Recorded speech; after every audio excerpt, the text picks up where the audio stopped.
I'd like to welcome you to the 2023 Local Government Lab, a forum for local government researchers, practitioners, and policymakers. So thank you everyone for joining us today.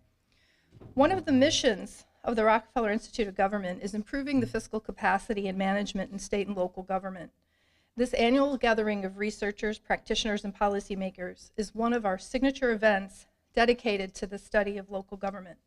This event brings together an impressive array of experts with both academic expertise and practical professional experience. It showcases leading research on local governance and practice on a broad range of topics and in various stages of completion and implementation. Today's lineup and presentations focus on some of the most significant challenges facing local government. Our morning panels address access and equity in housing, the challenges of engaging diverse communities in local governance issues, on social justice and drug and policing policy. Today's keynote address, leveraging local resources for an effective sanctuary response, will be provided by Albany Mayor Kathy Sheehan and Caitlin Chopra of the Immigration Law and Justice Center at Albany Law School. In the afternoon sessions, we turn to fiscal and economic threats and opportunities confronting localities. Each of the panelists will be introduced and moderated by one of the researchers here at the Rockefeller Institute of Government. And we'll go through the presentations and leave at the end a few minutes at the conclusion of each panel for some audience questions of the panelists. Just a few other quick housekeeping matters. Please note the fire exits to your right there in case of the unlikely event of an emergency. All the bathrooms are located on the first floor where you entered. And if you would please take a moment to silence your cell phone ringers and notification alarms. Again, thank you for joining us, and we hope that you enjoy what promises to be a very full and impactful day of all things state and local. And now I'm going to turn things over to Laura Schultz, our Executive Director of Research and the moderator of Panel 1.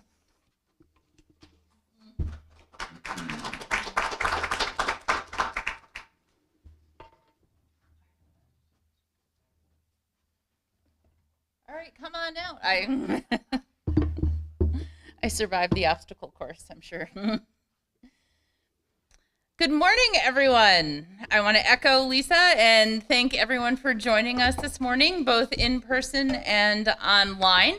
We're going to kick off today with a really important discussion. Housing is a pressing issue for local, state, and federal policymakers. Tenants and home buyers across the country, and in particular in New York, are struggling with dramatic increases in housing prices and a great deal of uncertainty. Expansion of our housing stock is not keeping pace with the demand for housing. And the continuing economic fallout of COVID-19 is continuing to disrupt the rental market. Leaders are struggling to find policy solutions that will protect renters and expand housing availability in high demand areas. Governor Hochul recently proposed a housing compact to grow the housing stock and the required infrastructure to support it. At the local level, leaders are trying to identify strategies that will work best in their communities. So we brought together this panel today to talk about a number of these issues in New York. We're going to start with Edith Kealey, who will discuss procedural justice in housing court and New York City's experience with the universal access to legal services.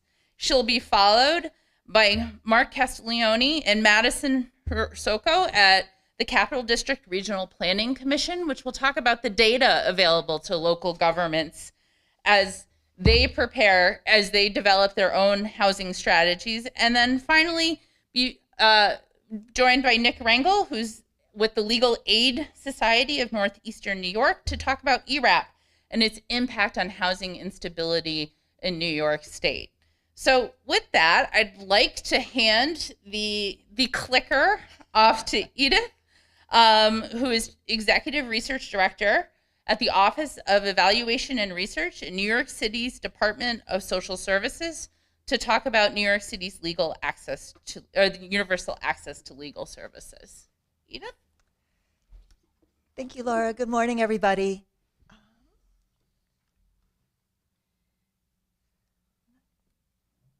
Do I need to do?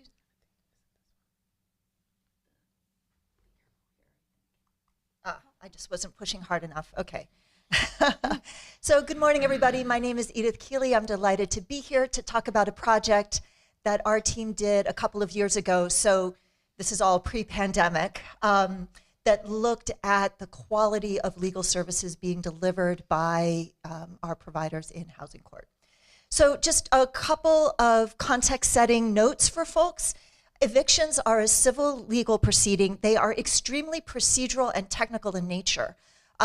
What that means is that they can happen really fast, but also you need to really understand the laws and the rules around it, because those technical issues can really matter to the outcome of your case.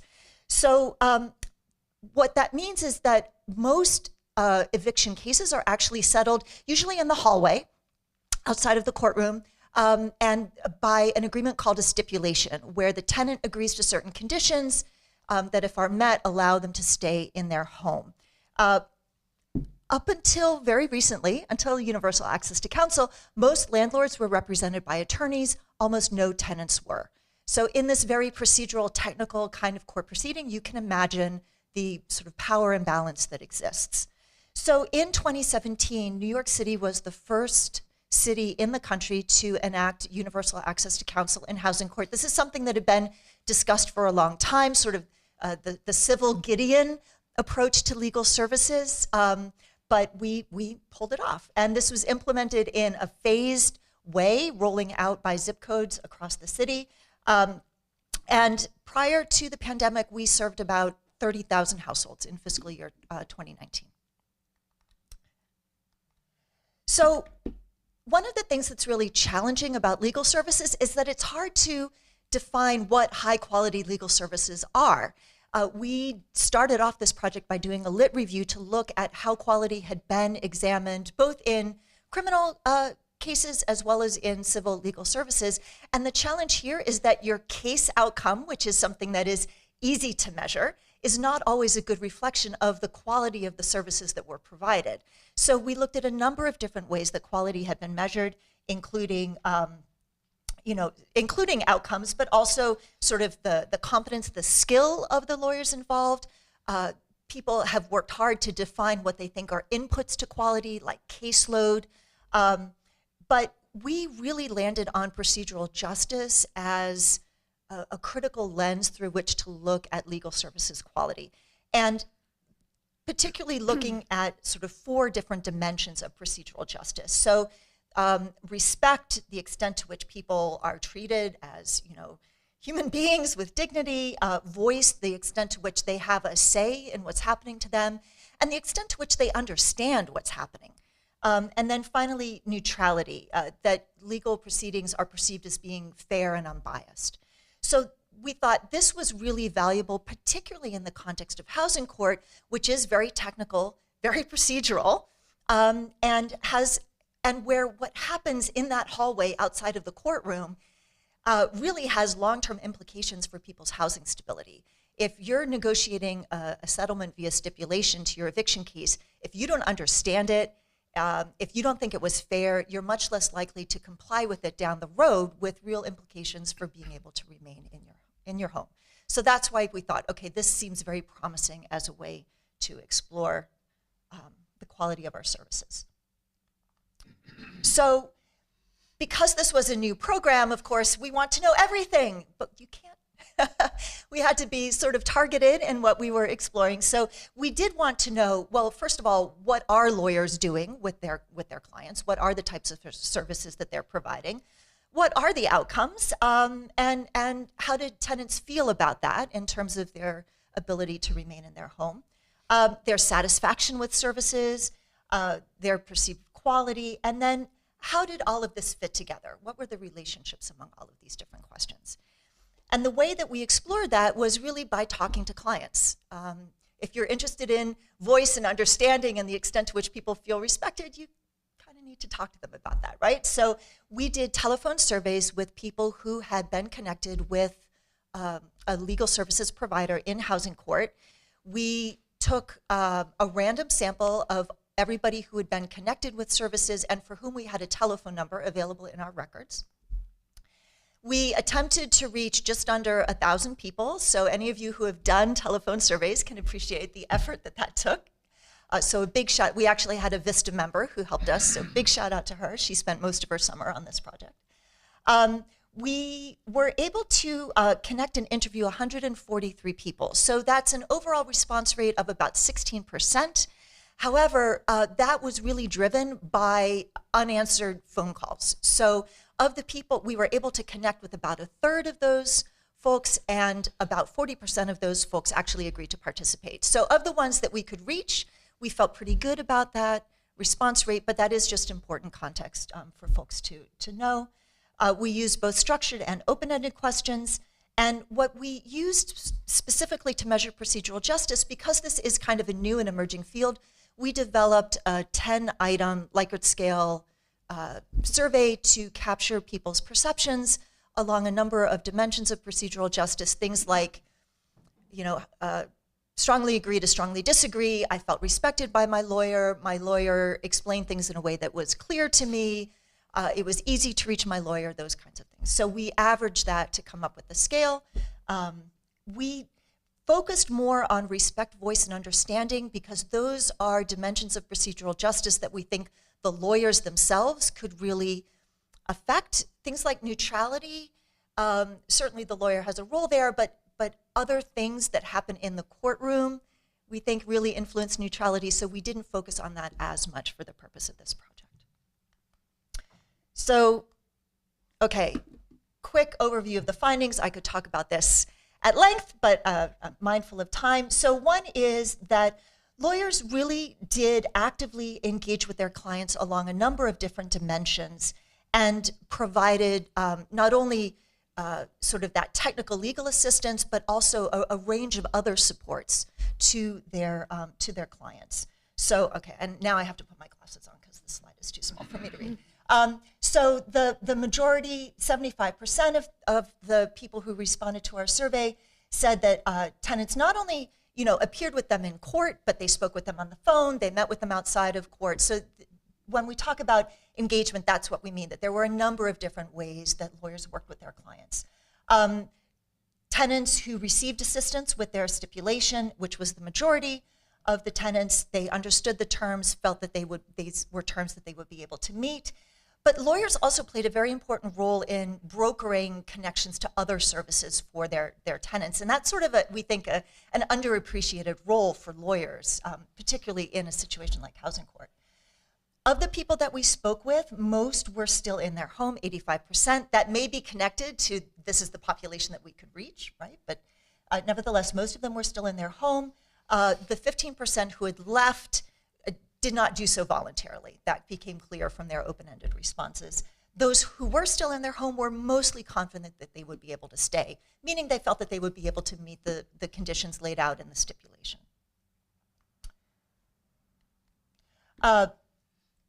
Not surprising, but also very gratifying. Most people were very satisfied with the services that they received from their lawyer. Almost everybody agreed that they would want help from a lawyer in the future, that they were happy with their decision to get a lawyer, that they would recommend a lawyer. And the reason this is so interesting to us is we had done an earlier project where we went and interviewed tenants who were waiting in housing court to respond to their case. And most of them said, listen, I'm here because I can't pay my rent. There's nothing a lawyer can do to help me. So the perception of the usefulness and utility of legal services among the population at large is still pretty low. This is a new thing, right? If you ask a criminal defendant, do you want a lawyer? Everybody's going to say yes. We're so used to thinking of that as a standard kind of thing. In civil court, this is still very new. So we were happy that people felt like having the services of a lawyer was valuable. And most people felt that they really did get high quality legal services as reflected in their responses around procedural justice. They felt that they were respected, supported, kept informed. The average quality index score was 3.3, a reminder that this is on a 4-point scale, and 80% of the tenants had a score above 3. And even in the open-ended responses, sort of unprompted, people did very much reference these notions of procedural justice.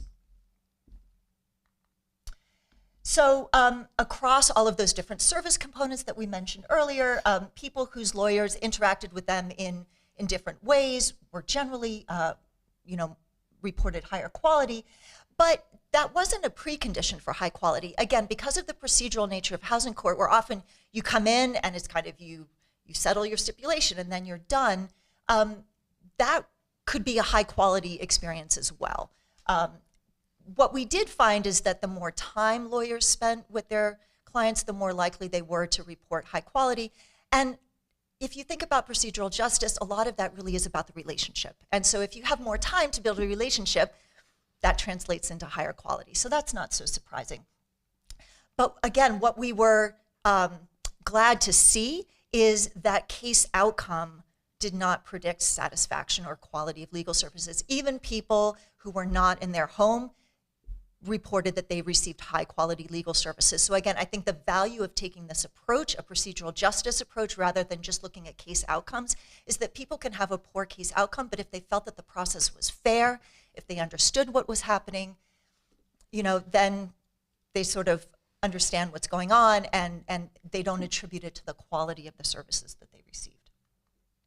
So just a couple of quotes to illustrate some of these factors. I'm not going to read them all. The slides will be posted online. You're welcome to go back and read them. But I think the bottom one is really, for me, something that spoke really powerfully about this. So I will read that one. My lawyer helped me with my case so I could fully understand what was going on.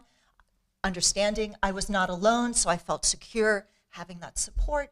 She helped me in the most possible way that she could. Unfortunately, I was evicted because it was a holdover case, meaning it wasn't a non-payment case. It wasn't just about the rent. The landlord wanted his apartment back. And the conclusion that came was I had no other alternative. I had to go into a shelter. My lawyer helped me with the steps moving forward so I wouldn't be living on the street. So that really, I think, kind of sums up this experience really well. That, even though the case outcome was poor, the lawyer supported the person in a way that felt fair and was able to arrange sort of a soft landing for folks for this particular tenant. So the implications here, we do feel like this project was aligned with the prior research on procedural justice, even though there isn't much out there specifically on housing court. The research that has been done to date kind of supports our findings.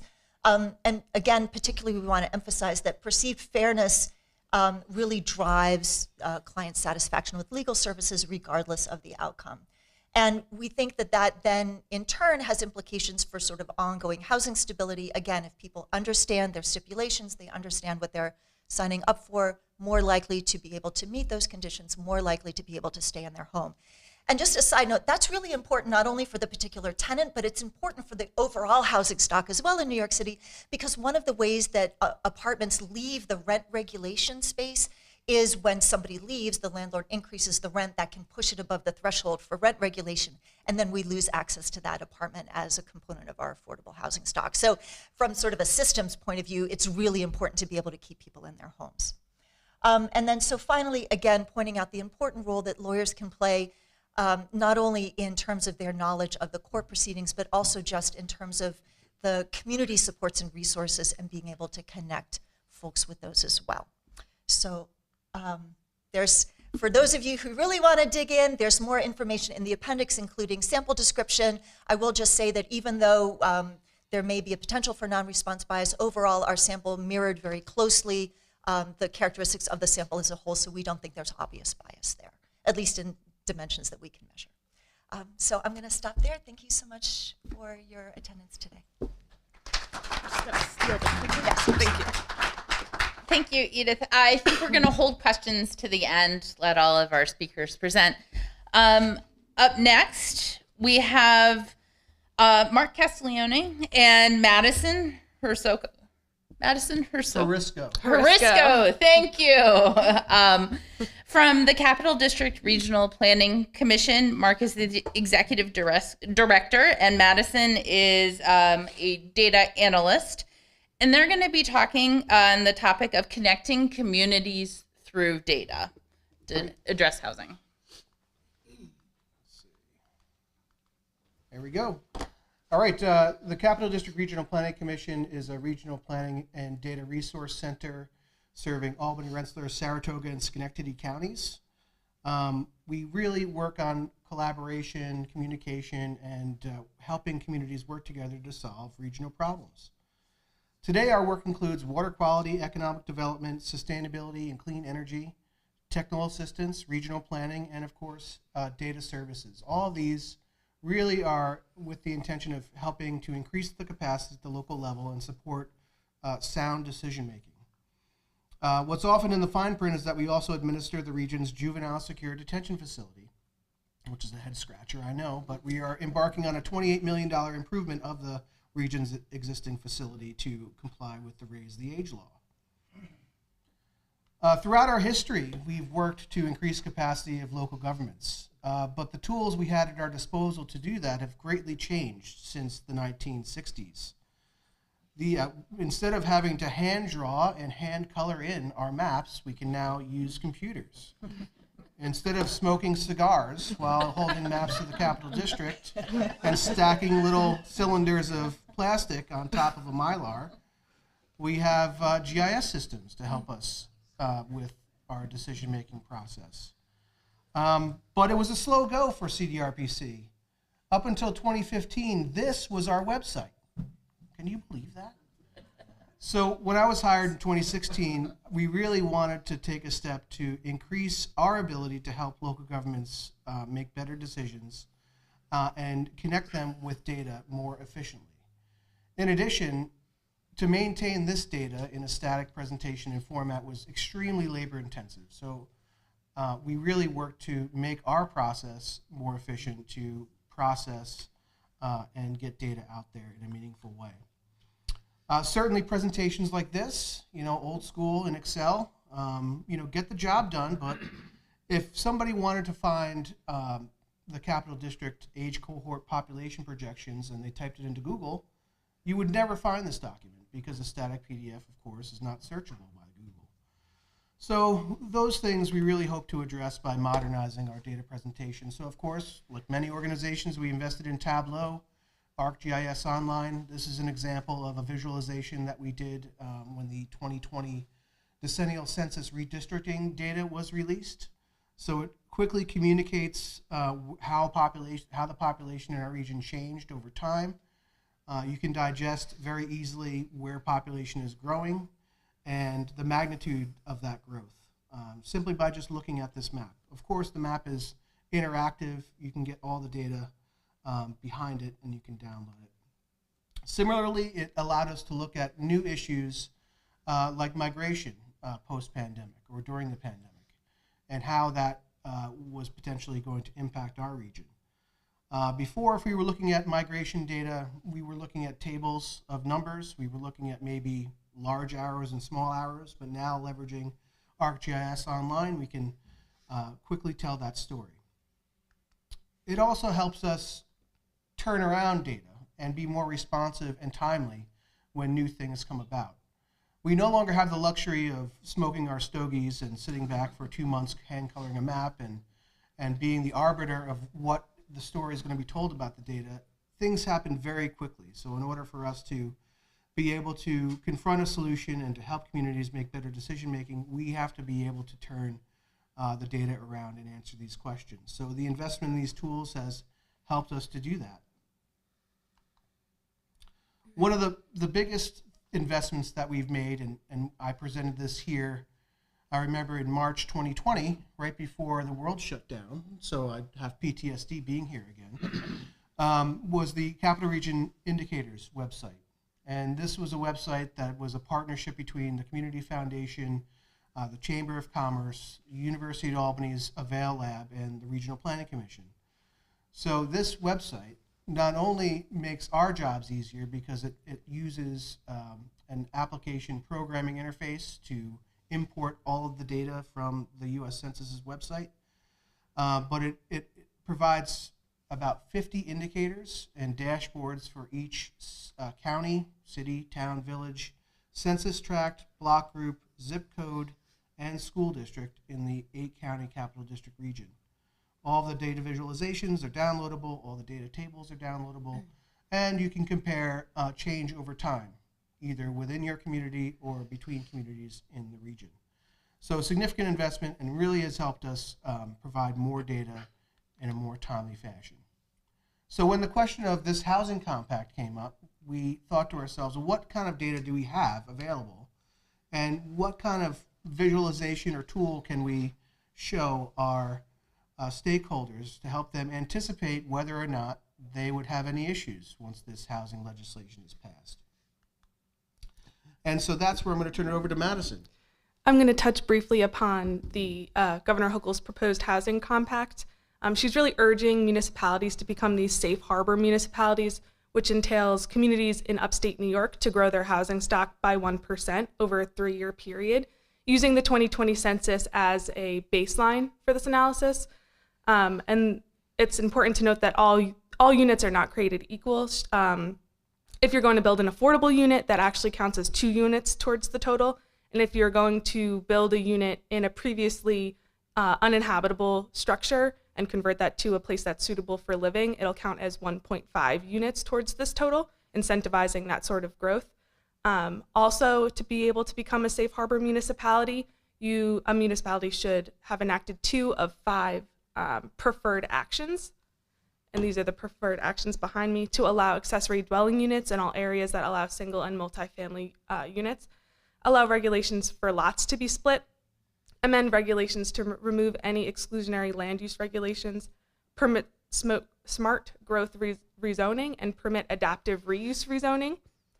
If municipalities do not become safe harbor municipalities, they lose their local authority over their zoning code. So it's really prompting these communities to take part in this safe harbor municipality. Kathy Hochul's providing $250 million towards the actual build out of infrastructure, and an additional $20 million to alter zoning for these communities. The municipality will have to present and give data to New York State regarding detailed information of their housing stock on an annual basis. So at CDRPC, we, like Mark had said, we already collect this building permit issuance data, and we utilize the 2020 census frequently. So we decided to take a look at the housing stock in 2020 and figure out what 1% growth would be for all of the municipalities in the Capital District. We also aggregated permit issuance data from 2019 to 2021 to figure out the growth in each municipality. And as you can see, those municipalities in green are those that have hit their 1% target, and the municipalities that are in red have fallen short of hitting that 1% growth target. The map showing the arrows on the right just show what municipalities have it's proportional. So the arrows pointing upwards show those that have substantially increased their housing stock over that 1%, and then the communities that have the red downward arrows show that they have missed that 1% target. And this is an interactive tool that CDRPC will be posting in the next few weeks. You'll be able to click through each municipality and see their progress towards that 1% goal. It is important to note there are some data shortcomings that we've experienced with this data. Municipalities are required to, or it's not required. They provide housing permit issuance data, and if they don't report out a robust data set, then we lack that information on our end. Also, we're assuming in this analysis that 1 unit is equal to 1 unit. We just simply don't have the data on what type of housing unit is available and where these housing units are. So this is just a really exploratory tool to prepare municipalities for the potential shift in policy and to kind of take a look at what their housing stock has been over the past 3 years. And that's it. Thank you very much. Thank you. That data is going to be very valuable in the coming years as communities are trying to figure out those strategies, and it's important to see where we are and where we could be with that. Thank you. Our third presenter today is Nic Rangel, who is Executive Director of the Legal Aid Society of Northeastern New York, and she will be presenting on ERAP and its impact on housing instability in New York State. Nic? Hi, thank you. Everyone hear me okay? Great, perfect. I am standing in for a colleague, but I formerly, in my previous life, was deputy counsel for the New York State Senate Majority, so I actually worked on the ERAP legislation and a number of the bills that we'll kind of touch on here today. But it does kind of feel like a legal services sandwich. So some of the themes will be similar with Edith's presentation, but I'll try to move through those a little more swiftly. So most people are familiar with ERAP at this point, established to distribute state and federal funding. The total applications to date are 404,000 applications. The state has distributed or approved 3,600,000 in funding. That money goes directly to landlords. Part of the ERAP program, and lesser known, is the utility arrears. One reason we included utility arrears is because many leases have a utility requirement. So a tenant can be evicted if they lose their utility connection. So it was really important that we were able to keep people housed and in the same location. Part of that puzzle was utilities as well. The value of those payoffs is around $124 million. That was a combination of cash and also like a tax credit benefit that the state negotiated with utility providers during the pandemic. Another piece was landlord rental assistance. So in cases where tenants moved before they paid off their arrears, or the tenant was not participating in the ERAP program, some people, maybe they're concerned with their immigration status, and so they didn't participate out of fear, even though immigrant status was not checked as part of ERAP. There's still a lot of fear in those communities. So landlords were able to apply directly for assistance to pay off the arrears for tenants who had left or not participated. The value of that was about $284 million. That was fully state funded, not federal funded. The ERAP funds from the feds could not be used in that way. Just a couple of highlights. ERAP distributions, 63% of ERAP assistance went to female heads of households, 43% went to Black heads of households, and over 32% went to Hispanic or Latino heads of households. So you can see how the impact of that money really helped to stabilize those communities specifically, and were really important for keeping people housed. And the majority of the ERAP funding went to households at or below 30% AMI, so very low income households. There are obviously reports, there are the occasional individual who kind of took advantage of ERAP or was at the 120% AMI, which some of the state money was available for that. But when it comes down to it, most of the money really saved the stability of low and middle income households.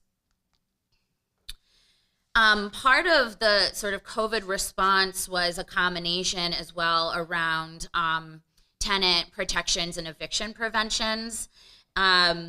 We had the eviction moratoria and a scenario where a person could avoid eviction by submitting a hardship declaration. That moved through the courts, and we know it was ultimately struck down, but it did help keep people housed for an extended period of time, and no one knew the pandemic was going to last this long, right? So there was sort of this ongoing response, and if you recall, there were multiple special sessions to deal with those many fun rides. And if you did apply for ERAP, and this is important now, if you did apply for ERAP and were eligible, you also were, your eviction was stayed while your application was pending, and then if you were approved, whether your landlord took the money or not, you got a year, basically a year extension on your lease. So the landlord couldn't raise your rent and also couldn't evict you as a holdover for a year after your application was approved. ERAP could pay for 12 months arrears plus 3 months future rent. So at the early stages, you were basically catching tenants up. Now, there's a combination, whether you're really catching tenants up or if there's still some remaining unpaid arrears, and that debt is really growing for a lot of tenants. And you can see that in the eviction filings data. Obviously, during the moratoria, the landlords weren't really able to raise rents, but there was an increasing amount of debt that tenants were accruing if they were unable to keep up with their rent payments. We know that the listed rents now, as we've come out of COVID, have increased significantly nationally. Those rents are up at least 15%. In the capital region, they're up almost 30% in some areas. We know in Albany, the average asking rent in market rate units is 12% higher than it was just last year. So you can see a pretty rapid increase in rent rates. And that brings us to right to counsel. So we love New York City. So so part of the ERAP money from the feds was used to provide legal assistance in eviction cases outside of New York City, and specifically it was intended to reach communities that didn't already have access to attorneys. So in the capital region, Legal Aid Society of Northeastern New York, we cover 16 counties, but the bulk of the work we do is in this region is Albany, Schenectady, Amsterdam, Saratoga, right? We don't have as big of a reach in the Rensselaer County. So in theory, this original tranche of right to counsel funding for upstate would have been used to reach the Rensselaer County tenants where they weren't really being served until that point. Then last year, the state continued that funding at $25 million. And this year, again, the governor kept the right to counsel money in the budget. And then both of the one House bills increased that amount so that we can continue to provide legal assistance to tenants in this region. And not to kind of double down too much on Edith's presentation, but we know that outcomes for tenants are improved by almost 60% in many cases if they have legal assistance. And we also know that having right to counsel legislation like New York City and several states, Connecticut, for example, actually drive down the rate of eviction filings because landlords have less of an incentive to use an eviction filing to harass a tenant or get a tenant to move out because they know they're going to be faced with opposing counsel, right? So we know that right to counsel has a tremendous impact on the outcomes for tenants and helping keep people housed. And right to counsel is catching on. There is a growing momentum across the country on ensuring what we like to call civil Gideon. It's a right to assistance in civil cases, similar to the right to assistance in criminal cases.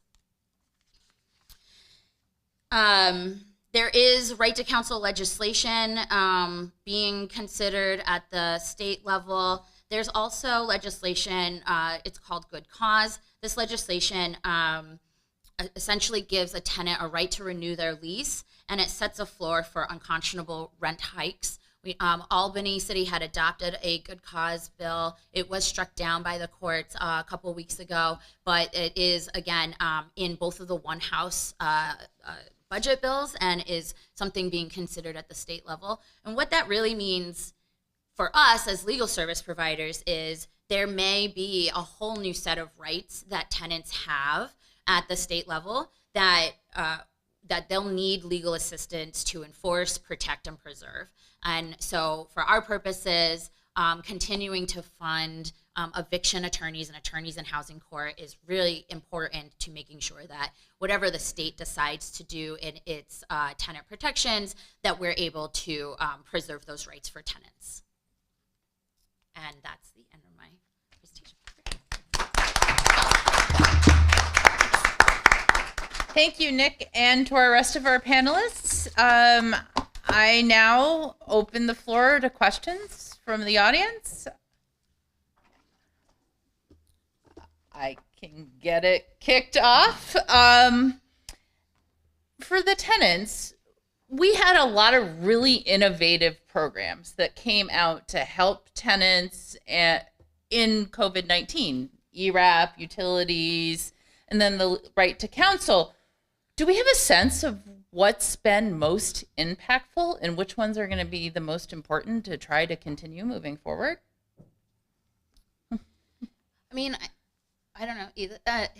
Between Edith's data and kind of extrapolating in other regions where people have legal representation, we know that legal representation is, you know, a critical component to keeping people housed and keeping communities stable. So, you know, I think there are a number of programs, right, that are being considered at the state level that would provide cash, you know, financial, economic assistance to people struggling.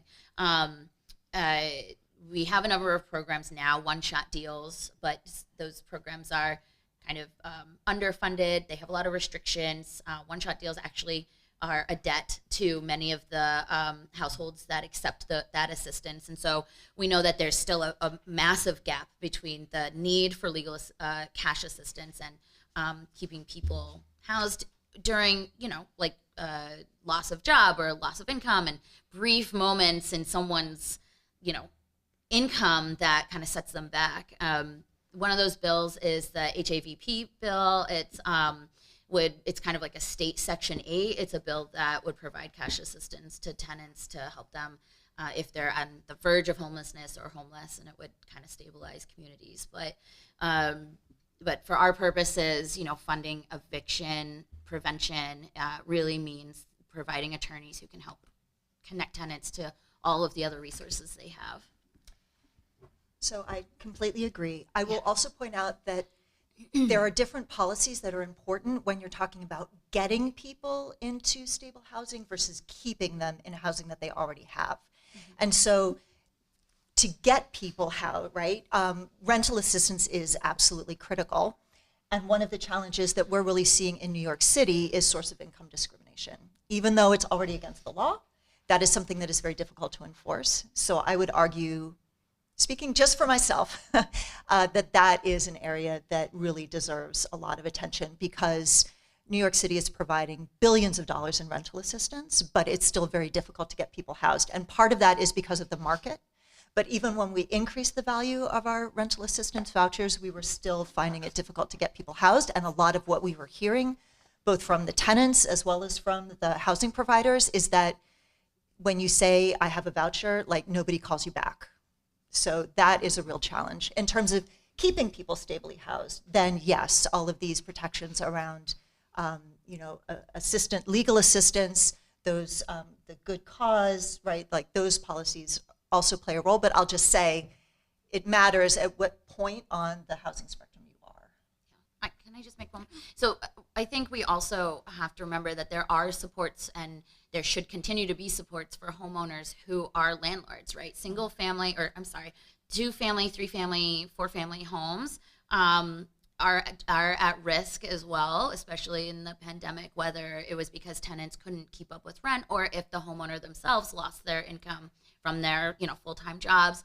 So the HOP network is a foreclosure prevention program. It's homeowner prevention. I'm sorry. It's the HOP Coalition protects homeowners in their foreclosure cases. And that's a program that my organization and many organizations across the state Empire Justice Center are doing a lot of work around right now to continue that funding. And that is a really important piece to housing stability as well.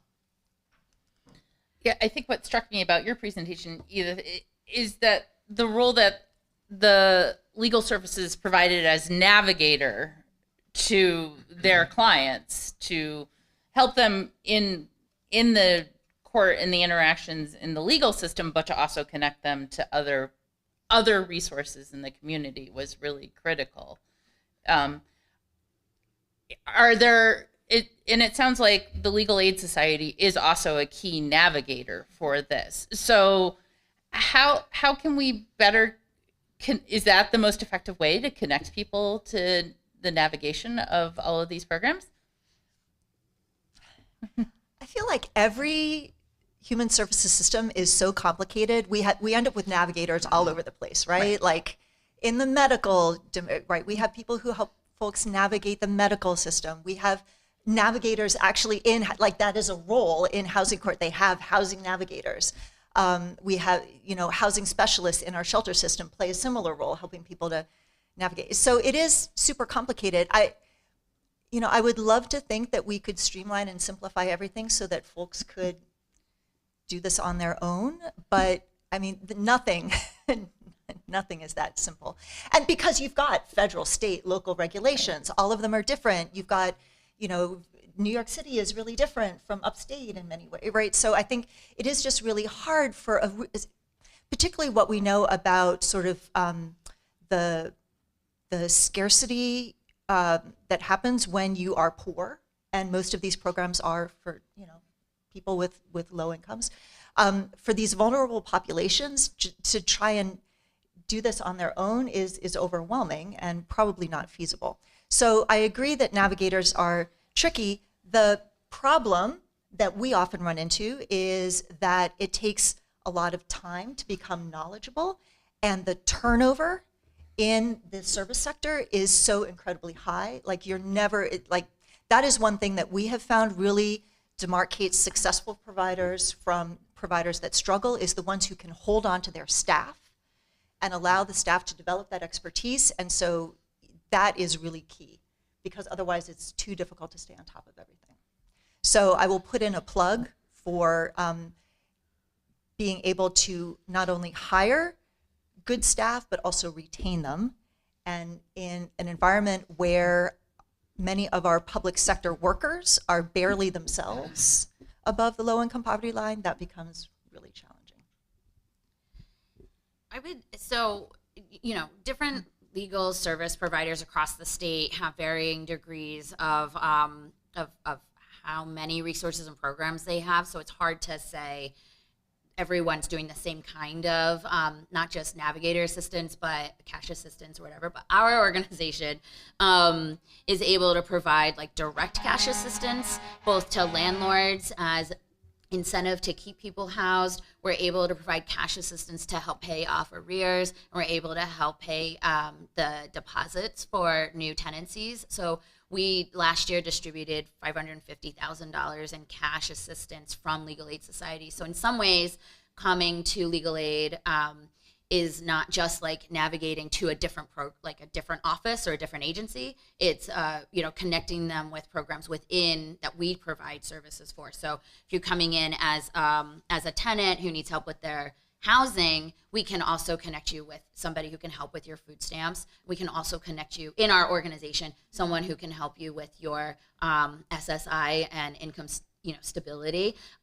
We can also assist with your child's IEP. So we have so many programs that we're sort of a one-stop shop for a lot of different services, which is really valuable for communities where somebody is they just don't have time to go to like 18 different agencies necessarily, right? There are, of course, barriers that in some cases, the degree of evidence you have to show that you're at risk of homelessness depends largely on the DSS district that you're living in and the caseworker you're in front of. And so it can be challenging to get a referral to us in some cases, but we're always working to bring down those barriers. Yes. Ms. Rangel, your very last point about differences in local social services districts, could you expand on that, please? As in, they are projecting themselves differently to clients. They behave differently, perhaps in some ways. They're either more or less helpful in some ways. What was that comment about? It really obviously caught my attention. Yeah, so under statute, for example, to access certain benefits around housing and eviction protection, let's say you need a one-shot deal, you need help to catch up with your rent, you have to demonstrate that you're at risk of homelessness. But the way you demonstrate risk of homelessness is not as well spelled out as you might think. It's not like in statute you have to show that you have an eviction notice from court. The statute doesn't say you need to have court papers necessarily, right? So in some districts, they won't help you until you have court papers. In other districts, they'll help you if you have a notice from your landlord that says you're, over a month late. So there are variations between programs, but also between the individual districts and how they treat those evidentiary requirements. Let me just throw this out there because it may be a worthwhile topic for further research here at Rockefeller. Several years ago, with a client, I got some American Community Survey data, and I had SNAP enrollment data for every social services district. So I had what we all learned in third grade, a numerator and a denominator. And the variation across, but within New York, staggered me, even though I've worked in that arena for a long time. And in fact, the highest calculated participation rate was in Schenectady County. And I called the county administrator and said, "What are you doing?" They were like 90%. And she actually said, "I have no idea." Now, I will tell you that at the time, or shortly before, I had worked in another county in this region, which was contiguous to Schenectady, but did not rank near as high. And while I could not demonstrate this from a research perspective, I knew in my gut it was because that county had a policy of locking the doors during the lunch hour, because that was part of its collective bargaining agreement with its employees. So nobody came in during the most convenient daytime hour to apply for SNAP. And it's those little subtleties from one district to another. You just talked about one example, very concrete, hard to capture in data, but I suspect very real. Yeah, I think that's true. There are other pieces there too. The state and local share of what the benefit cost is to counties and localities if they do expand access to certain benefits. For example, this, the state, maybe they in statute pay 65%, but they actually only reimburse 62%, and so the locality is paying a greater share, and so that's kind of less incentive to participate in some programs like child care vouchers, for example. So there's a number of things that also kind of disincentivize localities from investing in those public benefits when it's going, as their share increases with every, state budget cycle. There's a number of pieces there, I'm sure. I think we had another question. Some of the previous local government labs, we talked about state preemption of local authority and state mandates of local conditions, and that kind of the carrot and the stick approach to hastening history at the local level, which you've addressed. I think this is a question for Madison, and I may have not understood this fully, but with respect to the 1% housing stock growth target for municipalities and the data that you showed us, the penalty for not moving towards that target is a loss of municipal authority over zoning. Yes, that's correct. And I'm curious, the reaction to that Has not been popular. and is there something that you see more of in terms of prodding municipalities to do the right thing and moving beyond just money to get it done? Well, there's not a lot of recognition that New York State is a unicorn in terms of how poorly it sets up its land use decision making. So there's 1,600 units of local government, all empowered to make land use decisions, and independent boards. There's no councils of government. There's no regional tax base sharing. All these things combine to make it very challenging. So to address the housing issue, it's as significant as addressing the climate issue at this point. However, we have large swaths of upstate New York that are experiencing population loss. So a scattershot approach to growing our housing stock rather than targeting it where the demand is, it leaves a lot of questions. It also, leaves a lot of questions is if we're going to take a scattershot approach to housing development, what does that mean for the governor's climate goals? Because if you're building new housing that is not connected to transit, that's not connected to existing infrastructure, you're just going to be increasing environmental impacts. What's more, we have an aging population. And if we're going to be serving our aging population, the where matters. We see far too often housing developments for older people or assisted living facilities being constructed outside of a transit system. So isolating old people and significantly diminishing their quality of life. And then, the infrastructure question. If we're going to support infrastructure build out to support more housing without a grand plan of where that infrastructure investment should be made or what would be the most efficient build out of the infrastructure, then I think we're missing an opportunity. But again, a lot of people smarter than me have put a lot of thought into this policy, and hopefully a lot more integration will happen as the conversations continue. Just a quick follow-up to that.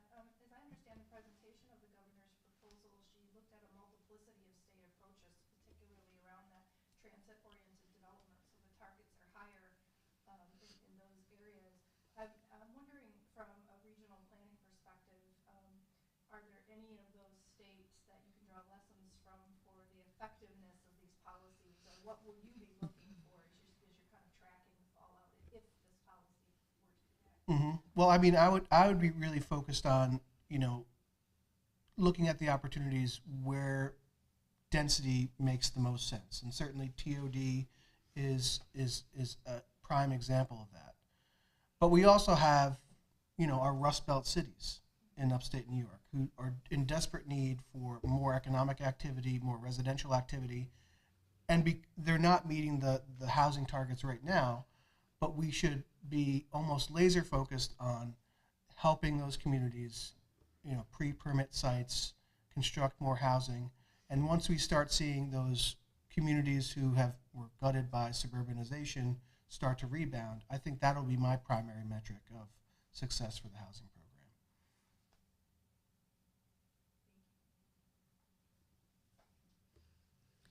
There is also a lot of data that some of these smaller communities are losing their residents because the housing stock is so old and outdated and hasn't been updated in decades, and there is so little new build available to them that they're leaving for more modern localities. And so there is some argument that developing in those regions is important too.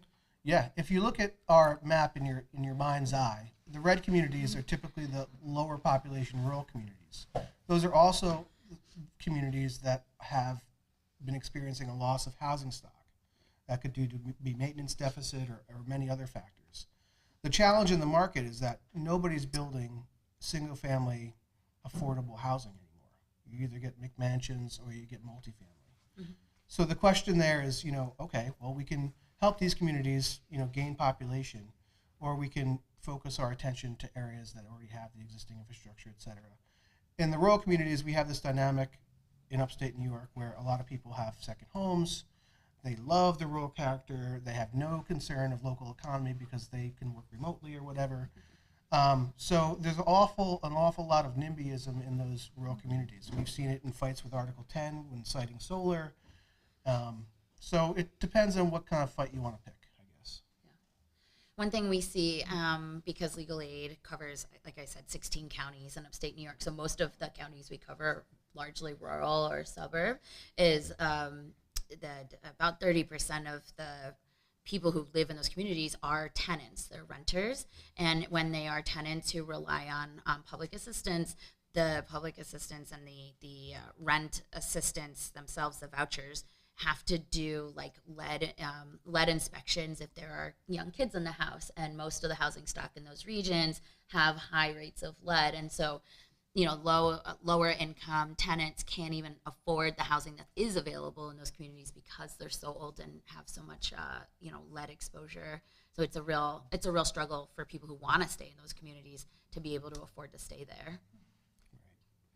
Another consideration, and there was a study recently done by the Capital District Transportation Committee about the disconnect between where low-wage workers live and where their jobs are located, which is also a huge issue. And, if we're looking at building out housing, building it closer into the economic activity centers, the service centers, the retail centers, makes a lot of sense. And also expanding our public transportation. I think there was money last year to extend CDTA into Amsterdam, for example, so that those people could commute into the Schenectady area for where jobs are, right?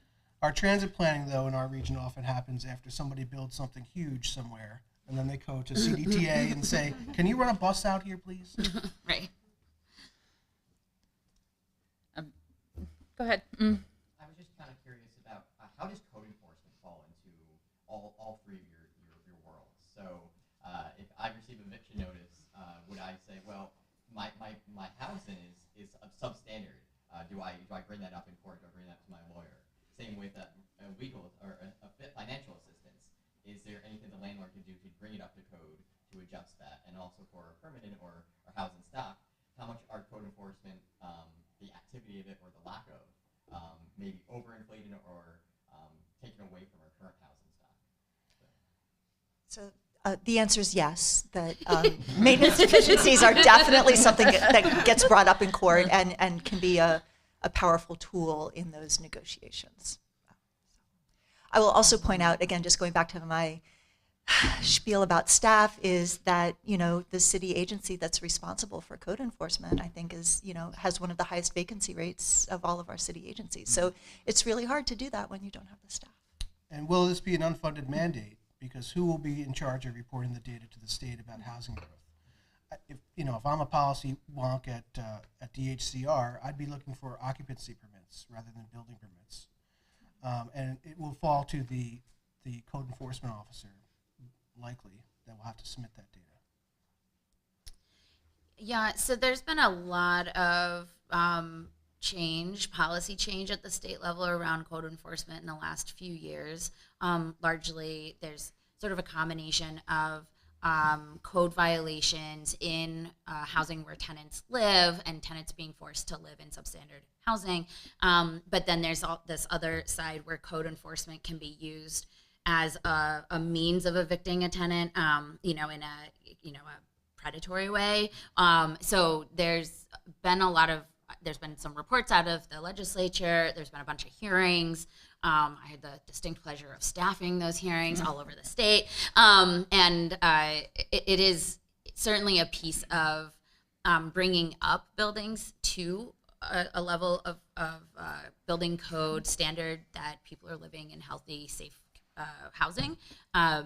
But also providing, I think there are a number of localities, and there is a piece in the governor's budget that would provide money, like economic assistance to building owners to improve and update their properties. I think a number of cities and localities are using some of their COVID recovery funds to pay for repairs and improvements on properties, and I do think that's an important piece of just keeping housing stock available. This is a huge topic, and I think we've looked at three very, very small parts of the elephant today, so there will be many ongoing conversations, but I really want to thank everyone on our panel here today, Nic, Matt, Madison, and Edith, for coming and sharing your perspectives and what you've seen on the ground, and we look forward to continuing this conversation. Thank you, everyone.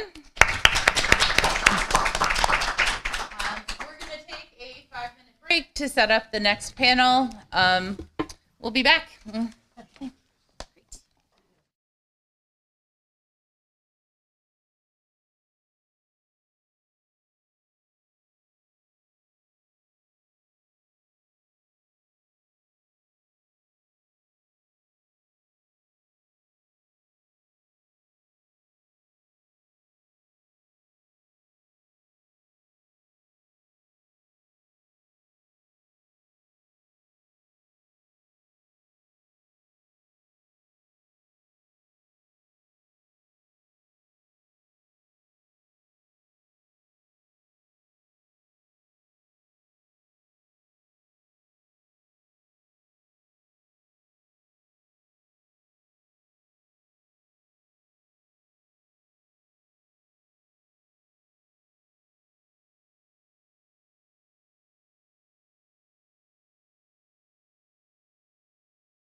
It was a safe.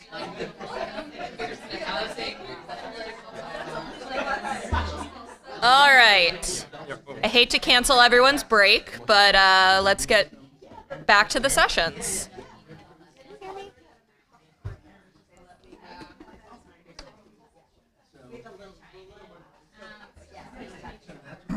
Rachel, can you hear me?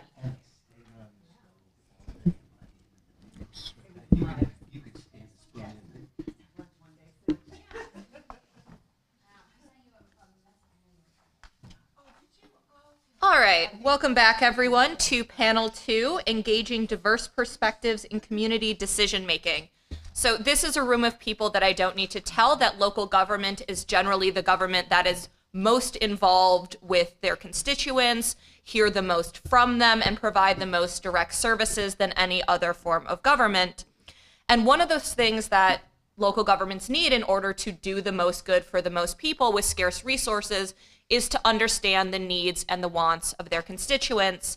And anyone who's been on the internet lately has noticed that there are a lot of opinions everywhere on what people need or want, but that information is seldom in a way that is actually productive to the functioning of local governments and serving people in the way that is best.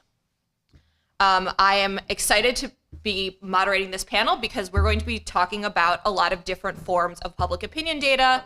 I'm LIHWAP. I'm a senior policy analyst at the Rockefeller Institute and our local data nerd, so I'm excited about this. So the 3 presentations you're going to hear range from traditional opinion polling to web scraping for that kind of information to direct surveying of local governments. So we're going to hear 3 very different ways at which governments are attempting to or can get access to information on their constituents. All right, so I'm going to introduce our first speaker, Travis Brodbeck, who is Associate Director of Data Management at Siena College Research Institute, so you can guess which kind of data he's going to be talking about. Well, hello everyone, or should I say howdy. So I'm very excited to be here on behalf of the Siena College Research Institute, and we're going to talk about one of I think is the coolest projects we do is quantifying, taking a qualitative issue like community well-being and putting some numbers behind it. So before we get into the meat of it, I want to do some humble brag and also introduce you to who we are. So we're an academically situated public opinion research organization. We were founded in, we'll say 1980, I would argue 1979, but for nice round numbers, 1980. And we do 4 pillars of research. Now you probably may have heard of this organization called the New York Times. We do some polls with them from time to time, but we also do our annual business leader survey, or we like to call our CEO survey in the economic world. We also do quarterly indexes of consumer sentiment. We also do lots of work for clients, and our clients range from for-profit entities, local governments, and nonprofits. So we like to work for everybody in the gamut. And lastly, we also do social and cultural research. So we recently partnered with St. Bonaventure, another great Franciscan university in upstate New York, and we actually did a sports survey and created a fanship index. So if you were tuned into the Super Bowl, you may have actually seen or heard a bit more about that. So let's talk about some bragging just briefly, because this is such an awesome thing to talk about. About 2 weeks ago, 538, they are a poll aggregator site, and they announced that our work with the New York Times made us the most accurate pollster of the most recent cycle. #1 in America was their exact phrasing, which is pretty awesome. Now, independently of our time with our work with the New York Times, who has a much larger budget and can do more advanced techniques, our work still puts us in, independently of the New York Times, in the top 10. And this is a crowded field. And this includes, market research organizations who get into the political polling because it's lucrative, and your for-profit and your campaign pollsters as well. So we're proud of this accomplishment. We've been an A+ pollster for many years, and this speaks to how much time we put behind our methodology. So what the purpose of today we're going to talk about is our social and cultural research, and specifically how to apply that to communities. Now, over the years, working with our clients, doing projects that are interesting to us, and just trying to make the world a better place, because that's the mission of Siena College. We're a Franciscan university, and we want to empower communities and the marginalized person through our abilities in academia. And over all these years of doing public opinion research, we've developed a pretty large inventory of your population health question series, your community well-being question series, and your needs assessments. And all of these allowed us to try and apply different methodologies and different ways to analyze this data. So it's been very awesome to work on these projects. And through this, these processes are very community-based, participatory, and partnership related. So, sorry about that. Perfect.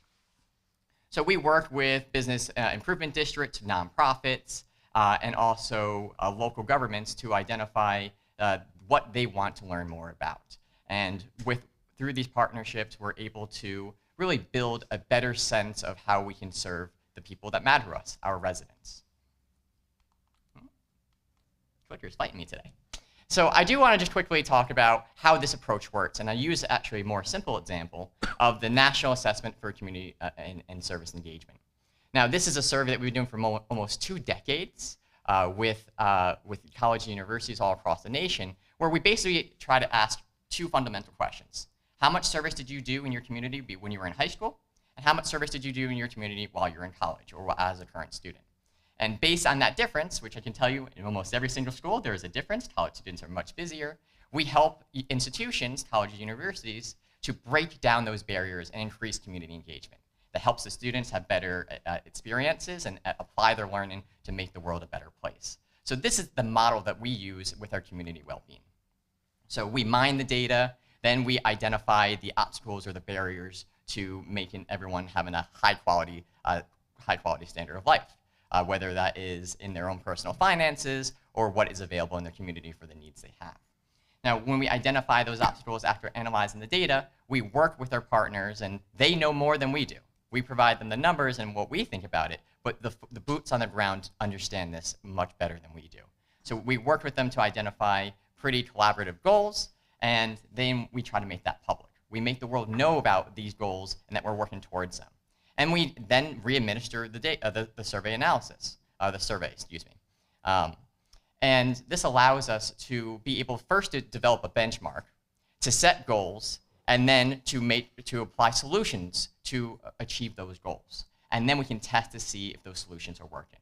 And then we go ahead and brag about how those solutions are working so people continue to fund us, fund communities more or less, and to make sure that we can continue to use data to drive positive decision making. So it's not just public opinion research data that is being used in these analyses, but we're also using your standard governmental available data as well, because that allows us to target our efforts. If we can look at the ACS or the census and identify there's already gaps in our communities, then we can create surveys to actually understand more about those gaps. And we then merge our primary data from talking to people in the community, whether on the phone or via the web, and we match that with the census data, the ACS data, and other publicly available data sets. So this allows us to have a deeper level when working with our partners. Now, how do we actually quantify community well-being? So we see it as these 6 different indicators: quality of community, personal safety, financial security, personal health, civic engagement, and personal well-being.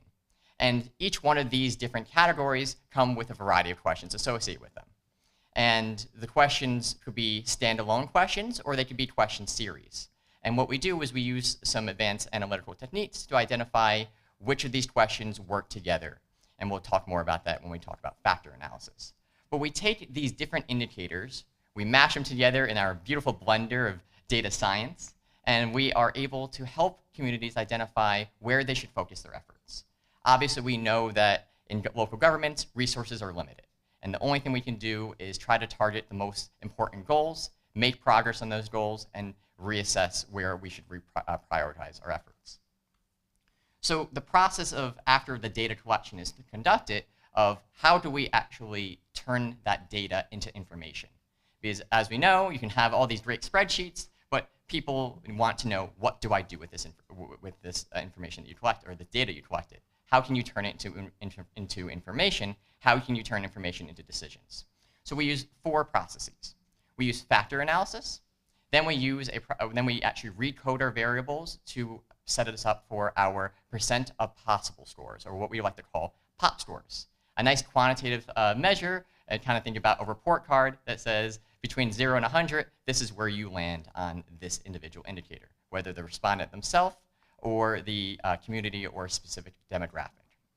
And after we do that variable recoding, we create our scores for the percent of possible scores.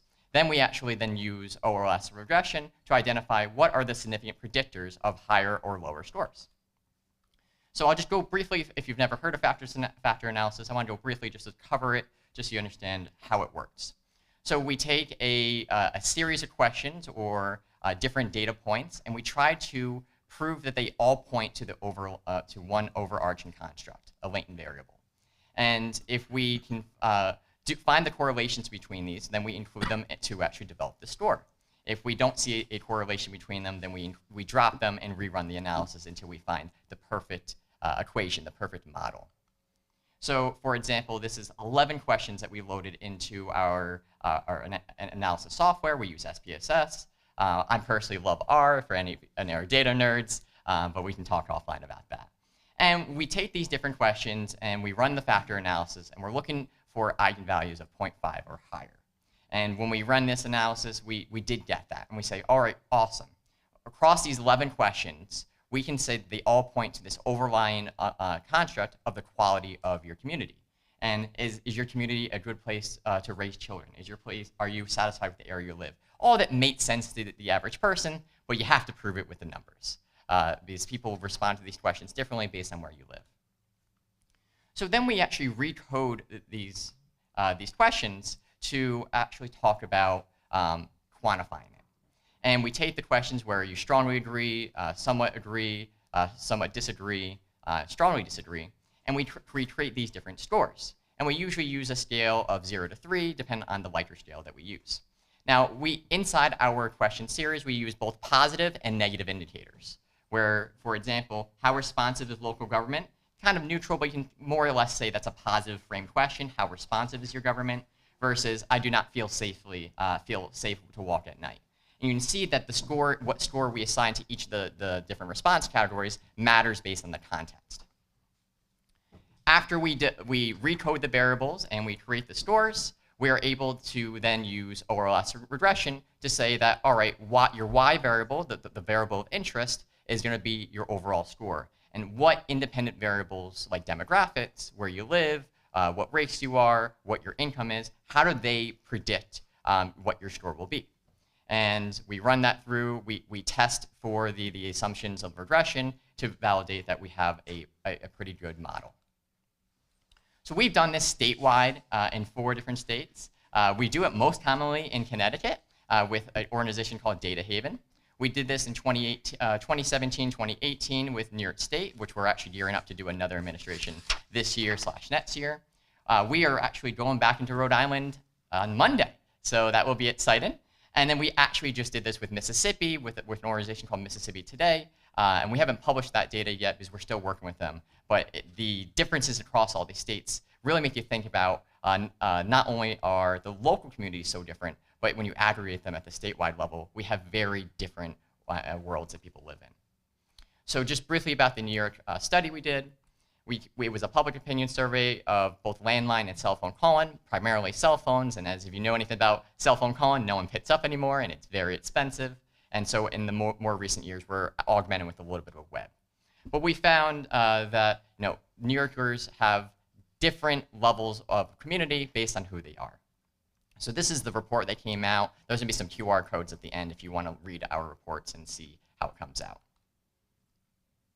So the overall community or perceived community score was 58. And depending on who you are, it really showed the differences in our quality of lives. You can see that for our Black residents, their percent of possible score was 48 versus our white residents was 64. That's a pretty dramatic scale. And again, the scale goes from 0 to 100. And we find that folks who were making over 100K tend to have the highest score, which a lot of this intuits, not big surprising, but it's nice for us to quantify and see the degree of differences. And if you think about the racial justice initiative that really took off more since George Floyd, this is exactly what we need to be thinking about, the 2 worlds that our residents live in. And we also look at the individual indicators that go into this. And we find that income and your race, especially if you're white, in New York State tend to be hot indicators that you will be higher scoring. We also did this in Rhode Island, and you'll notice that our New York score in 2017 was 58. Our most recent Rhode Island was 59. So in the New England area, you'll notice that the scores will be relatively similar to some extent. In Mississippi, oh my gosh, the world is different down there. So I can't wait to share with you maybe next year about the dramatic differences. In Connecticut, we also like to use cluster analysis based on area median income and also some geographic factors that you can get from the census and other GIS data. And we created these different clusters or categories. And you can see that these are different levels of community based on where you are. In the urban core, you think about Hartford, Connecticut, is where the quality of community is pretty dramatically scary for a lot of those residents. And we work with Data Haven and the local governments to target these issues. All right.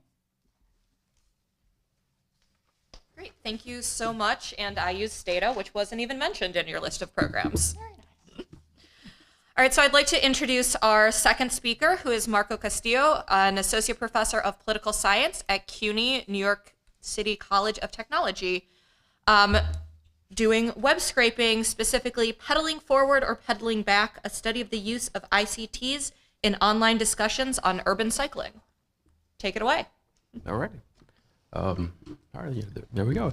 Okay, thank you everybody for being here. Again, my name is Marco Castillo, and the presentation here on urban cycling. This project basically combines machine learning and statistical techniques with me just taking a look at online discussions about what's become a bit of a heated topic in New York City in the last 10 years, and I've just been watching it as a resident of New York City. Interesting discussions online, sometimes heated, and I think a good body of textual data for analysis. So that's what prompted me to look at this study. So I'll sort of go through this step by step. But I'll begin just with it doesn't even need to be said anymore. But it's been so interesting just watching the world change so much over the last couple of decades with respect to technology. Information communication technologies, the way that we communicate with one another digitally, it just has evolved so much. It's an increasingly important vehicle by which citizens can participate, though, in public discussions. Over time, these ICTs have shown their value as tools for public participation in government and for public administrators trying to understand the public. And certainly it's become ubiquitous. I mean, it's been interesting watching all this stuff. What was once news maybe just a decade ago is now just a given. Oops, wrong way. One of the problems, though, is that, while there are a lot of benefits to this, and when I was looking at a lot of the literature, a lot of it sort of tended to laud the use of social media for public administration, and there were two kind of problems that I had with it. Number one is certainly that social media is different, right? Looking at these tools, they can be very different from one another. Twitter is different from Reddit, it's different from YouTube, and all these kinds of things. The other thing is that, is this really a positive thing? As I've seen kind of, particularly Twitter and this idea of microblogging develop over the last decade or so, I said, is it a good idea for human beings to communicate with one another in these tiny little snippets? I said, this is like, and I remember the older internet where you had discussion forums, you had lengthier kind of things, and I said, so are we pedaling forward or are we pedaling back? Are we getting better in communicating with one another, or are we getting worse? And so that's what drove sort of this study. So in this study, I utilize a machine learning technique, sentiment analysis, to analyze these online discussions on Twitter and on Reddit to see if there are any differences, to see if the platform seems to matter, because this has, I believe, implications for public administrators trying to use these tools to do things. Right, and just beginning, right, how did this all begin? It began with a Department of Defense project, the US DoD's ARPANET project, started the internet in 1969. We've seen the move from Web 1.0 to Web 2.0, the static web pages of perhaps my Netscape Navigator days, to Web 2.0, which is, it's been around a while now, and I think that's where we are now. The cloud, the use of basically web applications, from static communications to interactivity, and today's social media kind of tools. And again, academics and practitioners have been positive. Social media tools have been credited with being important mechanisms for enabling open government, as they provide opportunities for citizens to collectively deliberate on public policy making and the role of citizens in government. But again, I posit that the story is not so simple, and that there are significant differences in social media tools that need to be recognized for a more complete understanding of the value of these tools and how to use these tools optimally. So the research question underlying a paper that I'm working on is how does this type of social media tool affect the nature of the communications occurring on these platforms? And again, what are the implications for public administrators? Hypotheses, and specifically, right? I've been suspicious of Twitter. I've been suspicious of this microblogging type of communication, and I thought citizen communications expressed on a microblogging platform, and I tested on Twitter data, will exhibit more polarity than communications on platforms using a discussion forum interface. It was just sort of a theory, that I've had, and it makes sense on the surface. And also, citizen communications expressed on a microblogging platform will exhibit more negative sentiment. These are a little different, more negative sentiment than communications on a discussion forum interface, right? Are we pedaling forward or back here? But getting the data, right? Getting the data, there's just, again, this has changed so much in just, when I was in grad school. Python in particular is an incredible language for this kind of work. You can web scrape, you can just sort of get data off the internet if you can program it correctly. And I used an API called a PushShift API to gather Reddit posts. It's an online, kind of like a little program that is online that's been scraping Reddit posts since the beginning of Reddit. And yeah, this is a mega database now. An SNS scrape where you can kind of get around restrictions on Twitter and scrape data, and it's all legal. It's okay. But they used to get ticked off, but they kind of, if you can do it, it's public data, so it can be done. And I compared the NYC bike Reddit post from that subreddit, as they call it, that community, discussion forum community, with an associated hashtag, which is the hashtag bike NYC hashtag, that all pertains to the same community, if you will. I utilized the pandas library in Python to assemble it into a big data set, and utilize sentiment analysis to assess the sentiment, which is the process of using natural language processing techniques and machine learning techniques to determine the emotional tone or sentiment of a text. That's basically what I'm getting at. Another library, again, the tough part is getting the data, right? That's a bit of a grind. They use the text blob library, this natural language processing library, to analyze the subjectivity and the polarity. And I particularly I'll focus on the polarity here. The way that it's measured is a -1 to a +1. -1 being a negative text, +1 being positive, a 0 being neutral.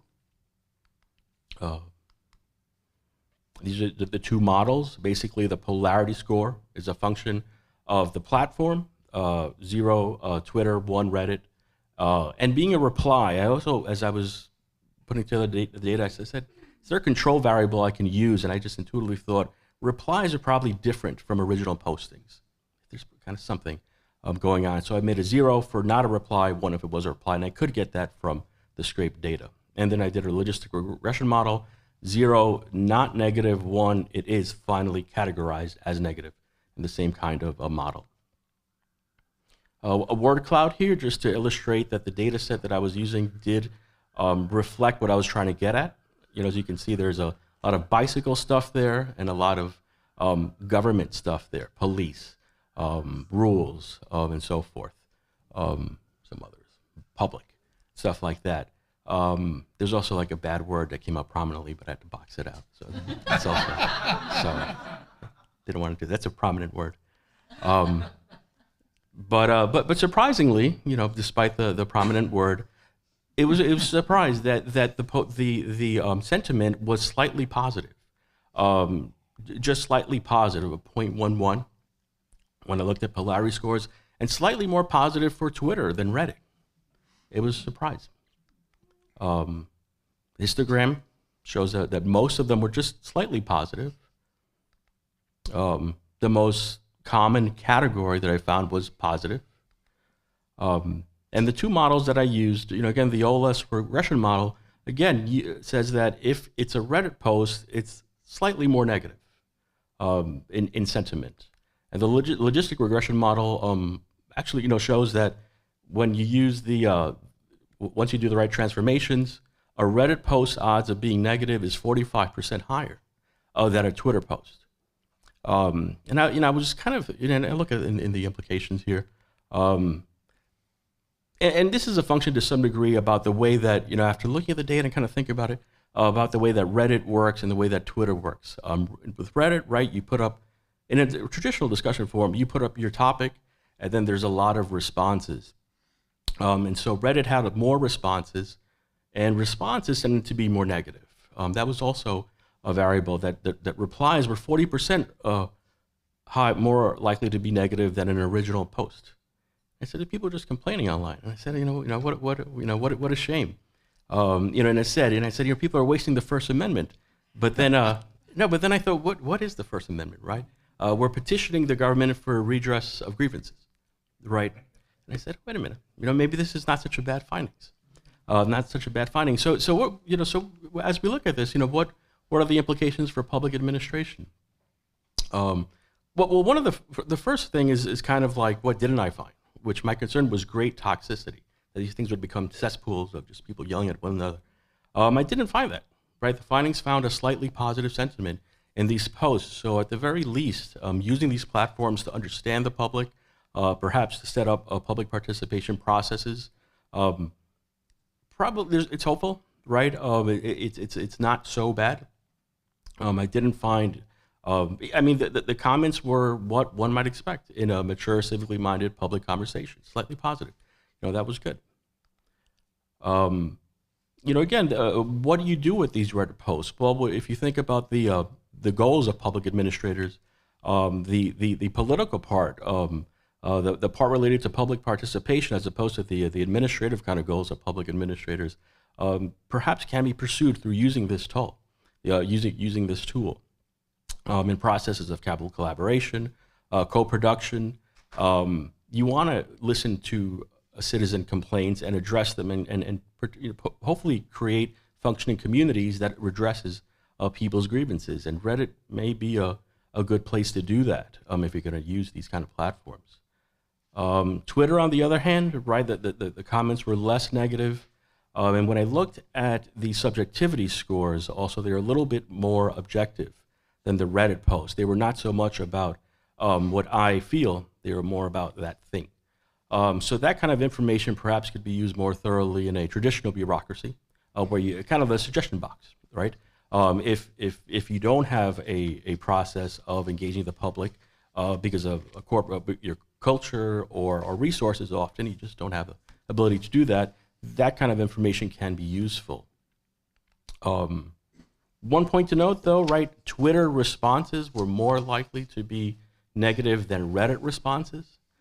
Overall, Twitter tended to be less negative, but when it was a reply, it was more likely to be negative.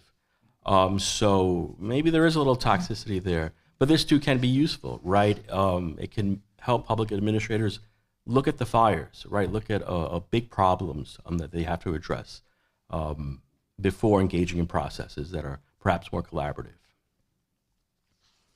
Right, so next steps. Well, certainly the findings show that there do seem to be some differences here, and that public administrators should be aware of them. They shouldn't think of social media as one thing, and certainly scholars shouldn't look at social media as one thing. There are different platforms, and they affect how people use these platforms, how citizens use these platforms. And so what's the future? Certainly we should keep looking at this link between our objectives and social media utilization. be aware of our goals. What are you trying to accomplish, and what's the best tool for that goal? What are the restrictions on your agency? What's your organizational culture? Because that determines what you can do and what tool you should use. And we should also always keep in mind using information for the creation of new tools. I mean, one of the things that it's unfortunate, I think, is the dominance of these tools, Twitter and so forth. It was nice 10 years ago in a way. You had these really weird, sometimes gawky kind of tools, but there was innovation, and I really would like to see innovation move forward as we try to create tools that help public administrators do what they have to do. All right, so thank you very much, and I'll be here for questions. Thank you so much. I did notice that you did not include my favorite social media, which is Tumblr, which might qualify as one of those gawky ones. Yes, yes. So now we're going to switch to Carl Stenberg, the James E. Holshauer Jr. Distinguished Professor of Public Administration and Government at the University of North Carolina at Chapel Hill, from starting to sustaining, what actions are local governments in North Carolina taking to advance diversity, equity, and inclusion? Thank you. Good morning. I'm a faculty member at the School of Government, which began like 90 years ago as an institute of government. So I feel I'm among kindred spirits here. What I want to do is to share with you our work with local officials on a very important, a very timely topic, diversity, equity, and inclusion, and what we are learning from that work, not just about DEI, but getting the information from practitioners in a usable form. My two colleagues are Maurice Tozet, nickname is Bear. In May, Bear will graduate from UNC with a master's degree in public administration and another master's degree in city and regional planning. And he's been working with me now for almost 3 years. My other colleague is Kimberly Dickerson, who joined the School of Government faculty about a year and a half ago. Kimberly is an assistant professor. She teaches, does academic and applied research, and advises on DEI issues. So I'm presenting our collective work thus far. Where did this study come from? Well, I spend a half to 2/3 of my time working with practitioners, and the rest of the time working in the MPA program. And those practitioners, city and county managers, elected officials, increasingly were asking questions about, well, we are hearing from our community stakeholders. We are hearing from our elected officials. We're hearing from others in the wake of George Floyd. We need to do more to advance diversity, equity, and inclusion in our organization, as well as in our community. What do we do? And we didn't have the answers to that question. And so we decided that one way to approach this would be to conduct a survey, not nearly as sophisticated as my two co-presenters, of local officials to find out what actions they were taking to advance DEI. And with help from Kimberly, we decided we would try to connect that to the question about, well, what phases of organizational change from the literature are you in your DEI-related efforts? Are you trying to develop a foundation, if you will, through shared commitment and vision? Are you trying to assess and build your organizational capacity to advance DEI and your infrastructure? Or are you trying to also create policies and evaluate practices and procedures that may have created problems around DEI? Bear identified through the literature 23 potential initiatives that local governments had been taking in other places, or the literature suggested they should consider taking to advance DEI. And we used those in our Qualtrics survey of officials. And here's how we kind of framed them. In the category Develop a Shared Commitment and Vision, here are the initiatives that we were interested in finding more about. A resolution acknowledging a local history of racism, a formal statement of support for DEI, incorporating DEI principles into the strategic plan or into the visions and mission statements, adding DEI principles technology into the organization's website.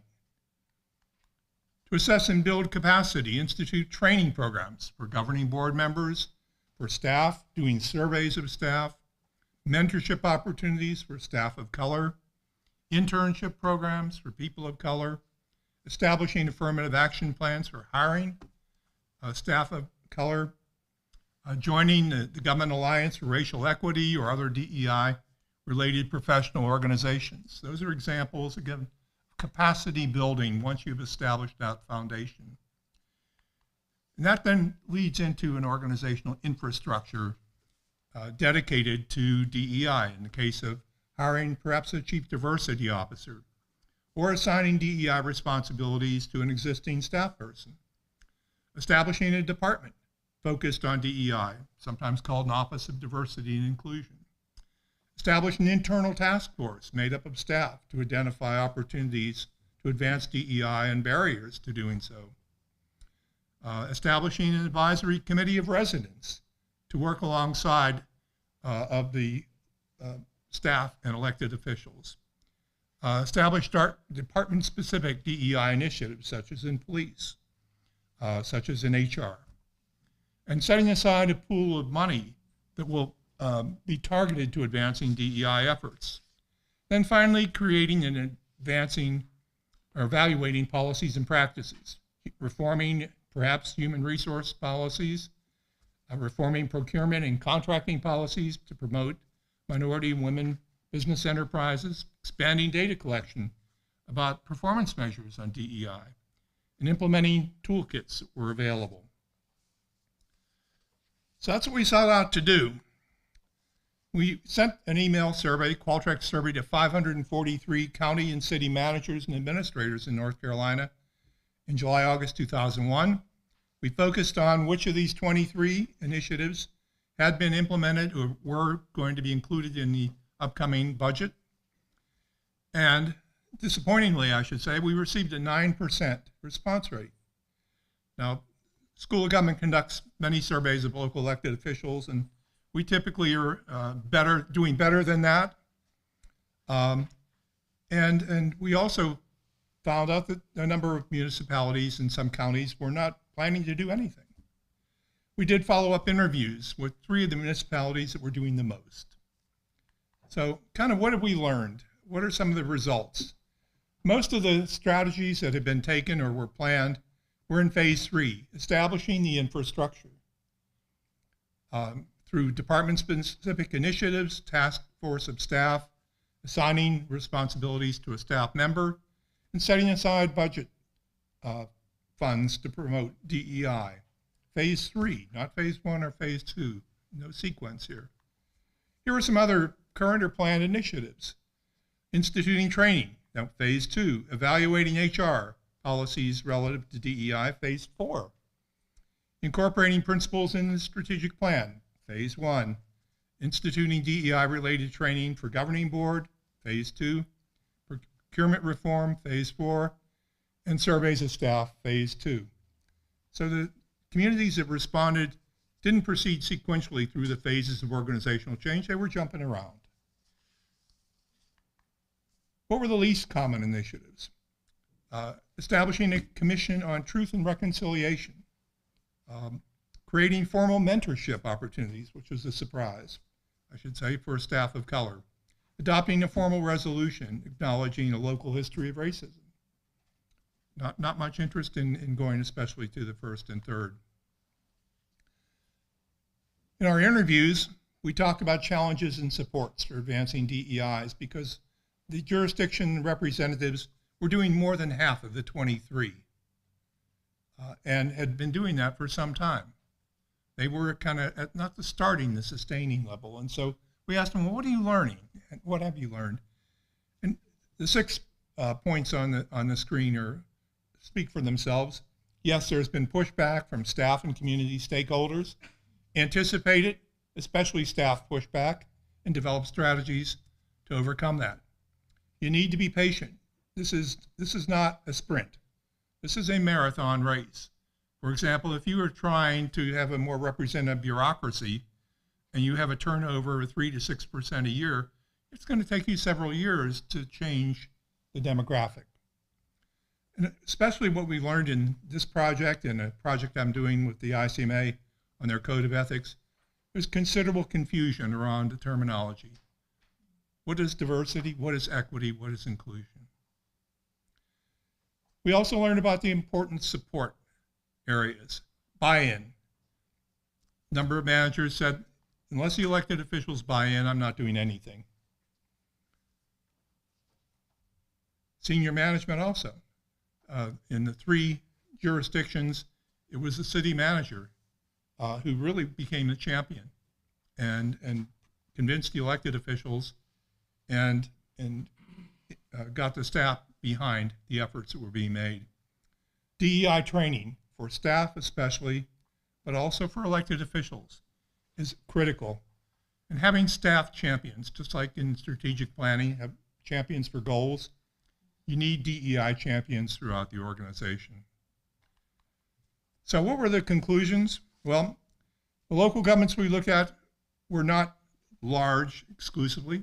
They were mixed. There were some small ones there, surprisingly. There's more than one way to start the DEI journey. There's, again, not a sequence. There's a fair amount of jumping around. We also find that a variety of DEI initiatives are on the table. And the one that is the most challenging and probably will occur down the road will be the data collection, the evaluation of what works and why, or what doesn't and why. So limitations and next steps, very briefly, the 9% response rate was lower than we hoped. So then the question is, well, why? You know, if we're doing better than that in our other surveys, why in a DEI survey, city and county managers, why wasn't the response greater? Well, some of it was timing. We surveyed right after budget season, and we had a lot of exhausted local officials. Some of you have been through that and know that feeling. The last thing they want to do is fill out a questionnaire. There's a lack of DEI pressure in some communities, especially smaller and rural communities. There's a political sensitivity, the woke critique, the feeling that embarking on a DEI journey is moving the organization in perhaps a more partisan, a more liberal, a more political direction. Secondly, our focus on 23 actions. There was a beginning, but we probably missed a bunch of things that are going on, and we're trying to identify those now. For example, funding for DEI work. How much money is on the table? What about the authority and the resources and location of the DEI staff? Are they part of the management team, or are they buried in the HR bureaucracy? How do you deal with pushback from the staff as well as from the community? What are the selling points? What are the stories around advancing DEI? And what are the indicators of success and the plans to evaluate the initiatives? Those are really important questions. We got there. We did not get there. We talked about what is going on and not the next steps. And that was a limitation. We didn't have the data to assess the impacts on the organization or the community. So we're going to do a second survey in the fall, and with our fingers crossed for a better response rate. And we'll see what happens, but we're going to probe much more deeply into some of the questions on the second bullet. And thank you.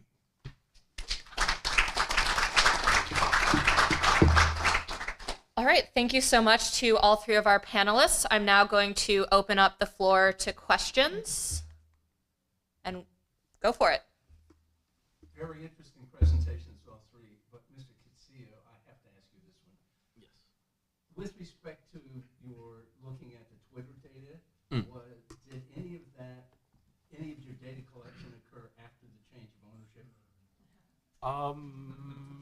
Very little.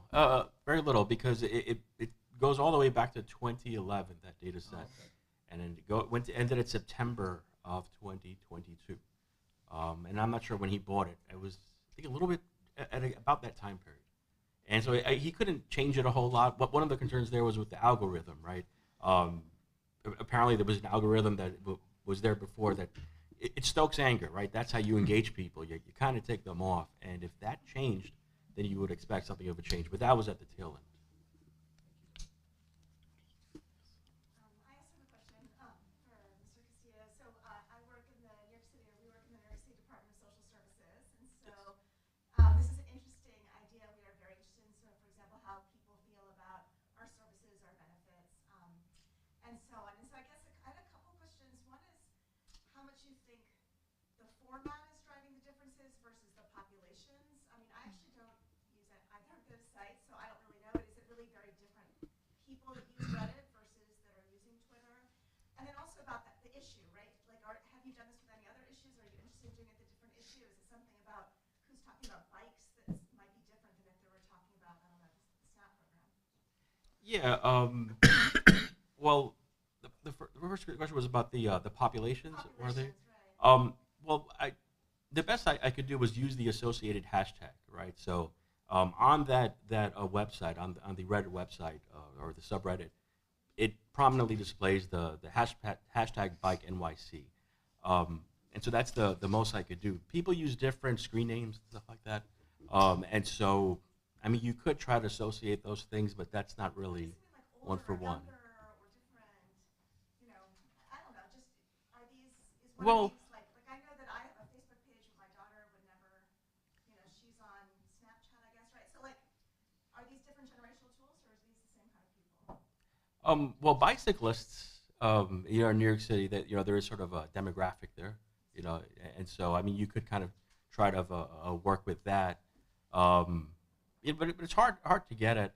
But I mean, in the hashtag is the best that I could do. I could say that they're probably, some of these people are the same, right? If they're using this hashtag, back to their Reddit website. But I do think, and I was focused on this data set just because I'm sort of interested watching this change in New York City.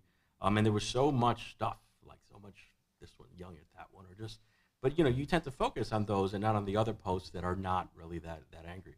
But it could be used, I think, in any kind of area. You just have to find if these communities are being formed. Are people using a hashtag? Are they in the responses, perhaps in a blog? You have to find out where the people are having those discussions. So that could be anywhere. Sarah, I saw your hand first. I actually had a question about the community well-being study. When you go back to the same communities to do the study in a different year, like you're doing with Connecticut, do you prioritize longitudinal sort of consistency, or do you prioritize making sure that you've got the best current indicator for quality of community? So I would say it's case-by-case basis, to be honest, because we work with these nonprofit partners that have their own objectives, their own funded initiatives as well. So we try to say, we would like to ask the same questions year over year to measure the difference, because the purpose of the first survey is to set a benchmark, and then for them to evaluate the effectiveness of their programs. But over time, they realize some programs aren't working, so they try a brand new initiative, or they ask, we need to try these different new questions. So for example, in recent years, we're asking more about where people get their information from. Do they go to a trusted doctor, or do they go online? So there are new questions that we add then that we incorporate into our factor analyses. So what we do in Connecticut might be a little different than we do in Rhode Island, but we use those lessons learned to inform how we approach the next community. Thank you. You're very welcome. Yes. For Professor Stenberg, for those communities that responded to you, did you have any surprises, or were those some of perhaps the usual suspects that you might expect to respond to this type of a survey? And connected to that, do you think that perhaps some resource constraints, either fiscal or expertise, may be driving some of the low participation in these initiatives? One of the surprises was that we found some smaller and medium-sized jurisdictions, smaller, maybe under 5,000, and medium-sized under 25, that were taking action or planning to take action. We had assumed we would get lots of the 23 responses from the largest cities and urban counties. So that mixed response rate was kind of interesting to us. So we'll know more about that when the second survey results are in. Your second question about resources. That's something we need to probe more because one of our concerns is that local officials will get into a check-the-box mindset. We've appointed a chief diversity officer in our HR department.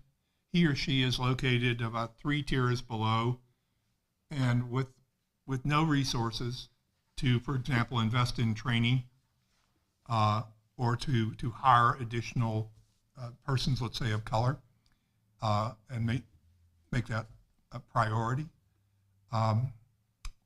We don't know that. What we did find out when we asked the question, where did you turn to for help, was a second surprise. I thought it would be GARE. I thought it would be ICMA. It was to private consultants. And I don't know why, because both GARE and ICMA have, I think, a full range of resources and toolkits available at a fairly modest price. The other thing that they did not reach out for help from was the Municipal League, the County Commissioners Association, or the School of Government until very recently. And it may be because we're all learning. It's still fairly early for many of us in this space. But we're still trying to get answers to those and other questions. But thank you for that. All right, last question. So Carl, just following up on that, so did you see any preliminary correlations between citizen demographics and you can see with the type of response and also just who responded, right? So you have a 9% response rate, who responded, who didn't respond, so you can pull out some of the demographic data and sort of diving into the whole representative bureaucracy kind of literature. Yeah. We did a demographic analysis, and I should say that we're in the final stages of a school of government public management bulletin, which will be on our website with the complete data and analysis. But like the population size, we were a little bit surprised. We had assumed that in the kind of the urban and metro corridor, there would be the most activity. But we did find in some of the more rural parts of the state that there was interest in moving forward. The response rate was so low, couldn't make any generalizations, but we're going to try to find out more about that factor, because we had assumed, again, that the vast majority of the actions would be in the urban metro, larger communities. And of course, they were represented, well represented, but not exclusively. Great. I would like to thank all 3 of our panelists for their really excellent presentations and all of our wonderful questions as well. Thank you so much. So we're going to take a 5-minute break, I assume?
Okay, everyone, we'll get started with panel 3. As frontline service providers, local governments daily confront the challenges around public safety and public welfare. Among these are the rising rates of substance abuse and balancing public interest with assistance to those suffering from addiction. Formulating public policy that works and that respects community members and community values is a core dilemma as well of all local policing. Against the recent backdrop of public protest against discriminatory policing, localities have struggled to bring more civilian and community oversight to local law enforcement, consistent with, in New York State at least, with some state mandates. Today's panel, Community Engagement and Practice, Addressing Justice, features 3 outstanding presentations. First up, we have Talk the Talk and Walk the Walk, What New Yorkers Think and Say About Substance Abuse Disorders, by Katie Zuber and Patricia Struck, 2 of our fellows here at the Rockefeller Institute of Government and the authors of the series Stories from Sullivan, a groundbreaking work on substance addiction in rural New York.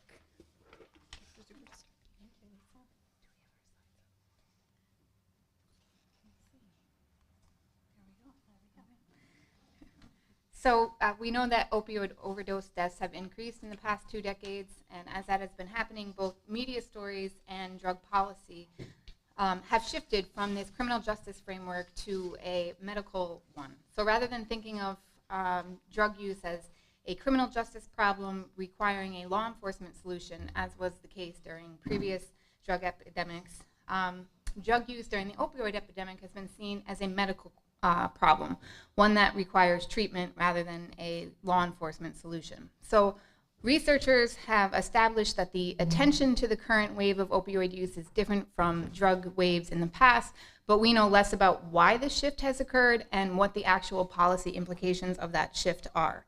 So what we want to know is, how has people's understanding of substance use changed in response to the opioid epidemic, and how do new understandings shape the policy response?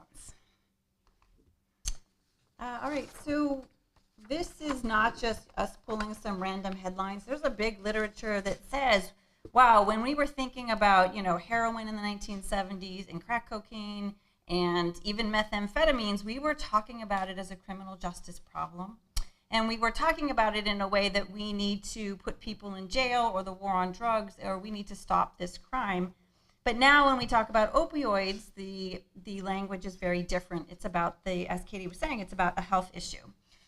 And what's very interesting to us as not only people who study the opioid epidemic, but as political scientists, is understanding the relationship between how people understand an issue and the kinds of policies that are likely to come out as a result.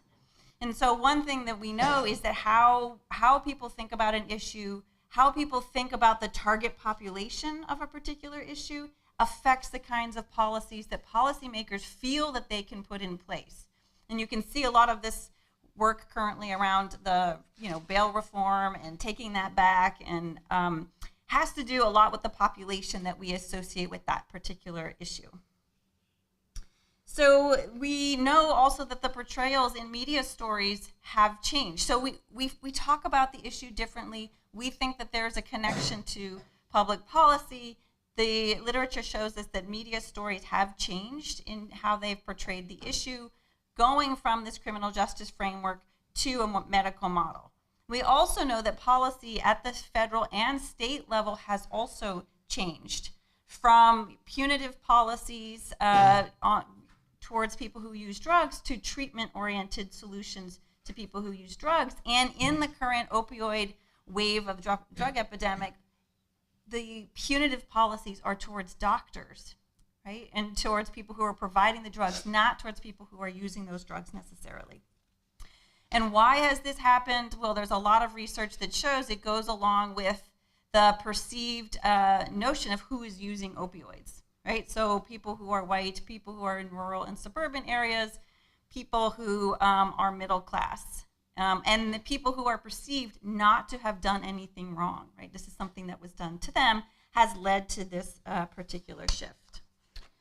So as Patty was saying, how people think about particular issues is going to kind of drive the policy solution, but a lot of the literature really focuses on the idea that it's elites that are driving the changes in mass opinion or in public opinion. And so we kind of, drawing on the work of E.E. Schatzschneider, think of politics as this street fight, where the winners and losers are determined not necessarily by the strength of the elites or what political elites are saying and doing, but by the spectators who are watching the fight, and the extent to which whether or not the spectators who are watching this fight actually get activated and then mobilized and involved. And so in this particular project, we are looking not at political elites, but at the spectators and how they understand drug use and the policies that they support and their beliefs on what's possible in the future.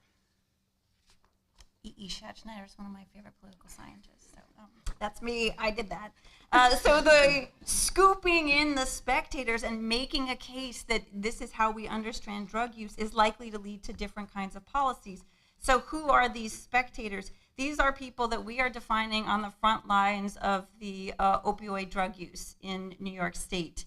And so to kind of capture what these people think and to understand better their perspective, we conducted, we have 193 interviews.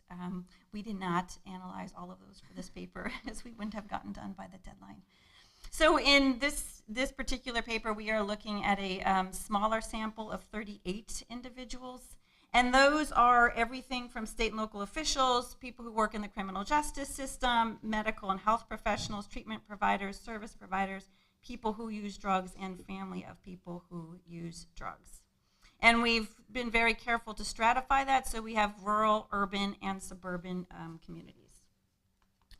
So what we found was some of what we've seen in the existing literature, which is this idea that understandings of drug use and what the policy response should be have changed because of who the current opioid epidemic affects. And so it's this idea that opioids, quote unquote, becomes a disease when it spreads into the suburbs and is affecting middle class, white, suburban, and rural kids. And consistent with the literature, we also found that people view substance use through a criminal justice and medical model framework. And so the criminal justice framework basically says that people who use drugs are the problem. They are described in stigmatizing terms such as an addict who will do anything to get more drugs, repeat shoppers, frequent flyers. People who use drugs are defined without any kind of sympathy as being irresponsible rule breakers, hardcore, and dealers. And so people who view the opioid epidemic through the criminal justice model believe that the appropriate policy response is to engage the criminal justice model with a particular focus on arrest, prosecution, and the war on drugs. We also saw evidence in support of the medical model. So this is the idea that people who use drugs aren't just making poor decisions or have poor character flaws, but it's this idea that they're actually sick. And that it's not the people that are the problem, but the actual substance use disorder that is the problem. So people who use drugs in this framework are described as self-medicating, having a biochemical dependency, or a disability. So drug use is rooted in individual experiences of trauma, and there's a recognition that, again, drug use can affect anybody, that drug use does not discriminate. So the policy solution here is not a criminal justice response, but the idea that the individual needs treatment by medical personnel, prevention, and limitations on doctor-prescribed opioid medication. But in addition to these two models, the criminal justice model and the medical model, we also saw an additional framework, the structural framework. And so this framework extends further than both the criminal justice and medical models. And people who see drug use through this kind of structural lens say that people who use drugs are the collateral damage of systems that have discriminated and harmed them. They are underserved by helpful and wanted services, and they're overserved by punitive ones. And so the policy solution, when you think of it from the structural model, is to address the broader systemic problems, things like housing, healthcare, and poverty. The need to really not just treat the individual, but to empower communities and to end the war on drugs. All right, now, of course, people don't walk around and talk to us with these frameworks and keep within these lines of these frameworks, and they have what we call slippage, right? These are inconsistencies in the way that they talk about drug use. And so these inconsistencies might be describing, this as a disease, but wanting a criminal justice policy answer, or to describe some people as deserving a kind of a medical model treatment kind of condition, and other people as deserving the criminal justice punitive kinds of solution. And so we wanted to understand slippage, not to point out like, oh, look, there's this inconsistency here, but to understand kind of how people make sense, right? There's been this shift, but how do actual people who are seeing this firsthand, how do they shift in their minds, and how much of their beliefs remain sticky to this old criminal justice model, and for whom do those beliefs remain sticky? Because I think there's going to talk about policy implications in terms of what's likely to happen in the future. So the slippage is evident in when people kind of go back and forth between different frameworks and different ways of understanding the problem. And so this particular individual that we spoke to really mixed a criminal justice and a medical framework for understanding the behaviors of her son versus the behaviors of other people who use drugs. And so her son had, as she described it, some wires crossed. He suffered from anxiety and depression. It caused him to live on the edge. So when he went to jail, as she pointed out, he was treated poorly. He was deprived of medication. They didn't formally detox him. They didn't give him a doctor. He was just left there to suffer. He made it through this second-rate state facility because in her eyes, all state facilities are second-rate facilities.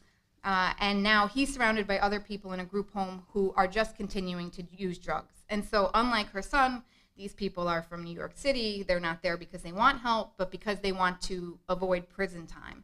She repeatedly refers to these other individuals as people that are doing drugs, people that are breaking the rules, and just continuing to use drugs so that they basically are unlike her son. And we talked to two local officials, and they were the most explicit in terms of the criminal justice model. And so in our discussions with them, they talked about, I don't know how you feel about the disease model, but I'm not a disease guy. These people are addicts, right? So that they were very explicit. They didn't hide anything behind a kind of a sublayer. But even these two local officials make some distinctions between people who do deserve some care and people who don't deserve some care.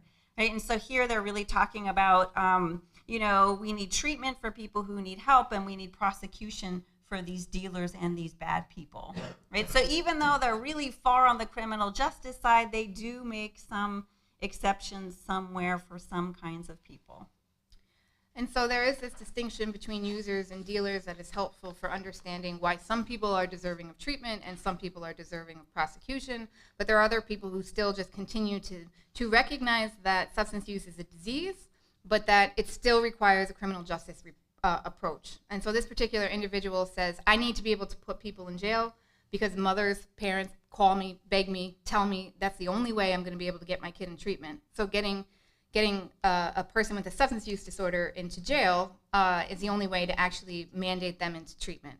And then on the flip side of that, when you're thinking about, quote unquote, the dealers, then those are the people that deserve prosecution. So for this particular individual, he understands that it's a substance use disorder, but criminal justice response is the best response, either for getting people treatment or getting people prosecuted. And we did talk to the mothers too, and they did say they did call and ask to have their children put in jail. All right, the medical model holds that again, it's a disease and people who use drugs have a disorder, but even people who embrace the medical model kind of slip into this kind of criminal justice approach. And so we talked to a person who works in health services in a medical facility, talked about how difficult it was to turn people away who come in for help. So when you go to a hospital, in order to receive care at a hospital to detox, you have to be in active withdrawal. Active withdrawal is extremely painful, right? So it has all kinds of bad, nausea, vomiting, diarrhea. And so people who are sick do everything they can to avoid going into withdrawal. Right? And so even though it's a disease, and even though she knows it's a disease, and even though she works in a medical facility, she still says when people decide that they don't want to wait to go into active withdrawal to get treatment, and they turn and they walk out the door, she blames them and says, you are accountable. This is your fault for taking this action. right? So even people who are in these medical facilities who believe that other folks should be getting treatment still struggle with how to treat people who use drugs and to treat it like a disease consistently.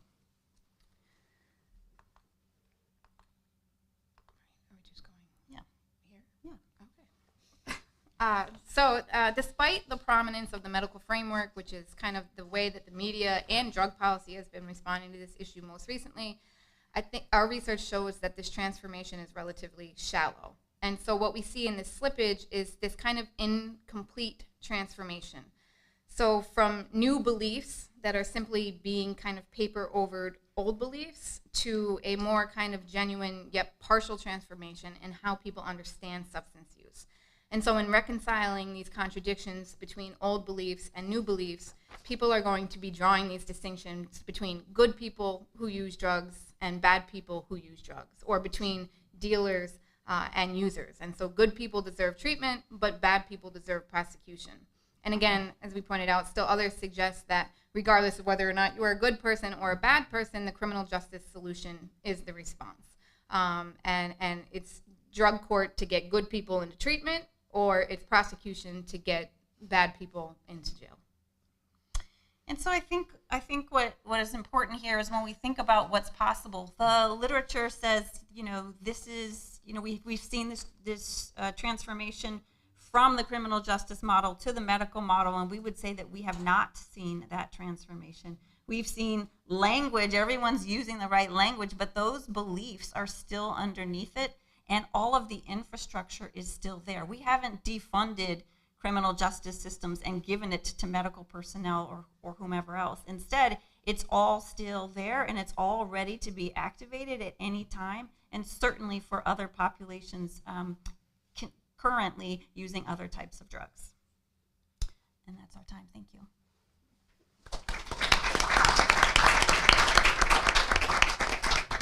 Thank you. Again, we'll hold questions until the end.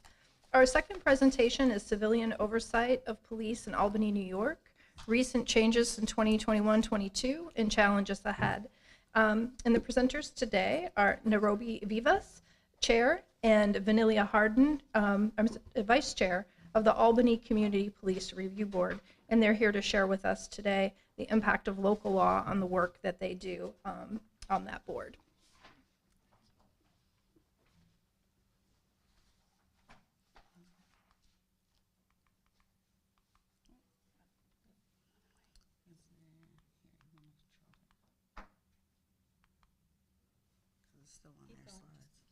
Okay.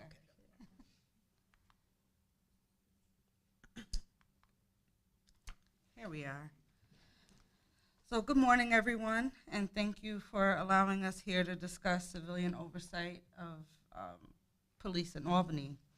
Our agenda today will be discussing who we are as the board, changes after the implementation of Local Law J and that impact, where we've been, what we're currently doing, and our areas of focus. So the CPRB's mission here is to review complaints of misconduct committed by officers of the Albany Police Department. Our goals are to improve communication between APD and the communities and increase police accountability and credibility with the community that it serves. Our vision is committed to providing the city of Albany,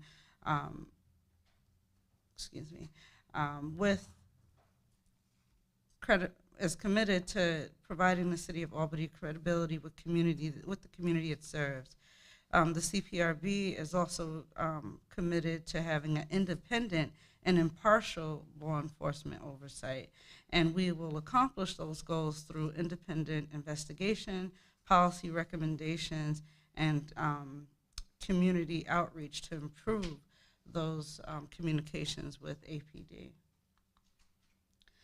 So here is the composition of our board. We are a 9-member board. 3 of our board members are appointed through the Albany mayor, and the other 6 are appointed through the Common Council. We have a variety of board members from diverse backgrounds, from lawyers, professors, community activists, and former law enforcement.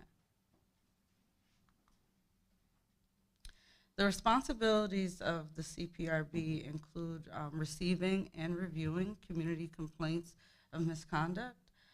We review any complaint that is provided to us and or investigated by APD, or the Office of Professional Standards, also known as OPS.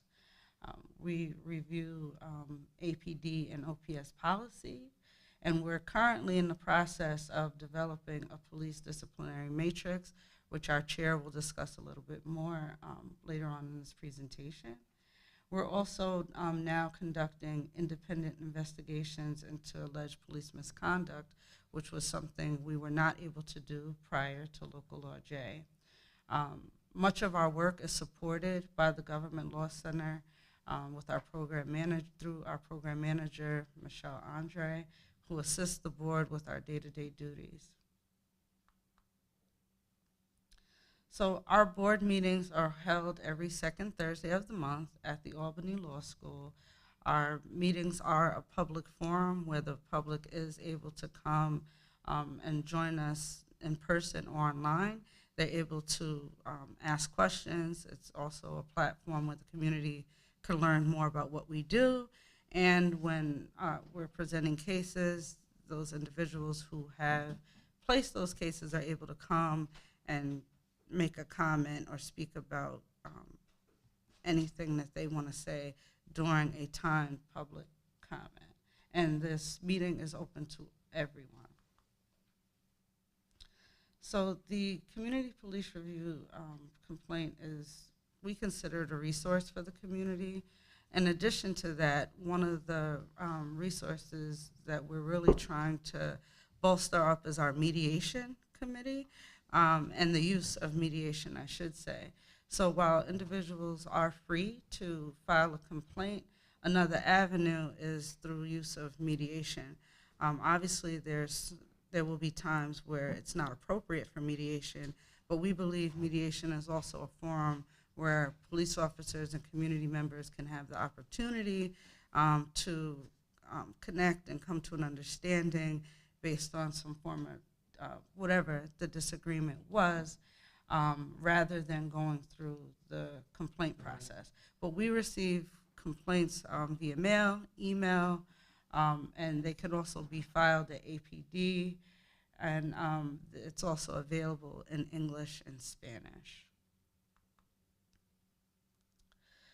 So following the death of George Floyd, in June 12th of 2020, our former Governor Cuomo signed into Order Executive 203.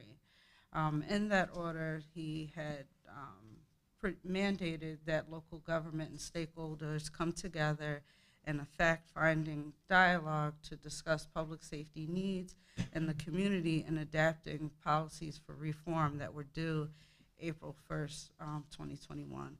Our chair, Nairobi Vives, and our former board member, Larry Becker, were on that platform in those committees. So I'd let Nairobi more speak to what that was like at this time. Thank you.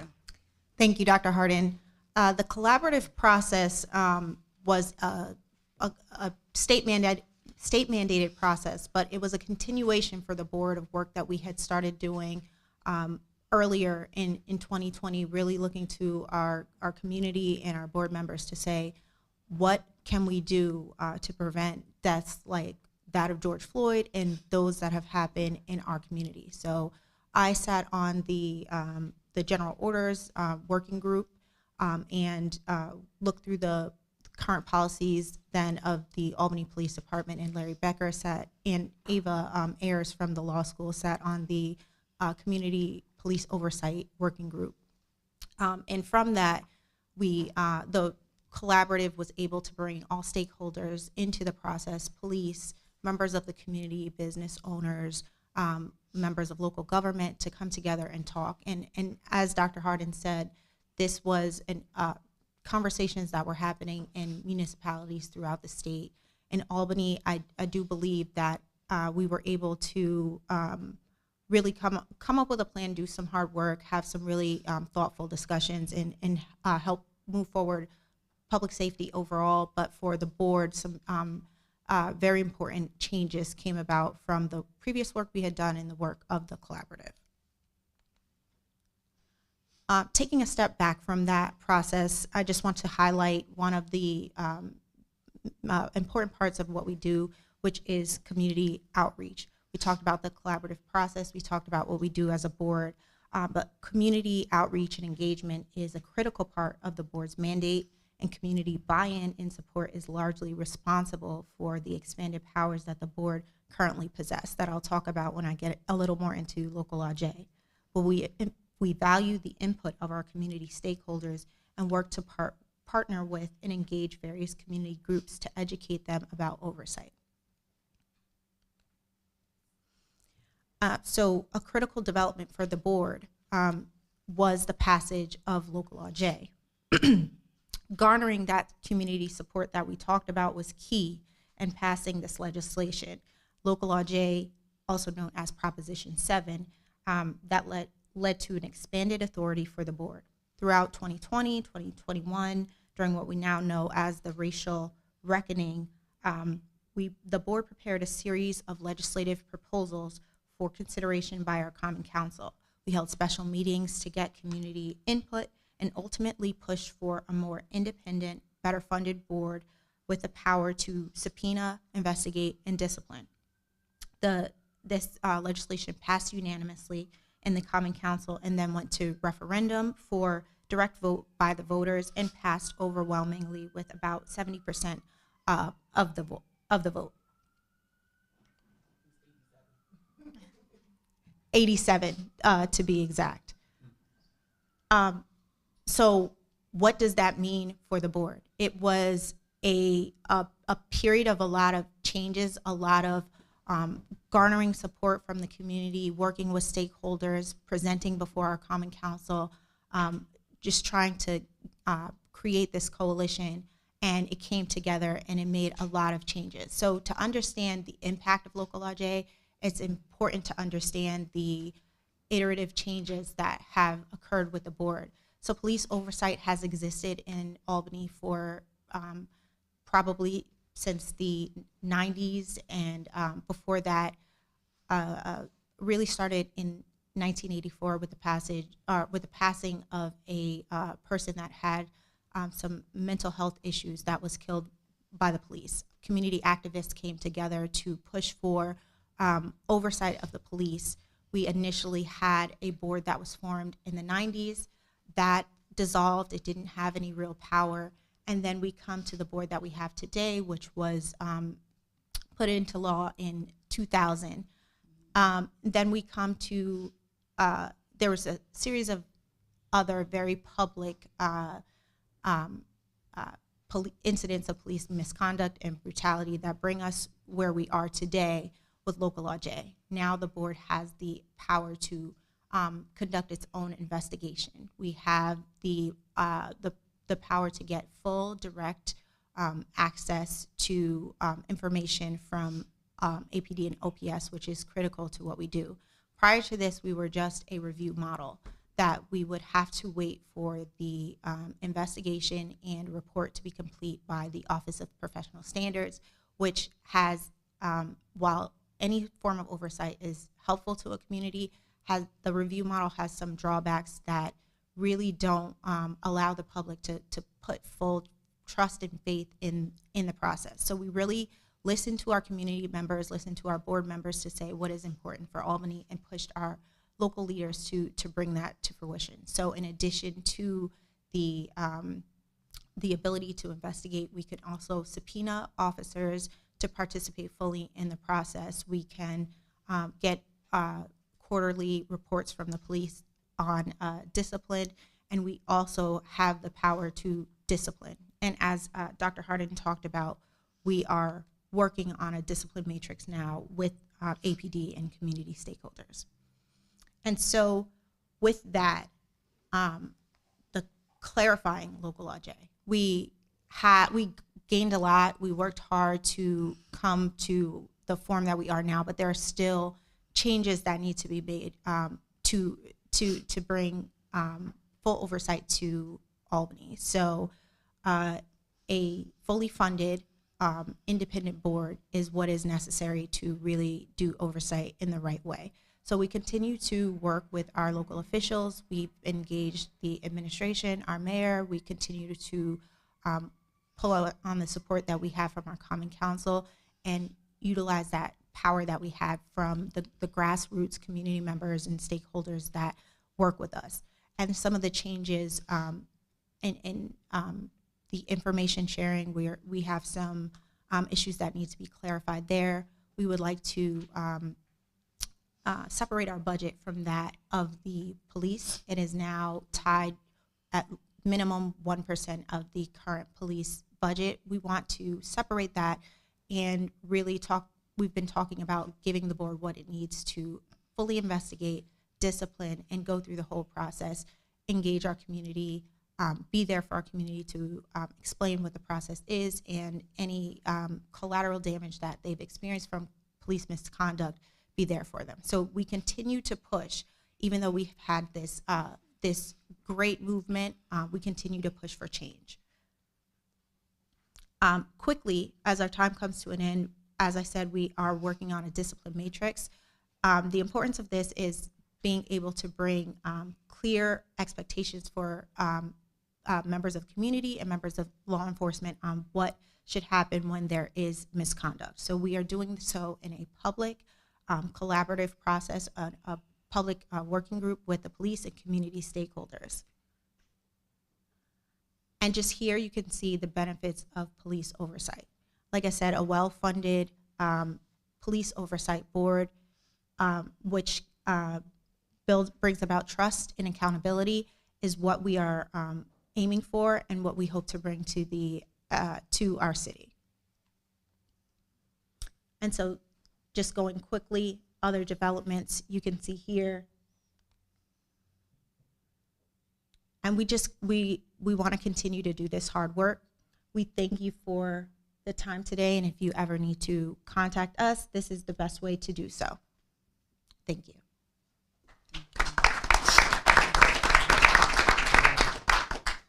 Thank you. The final presentation for this panel is Putting the Public in Public Safety, Evaluating Oregon's Local Public Safety Coordinating Councils. And it's presented today by Amanda Bankston and Adam Kuchiara, both of whom are PhD candidates at the Maxwell School at Syracuse University. So as from their title, their research focuses also on policing oversight and trust building, but drawing from the state of Oregon's experiences. Hi everyone, good morning. I think it's still the morning, right? How are y'all doing? You're smiling back, so that's good. I like it. So as you just let us know, my name is Amanda Bankston. I'm a doctoral student at Syracuse University. I'm delighted to be part of this wonderful panel and present work in progress, Putting the Public in Public Safety, Evaluating Oregon's Local Public Safety Coordinating Councils, along with my colleague, Adam Kuchiara. And we're picking up just where folks just left off for us, looking at examining the effects of these community collaboratives or potential effects in their relationship with criminal justice outcomes. More specifically, we examined the relationship between community collaborative design, how they're actually designed, and those public safety outcomes at the county level in the state of Oregon. I'll explain in a bit why we're taking a trip to the Pacific Northwest to look at this. And I really don't need to do much to motivate this, given what we've heard today. The summer of 2020 has been brought up several times this morning. It really laid bare the fractured and fraying relationships between communities and police and the folks who they pledge to protect and serve. So these images might seem familiar to you. We know across adult Americans, across racial and ethnic groups, agree on one thing at least, and the majority of us agree that there needs to be a change in policing. And whether that change looks like reform, defunding, or abolition, we're not going to get into that debate. Y'all can do that over lunch. There's a thread that we can draw across all of these, and that is collaboration. So since the 1960s, the United States DOJ has said that collaboration is the only way to overcome the challenges facing our complex criminal justice system. And so we have two research questions. The first is, what is the relationship between mandated community collaboration and criminal justice outcomes? And the second is, how does collaborative composition, you can think of this as who gets a seat at the table, moderate this relationship? So I'm a theory person. I'm going to keep this light and tight because I know that's not what you came here for today. But we draw from several bodies of literature. The first is collaborative governance. So we draw from scholars Emerson and Nabachi, looking at the processes and structures underlying the collaborative process. The reason this is important is because behind me you should be seeing the complex and dynamic system context in which collaboration actually functions and the power therein. The second is representation. Again, who has a voice, who has a seat at the table. We know empirically that a seat at the table or a name on the roster descriptively doesn't necessarily mean that substantively you're contributing in ways, or that you have that access and belonging to power. The third is public participation. We can go back to our old ladder participation, letting us know that there are different forms. Not all forms of public participation are created equal, and sometimes they can be coercive and manipulative and actually have adverse outcomes. And then we go to our friends in conflict and peace studies who talk about resistance in all collaborative endeavors, where whether it's resource limitations or whether it's something more systemic and intentional, we see that not all voices are heard in some of these dynamic settings. And this really strikes at a question at the core of public administration theory, where we look across the democratic ethos and the bureaucratic ethos. In other words, the more inclusive, participatory, equitable lens, and one that calls for efficiency and effectiveness. In the core of this, the people who are trying to strike the balance are looking at community oversight as a way to involve direct community voice, and that is where we jump in. So again, don't worry, I'm not going to get you through all of this literature, but I did just want to show, we did just want to show that just in 2020, right, we see this surge in interest around these groups. Not only do we see innovation in practice, but we also see scholars trying to trace the impacts of these efforts. And there, in 2022, is a sad story, finding that in many cases these groups were having adverse effects. Suffocating community voice is something you see on the top line. You see across racial groups them moving the needle in the wrong direction in terms of building community trust with police and more broadly the criminal justice system. But we do want to draw attention to the final, if my big head isn't in the way, the piece at the bottom that suggests that who gets a seat at the table might matter, and that nonprofits might be societal brokers. So having a nonprofit voice at the table might act as a mediator, encouraging more equitable contributions in these processes. So let's take our trip to the state of Oregon. Why Oregon? Well, because we have a treasure trove of data, and because they picked up cues about 20 years ago in mandating local public coordinating councils, LPSCCs, from here on out. Because counties are in the best position, they say, for management, they have county level groups that kind of have great latitude in what they do. They were designed to address the fractured kind of criminal justice landscape, but they can involve businesses, nonprofits, and really at their own discretion. So we look at the variation in how they're constructed and its relationship to their criminal justice outcomes. More specifically, to tell you what they actually do, they coordinate. So they guide policy and make recommendations around policy. They also dole out funding. So they do make community level grants with part of a discretionary budget. And with that, I'll turn it over to Adam to tell us a little bit more about what we looked at. Thank you. So as Amanda mentioned, we took our research questions and we saw what data was out there that would help us evaluate the outcomes for these local public safety collaborating councils, the LPSCCs.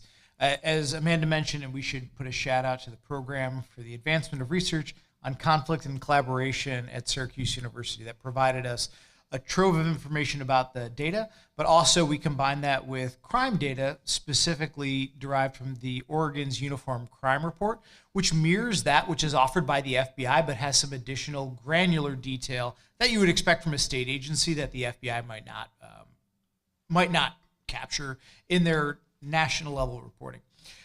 And this led us to the empirical strategy to examine those counties that implemented a public safety focused collaborative, those that specifically included a nonprofit, and those that did not, which served as our controls. So for those of you who are unfamiliar with the county breakdown of the state of Oregon, it is presented here. But it's interesting here. So some, like many counties around the United States, size does not necessarily correspond with the population. So again, for those of you who are unfamiliar with the state of Oregon, some of the most dense counties are actually the smallest, and those are located on the northern part of the state, adjoining to Washington State, Multnomah County being the largest. And then some of the smaller counties are actually geographically the largest. So you see a lot of variation based on both population size and geography. And as Amanda mentioned, the law in Oregon gave broad latitude to these counties to establish their public safety collaboratives.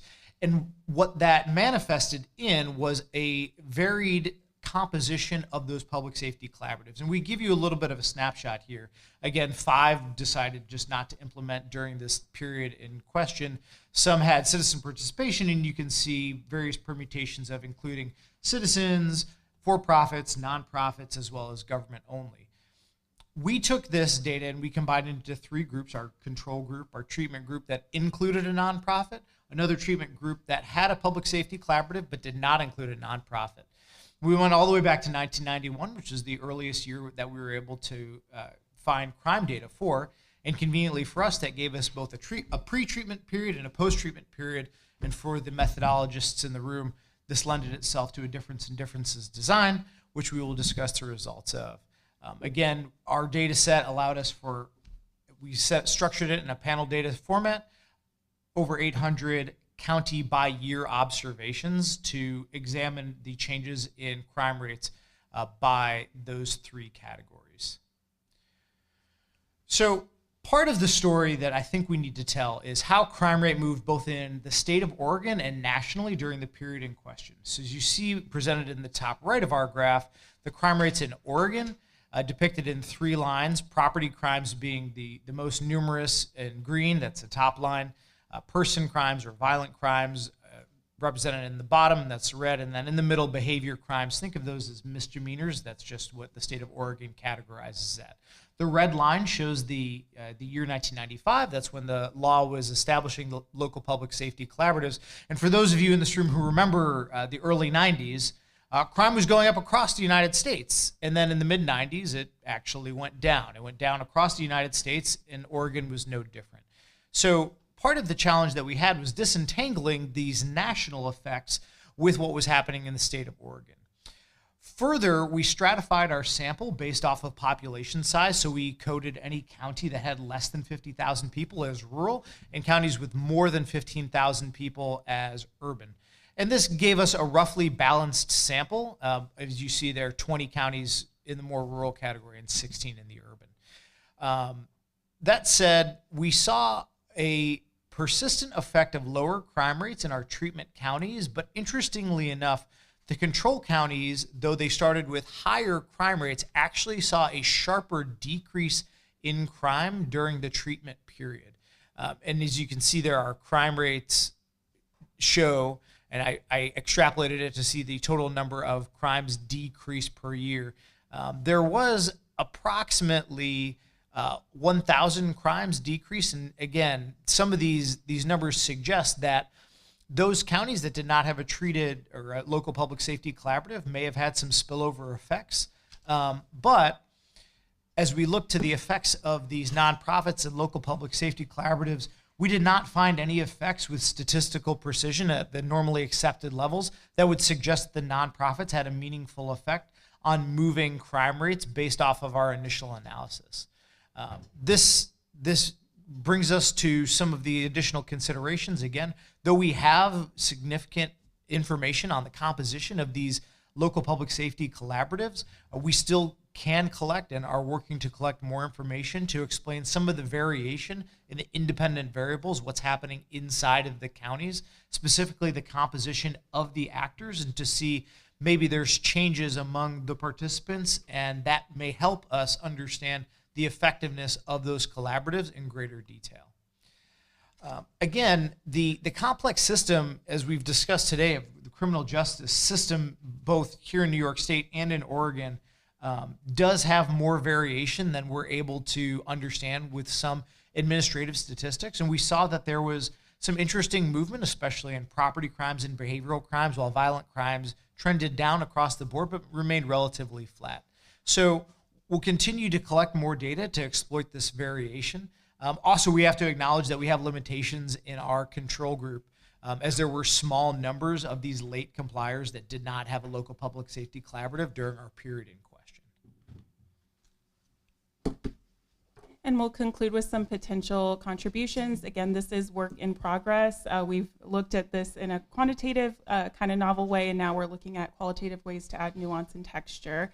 But we see 3 potential contributions. The first is really, although there are many case studies in the collaborative governance space, we're looking at outcomes in quantitatively, which is something a little bit new.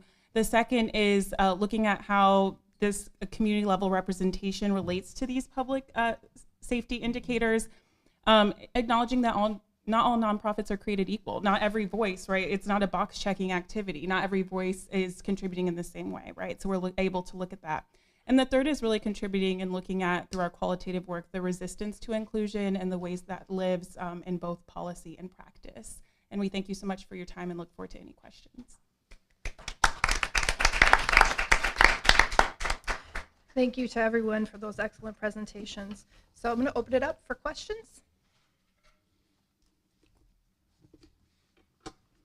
Leah. I have kind of a technical question for the last paper. In your diff and diff, did you do pre-trend analysis? We did. How were they different? Because given what you said about the sharp decline in your control counties, I would expect there's maybe something about who decided to adopt when based on their crime rates. So interestingly enough, the pre-trends were very similar prior to 1995, which is something that we did take a look at. And part of the challenge was creating a stratified sample that included enough of both the treatment and control counties, which is why we picked 50,000 as the cut point for both urban and rural. So we had enough treatment and controls in both urban and rural, treated and untreated, and as well as a good sample to conduct that pre-trend. Did you consider using the census and HHS's determination of rural county instead of an arbitrary cut point? So we did get that from the census. We did stratify. We had a 5-way stratification using the census's like five categories. There are 2 that are generally considered rural. Yeah. Yep. And we chose the 50,000 mark, mostly due to the population size of the control counties, so that we could include enough control counties so that we could make a meaningful analysis. Without going up to 50,000, too many of the control counties dropped out for the smallest categories. I have a question for you folks as well. I'm guessing that crime rates is based on conviction rates? Not based on conviction rates, based off of reported crimes to the Oregon Department of Corrections. I wondered if you looked at sentence length as a I'm wanting there to be hope in your model, so that seems like a possible area. We did not include that, but that's a great suggestion. Thank you. Thank you for that. So maybe, I don't know who this might be addressed for best, but the FBI did change how they collect data from local municipalities. How is that going to impact what your work moving forward? I don't know who wants to chime in on that. Because there are plenty of communities who did not submit data in the most recent year, which is a major concern for people like us. I'll just answer real quick for us. So that's why we used Oregon's numbers from Oregon. We also had an earlier model that included the FBI, but again, the FBI doesn't include what Oregon terms as behavior crimes. The FBI doesn't include that data. So the numbers we had both numbers, so we just decided to go with Oregon by itself. That does complicate analysis. If we wanted to compare Oregon to other states, then we would have to use the FBI analysis, and that would drop out some of the nuance that we have in our current model. I actually have a question for Vanelia and Nairobi. So from your presentation, you talked a lot about the building of the public trust and the community buy-in. I'm curious if you could talk a little bit about what approaches were used to build kind of the reciprocal trust from the local law enforcement agencies, whether you saw resistance or support of your work, and whether that's changed after the passage of local law J. So with law enforcement, there's not one clear answer. There is community oversight is not an easy thing.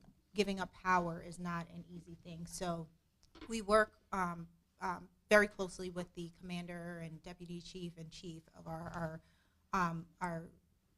local law enforcement agency.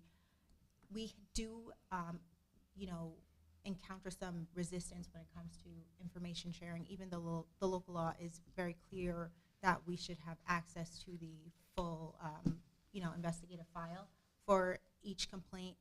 There has been resistance. So we went through a period of,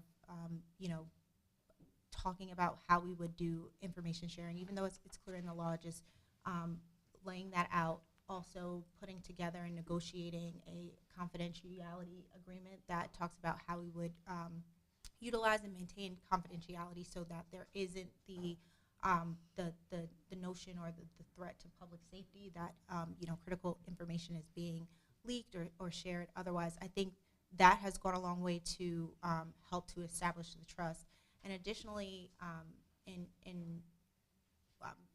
getting into the new powers that we have when it comes to investigation, we have some very seasoned investigators. One, the team that worked on the Sean Bell case in New York City, we have a contract with them, and then another gentleman who's an independent investigator who has experience with DA's offices and other things. So bringing the credibility of what we do, very professional, understanding confidentiality, understanding the goals and the values of our police department, and that maintaining that public safety. That's what we try to do. But we, as with any other oversight agency, there is pushback, there is resistance, and we continue to work on that. I would just add that one of the ways that we work through those challenges is we meet monthly with APD, OPS, to work through the barriers and challenges, and it continues to be a work in progress. We also openly invite opportunities for collaboration with them. They've also provided us an opportunity to come to the new recruit class and talk about the Community Police Review Board, what we do, who we are, to try to dispel some of those myths out there. And we actually have our board member, Matt Ingram, who's a professor here at SUNY, who's heading up the curriculum for that next class. Thank you. Questions? Just one more quick one for Patty and Katie. You had me at Schnottschneider, so yes. Yes, but I'm curious if you could just comment or talk a little bit about how would you hope that local policymakers could draw lessons from your research in understanding these shifting narrative frames? Like how could you envision that being leveraged into action? That's a great question. One of the things that was really interesting is that there's a broad literature about how things are changed, and to a person, every single person we spoke with, it didn't matter, race or geography, they said the same thing. People care now because it affects this white middle class community. And so I think this idea that things have changed is so pervasive that even the people that we're speaking with are speaking in those same terms. So to understand what is actually possible on the table, you have to realize that underneath these beliefs, so New York City is out there with safe consumption sites, and some of these upstate communities, they don't want to Narcan people because they're frequent flyers and they're shoppers and they're just going to die some other day, so why bother? So understanding what's possible in their community, understanding the kinds of changes they might need to make, because the language on top may be the same, but the beliefs underlying them are different. So I think in terms of what a policy response might be, I think it's very helpful to understand what people actually believe. Excellent. Well, thank you once again to all the presenters today. Just so everyone looking at the program, know we now have a brief lunch break and an opportunity for you to relax a little bit and socialize. Just heads up, SUNY is down in the lobby too, so they're down there with some of the research from SUNY Press. And we're going to reconvene, ask you to be back and try to settle in so that we can promptly convene our keynote at 12:45, and that will be followed by our afternoon panel. So everybody help yourself to lunch and enjoy. Thank you.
Welcome back, everyone. I hope you enjoyed lunch. I was so excited to see the great turnout for the return to this conference in person. And so I'd like to kick off our afternoon program by introducing our keynote speakers. My name is Laura Schultz. I'm Executive Director of Research here at the Rockefeller Institute of Government. And here at Rockefeller, our goal is to provide state and local leaders with the research and data they need to address the challenges they face in real time. So when we created Local Government Lab, we envisioned a meeting that would bring together practitioners, leaders, and researchers to discuss the topics currently relevant. This diverse set of perspectives can bring a greater understanding of policy opportunities, barriers, and solutions. Today, we are excited to highlight how a local community has built a policy through public-private partnerships. In 2017, Mayor Kathy Sheehan committed to Albany's designation as a sanctuary city that welcomes immigrants. The city has collaborated with the Immigration Law Clinic at the Justice Center at Albany Law School and community groups to develop a plan to care for people arriving in the city. Today, we welcome the people who were instrumental in the development of this welcome plan to discuss how the policy was developed and put into practice. I would like to welcome the Honorable Kathy Sheehan, Mayor of the City of Albany, to Local Government Lab, and Caitlin Chopra, Pro Bono Scholar at the Immigration Law Clinic at the Justice Center at Albany Law School. Thank you. Thank you so much. Thank you for having us. It is great to be here. And I think, what we're going to talk about today is still really in the very early stages. This grew out of really the follow-on from what does it mean to be a sanctuary city? What does it mean to give sanctuary to people? And as we started to hear stories about immigrants being placed on buses without being told where they were going, false promises being made in many cases, allegations that they were being tricked and brought into communities and left there simply because those were communities that had designated themselves as sanctuary cities, I reached out to our partners, Albany Law School, who we love working with, as well as some other community-based organizations, Albany County, and said, what if this happened here?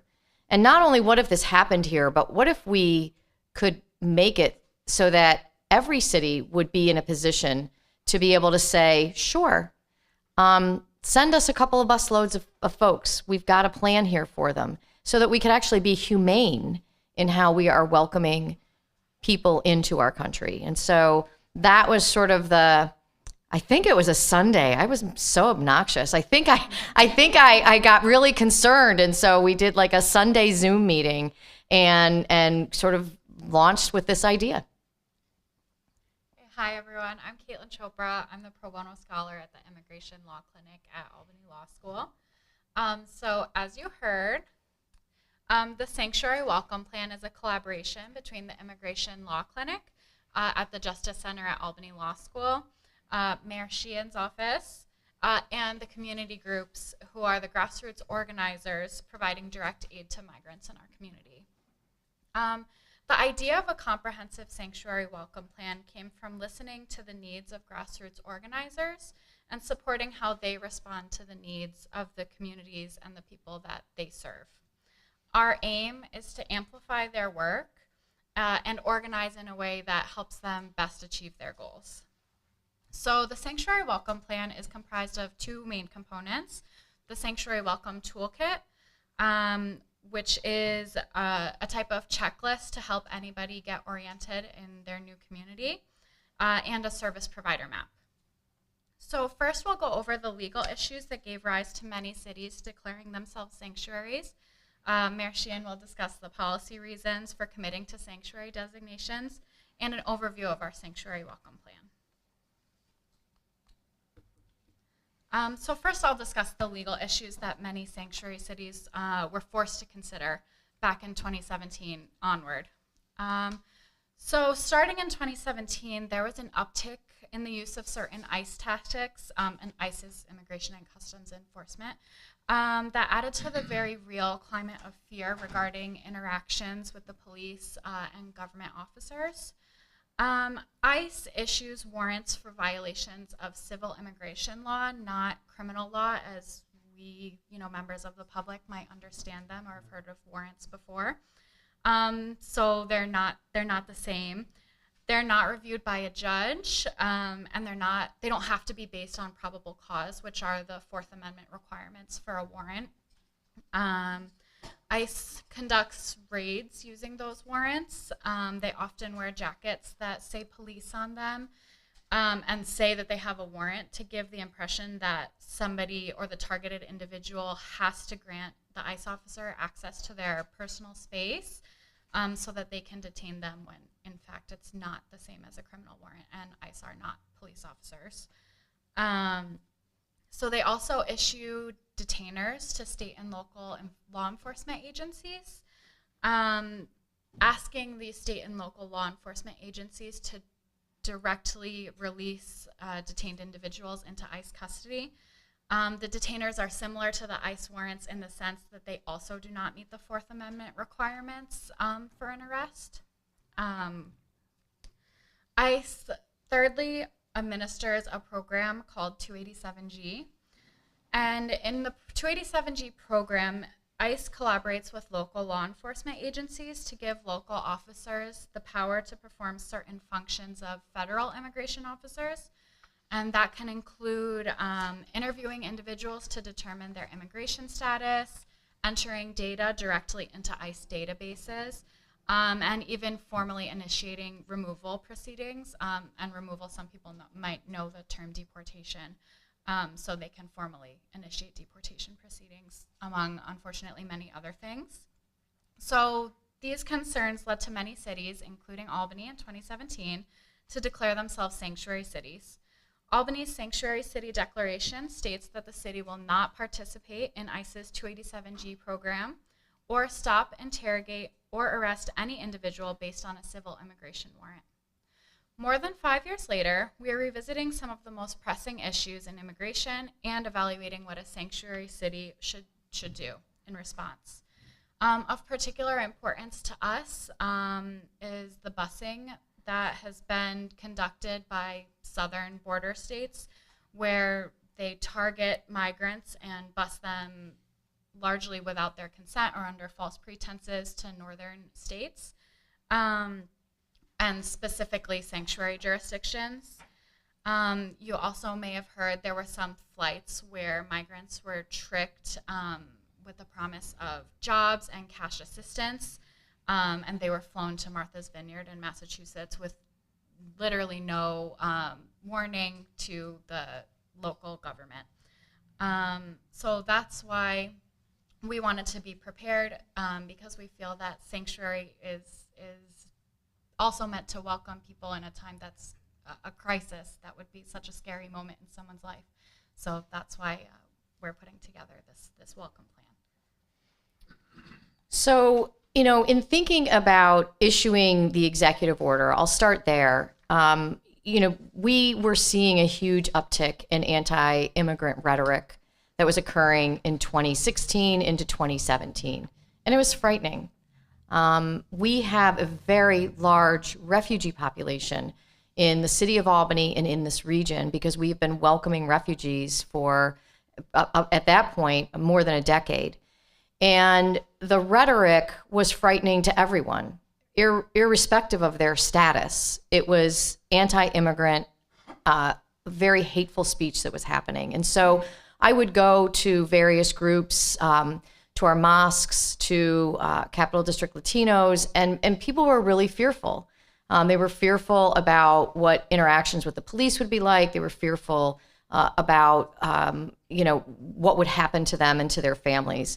And so I felt it was really important to ensure that our residents knew that our police department does not act as, an arm of ICE, right? It's not our job to do the job of the federal immigration officers. And so this policy is a policy that is supported and actually based on a draft that was written by the International Chiefs of Police Association. This wasn't something that was super radical. This was just really good policy. And it's good policy for a number of reasons. One of those reasons is that you want anyone and everyone who is in your community who is a victim of a crime to report that crime. You don't want them to be afraid to call the police. So that's number one. You want to ensure that people living in your community are able to access the resources that their tax dollars, they're paying rent, they're paying sales tax, that their tax dollars are paying for. What does that look like? It looks like if you've got a really bad landlord and you don't have heat, that you're going to call us so that we can address that life safety issue.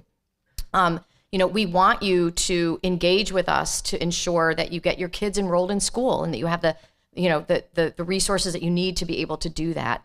We want you to be able to access the services that you're entitled to and the resources that you're entitled to in our city. And so it's important to make sure that people know when you come to City Hall, we're not going to ask you about your immigration status. Now fast forward into COVID, right? When you're seeking a vaccine, we're not going to ask you anything about your immigration status. That's not our job. That's not what we do.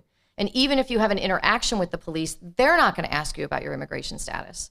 So, we want to create a safe community. We're all safer when everybody feels as though that the things that are there that we take for granted that protect us, protect everyone in our community. Another reason that I would tell people who would still grumble about it is, having our police officers enforce immigration law is an unfunded mandate, right? So even people on the far right, they hate unfunded mandates. So I use that word, right? Like, you're not paying us to do this, so why would we do it? But I think that, looking at this through the lens of empathy, I can also really empathize with these border communities that are dealing with a humanitarian crisis. They are dealing with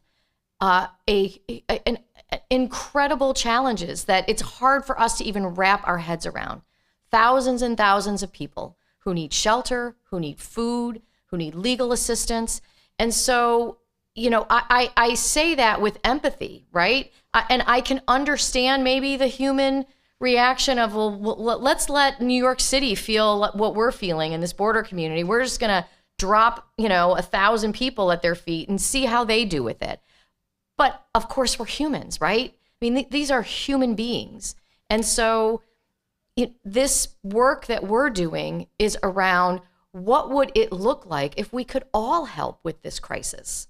Because we all should. This is an American challenge, and this affects all of us. And so what if we could really thoughtfully have a way that we could then replicate in other cities across the country to be able to welcome people and be effective in getting people where they need to be in order to be successful. And so, that's what this grew out of. And I think the other policy reasons, again, going back to, the economic reasons for this are, I have had employers ask me, can you get a couple busloads? Because we need people, seriously.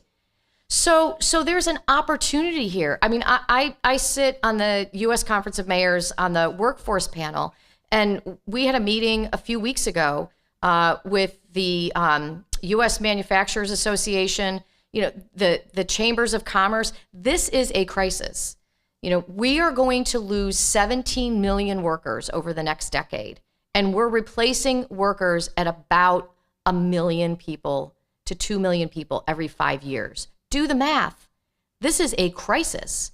And it's a crisis in part because of the lack of legal immigration that we've had in this country over the last, really since 2017. So this is a real crisis. And we do have now employers, manufacturers, the business community saying, wait a minute, we got to fix this. Because when you look at the demographics, I don't know how we are going to staff our hospitals fill our factories, manufacture goods, because the math doesn't work. And so I think that there is this window of opportunity right now for us to ensure that we are thinking about how you have a path to legal immigration, and then how we also have a humanitarian response when there is crisis happening that is driving people to take very, very dangerous trips with their families, putting their lives at risk to be able to come here. And so, why not write it, right? Why not create it? I think this is the perfect opportunity from both a pragmatic point of view, from an economic point of view, and from a policy point of view for us to actually do the right thing and the humane thing to do. So let's look at it. So yeah, we first want to walk you through our actual sanctuary welcome toolkit. And this is part of our humanitarian response. I mean, people are very vulnerable when they first get here. So this is our way of helping somebody orient themselves and feel welcome in their new community. So the Sanctuary Welcome Toolkit will be designed as an app and a website that either individuals, such as a migrant coming to this community, or a community navigator could access. After a series of steps, it will generate a simplified checklist of sorts of the most important services that a newcomer needs to connect with to orient themselves in our area. This could include things that seem simple to us but are so critical and important, like getting an ID, enrolling children in schools, enrolling families in health insurance plans, and connecting eligible individuals with employment opportunities. And this whole model was inspired by the organization and preemptive referral system that was designed by Elena Kilcullen for the reentry program that she created. And we're doing our best to adapt it to the needs of the migrant and immigrant community. So because eligibility for benefits varies based on immigration status, the first step is for the user to provide their immigration status. And we will also be giving a disclaimer that we don't save any of this. This is really just to help people. There's going to be no database where anything is stored, where if it got into the wrong hands, it would be detrimental to the user. So the person, if they know, can enter their immigration status. So benefits can be filtered that way. So you'll see here, these are some of the categories that will be filled out as part of the checklist after an individual completes the steps in the app. So they'll be able to go through each category and fill out some questions, and we'll populate what they need or resources we can connect them to.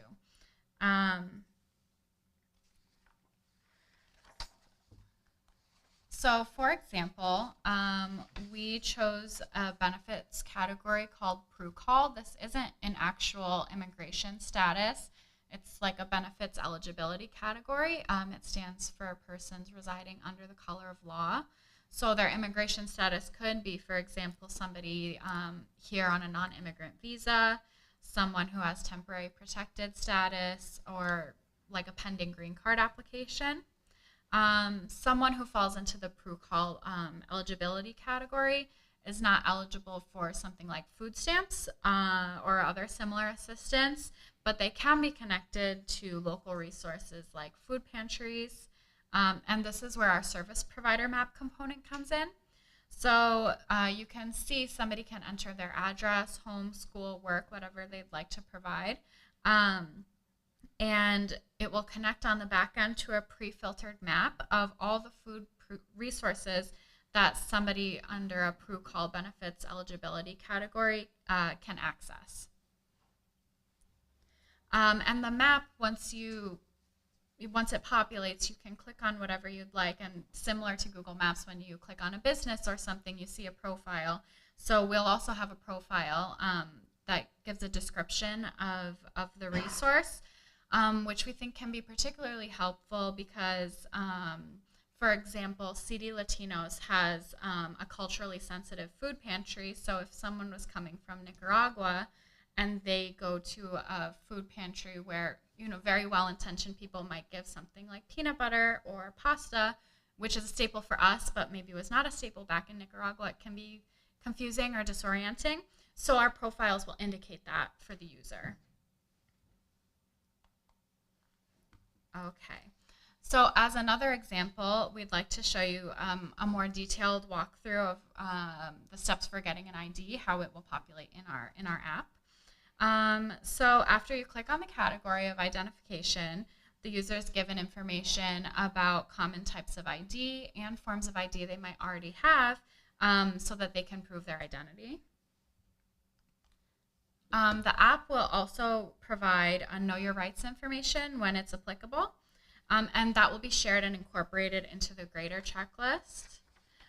This is because a very common obstacle, specifically for this category, that we hear from clients is that they are turned away at the DMV and told that they can't get a driver's license or any identification because they don't have a social security number, when in fact this is not correct, because starting in 2019, New York State enacted the Green Light Law, which states that anyone in New York, regardless of their immigration status, can apply for a driver's license or another form of standard New York identification.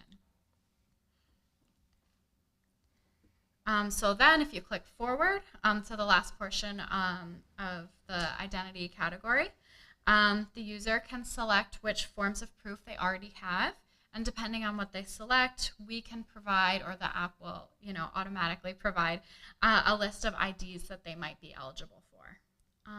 So that's kind of a brief granular look at some sections in our Sanctuary Welcome Toolkit. And so this project is still in development. It's kind of a focus of my work as a pro bono scholar at the Immigration Law Clinic. But if you have any additional questions or you want to get involved anyway, you can contact Lauren DeRosier. They're the senior staff attorney at the Immigration Law Clinic, and any of us will be happy to answer any questions you have. And I'll turn it over to Marcian. Thank you. So clearly a lot of thought has gone into this, and it's really been done from the perspective of someone arriving here. And I think that it really demonstrates that when we put ourselves in other people's shoes and try to think about what that experience is like, it creates the opportunity for us to really be transformative. And ultimately, we want people to be successful. We want people to be able to access jobs, to become contributing members of society, right? That's what, my dad used to say.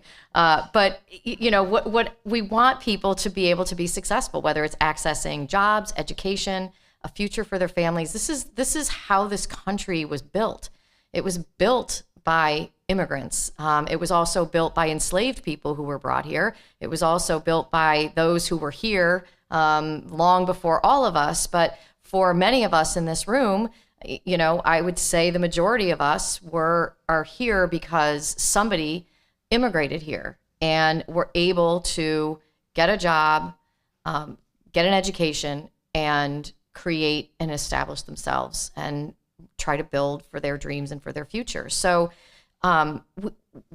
we all benefit when we provide that opportunity for anyone who is here for whatever reason they are here, right? I mean, that is something that we have an immigration law clinic. There are legal issues that are involved. They're complicated. They can take a long time.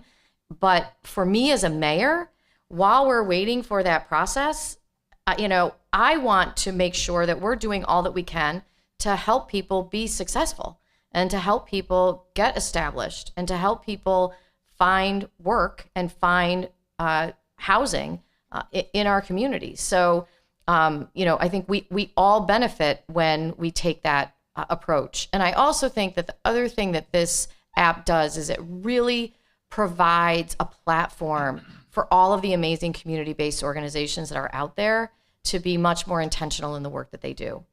And so I see this as an opportunity to really build out when Caitlin talks about the maps and the resources.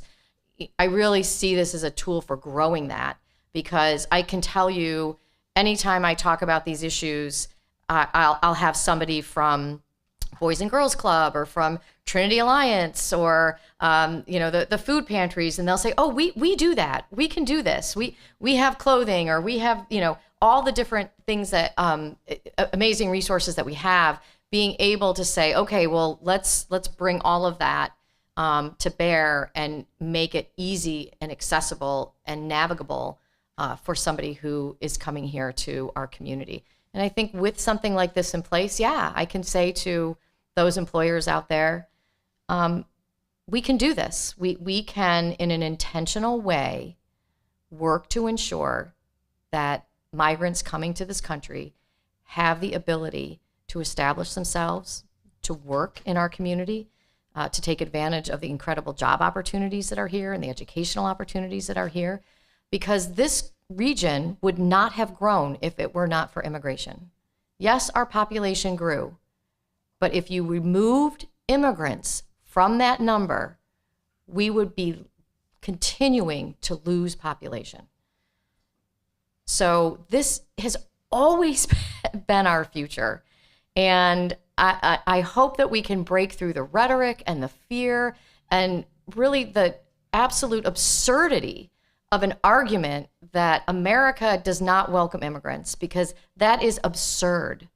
It is absurd. We were founded and based on the idea of people coming here from all over the world to seek a better life.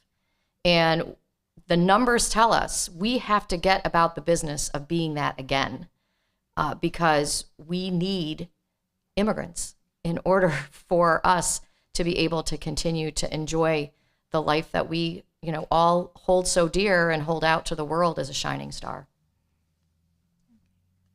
Thank you, everyone. If anyone has any questions, we can answer them. Well, hopefully.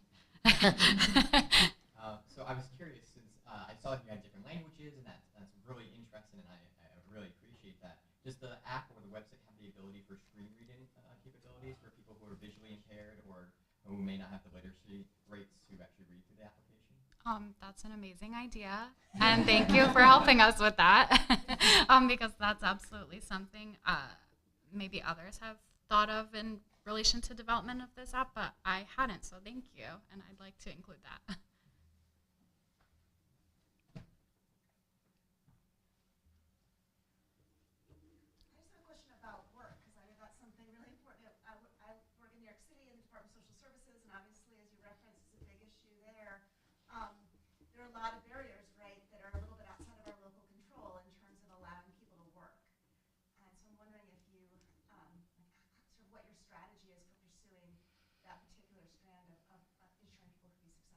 Yeah, I mean, the lawyers can speak to this better than I can, but I can say that what I'm hearing and what mayors are advocating for, this is a priority issue for the U.S. Conference of Mayors, is some sort of parole status so that people can work while they're awaiting adjudication of their application.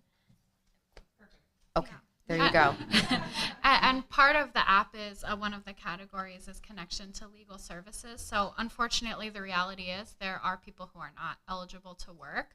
But hopefully a positive component of this would be to connect people with legal services if they are eligible to work, but they just need help submitting some type of application or something like that, then a legal service provider can assist with that, and we can help more people who are eligible enter the workforce.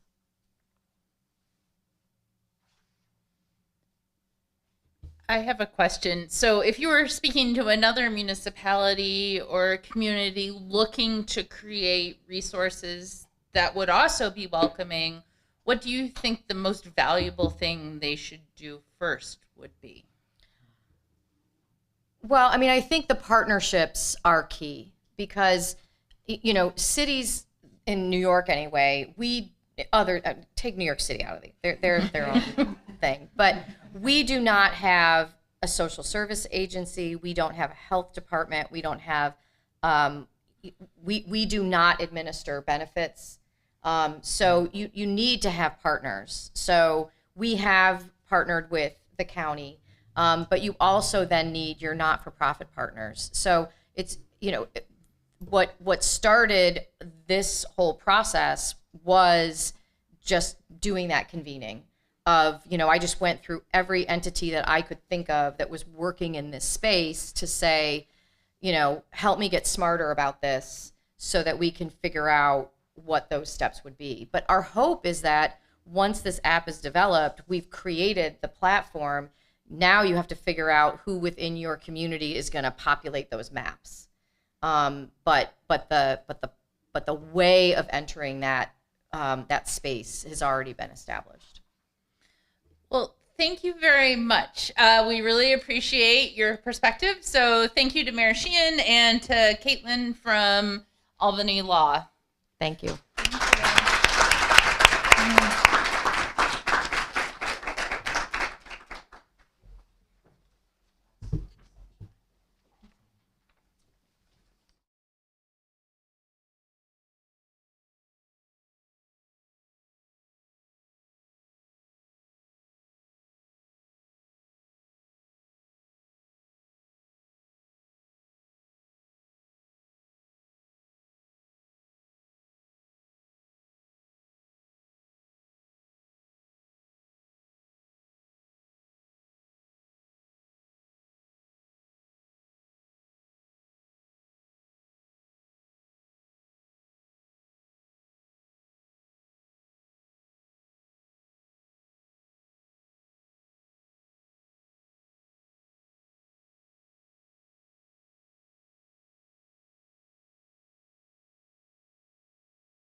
No one can see it anyways, it's fine. But it's better than this. The three extremes here. Good afternoon, everyone. We are very glad to be here today. We are a group of graduate students and also an undergraduate student from Cornell University, and we conducted a study on the innovative use of ARPA funding by municipalities in 3 areas. First of all, the use of ARPA funding in the field of broadband, which was conducted by Jane Brady, who's an MPA student at Cornell, and Ada, MRP student. Also, the second area is in the field of housing, which was conducted by Jordan Paris, former MPA student, and Julia Selby, MPA, and also by me, also an MPA student at Cornell.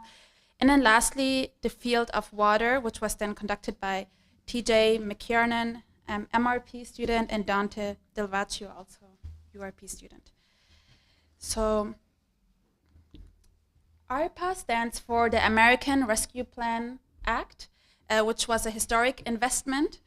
It provided US municipalities with about $130 billion US. And according to a study by the YMCA, about 84% of these fundings were used for infrastructure, and 37% were spent on equity-focused projects. Similar results were also shared by the New York State CMA survey. So in our equity framework, we focused on 3 components of equity: conceptual, procedural, and redistributional. But since this is a panel that is very much focused on practical solutions, I will not dive too deep into the theoretical framework.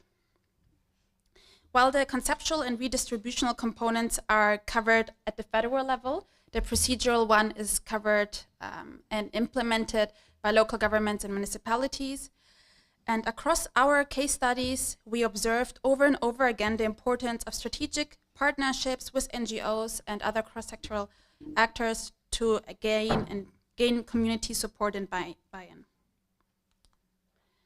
So as I said, we focused on 3 different areas where ARPA funding was used by municipalities. First, in the field of housing, our panelists will give you a detailed overview of this, but just a broad overview. Most of ARPA funds were spent on tackling homelessness, 44%, and we specifically looked at innovative ways in which municipalities use these ARPA funds to tackle homelessness, for example, by using tiny homes. Then another field that we looked at is the field of broadband. So especially the pandemic really shed light on the digital divide that exists here in the United States. And through the ARPA funds, about $65 billion were used by local governments to improve broadband connectivity. And lastly, our team also looked at the use of ARPA funds in the field of improving water-related causes. For example, we know that the pandemic also highlighted the limited ability of many communities across the US to pay for water utilities. So just lastly, before we start looking at these specific use cases, some key ways that we observed across all of these case studies is due to the ARPA's flexibility, local governments really could use these funds and respond to local issues they face, and also incorporate really innovative methods, as you will soon see.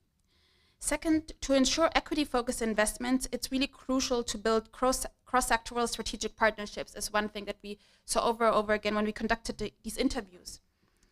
And then also, while the federal government used explicit equity language in this legislation, we see that this practice was not necessarily replicated by those municipalities.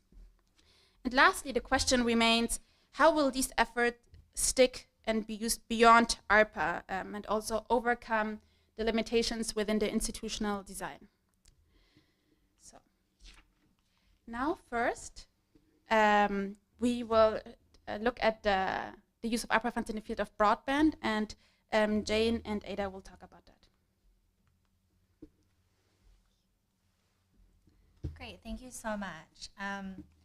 So I'm Jane. I'm here with Ada to talk to you about some case studies in broadband use of ARPA funds.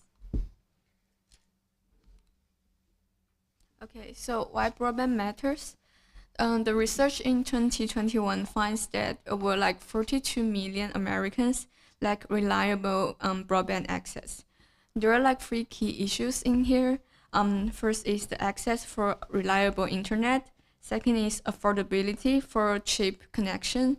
Third is adoption for users to have skills and also devices to use the internet. So the pandemic furthered the challenges and our dependence on internet with schoolworks and also remote working and even with governmental affairs. So ARPA and other federal fundings like CARES provides local governments with an opportunity to address the broadband issues. Great, so when we started looking at what cases we were going to choose for our broadband study, we were really interested in preemption, local or state laws which conflicted with federal laws on broadband. And so when we looked into those cases, we found 4 unique ones and one that didn't have preemption but was really, really interesting. And we looked at these creative approaches that really had real-world successes. And then we reached out to the municipalities involved in these projects, and we interviewed both local government officials and people who were involved in the partnerships from private entities. So the 5 cases we chose are across the United States. The first one is the city and borough of Rockefeller in Alaska, which do not have the preemption. But other firsts like Brownsville in Texas, Palm Beach County in Florida, Shenandoah in Virginia, and York County in Pennsylvania, they all have the preemption problem. So our first case is Brownsville, Texas. Brownsville is known as one of the worst connected cities in the United States, so it was a really great case for us to choose. Their project was jump-started after a push from the mayor who really wanted to improve community connectivity. And they ended up using $19.5 million of ARPA funds, as well as $70 million in funds through a local public-private partnership with an entity known as Lit Communities, which brought over 100 miles of middle mile fiber and 550 miles of last mile fiber. And this really helped bring their community to be connected. Sorry. Sorry, we're too nervous. So go on. So next one is the Palm Beach County in Florida.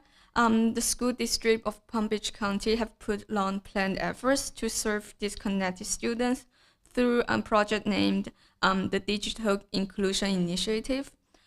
It was first promoted in 2006, but it didn't go well until the sufficient funding from CARES and ARPA to make things work. So about 60 million from CARES and 40 million from ARPA for them to build the fiber and Wi-Fi mesh networks.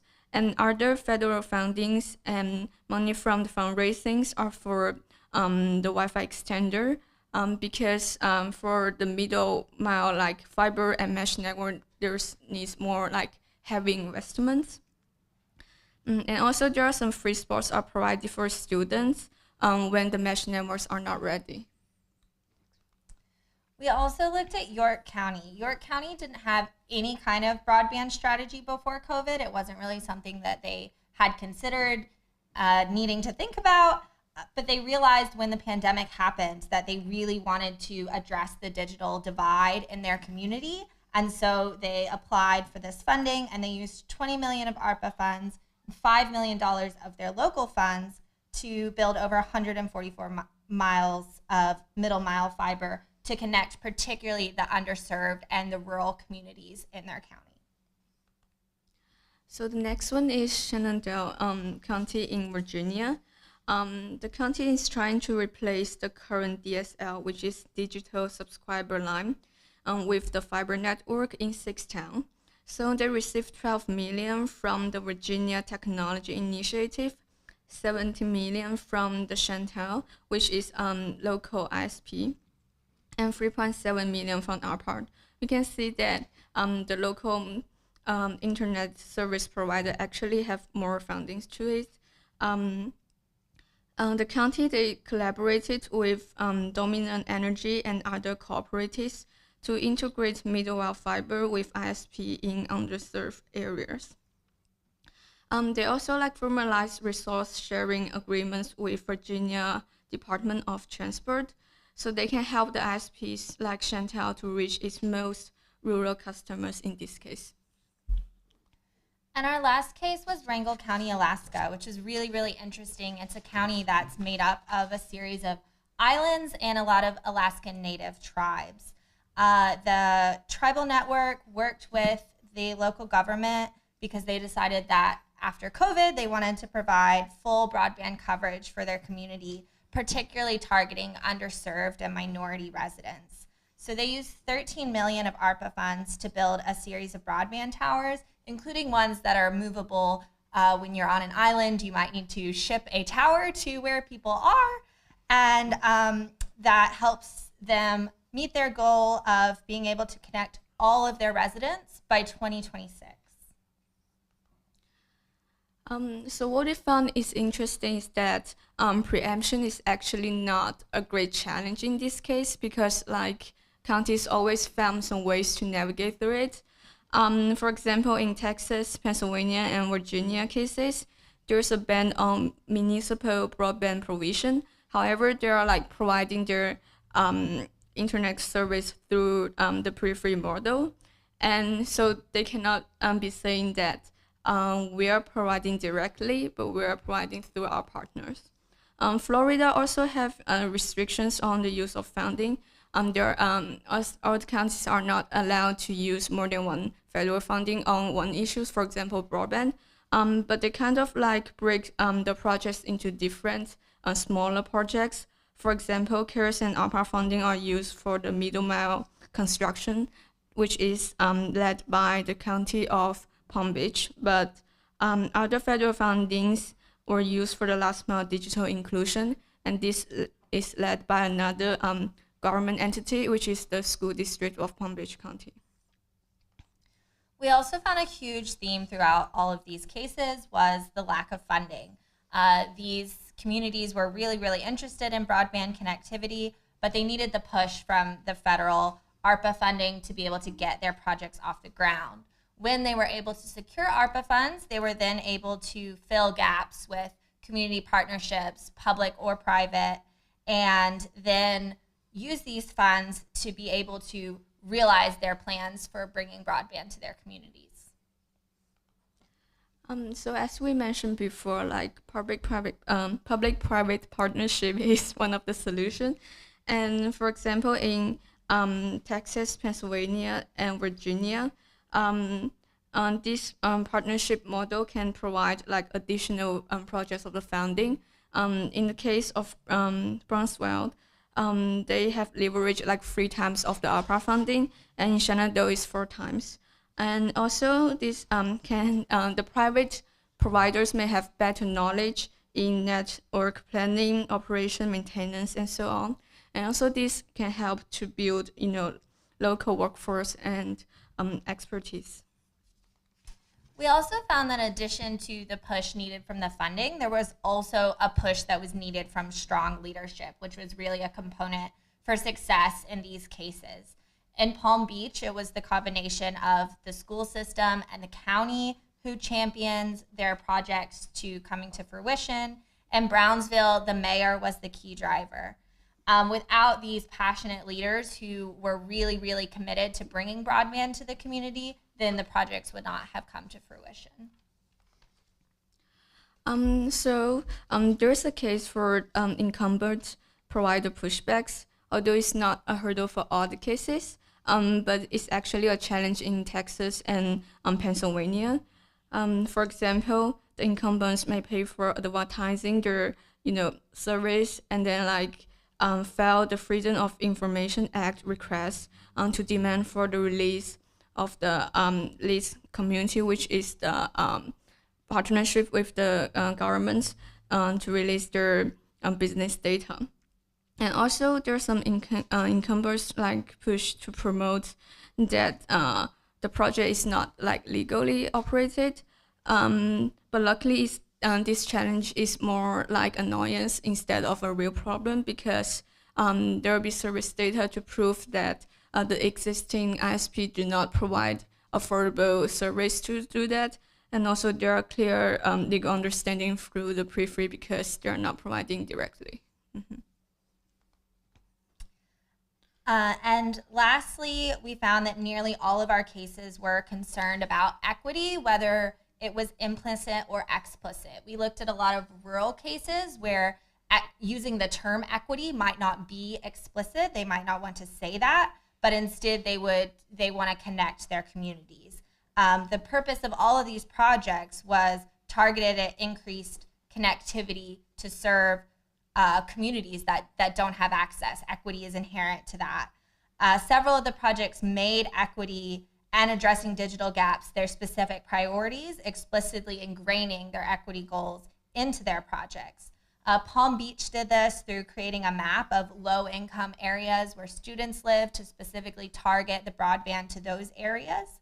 York County and Brownsville included access for all as an objective for their projects, and Rangel County specifically targeted the 8 groups of digital equity. Those communities that are underserved, they are the ones who are getting broadband first. So all of these projects really sought to address the gaps in their communities for individuals of need.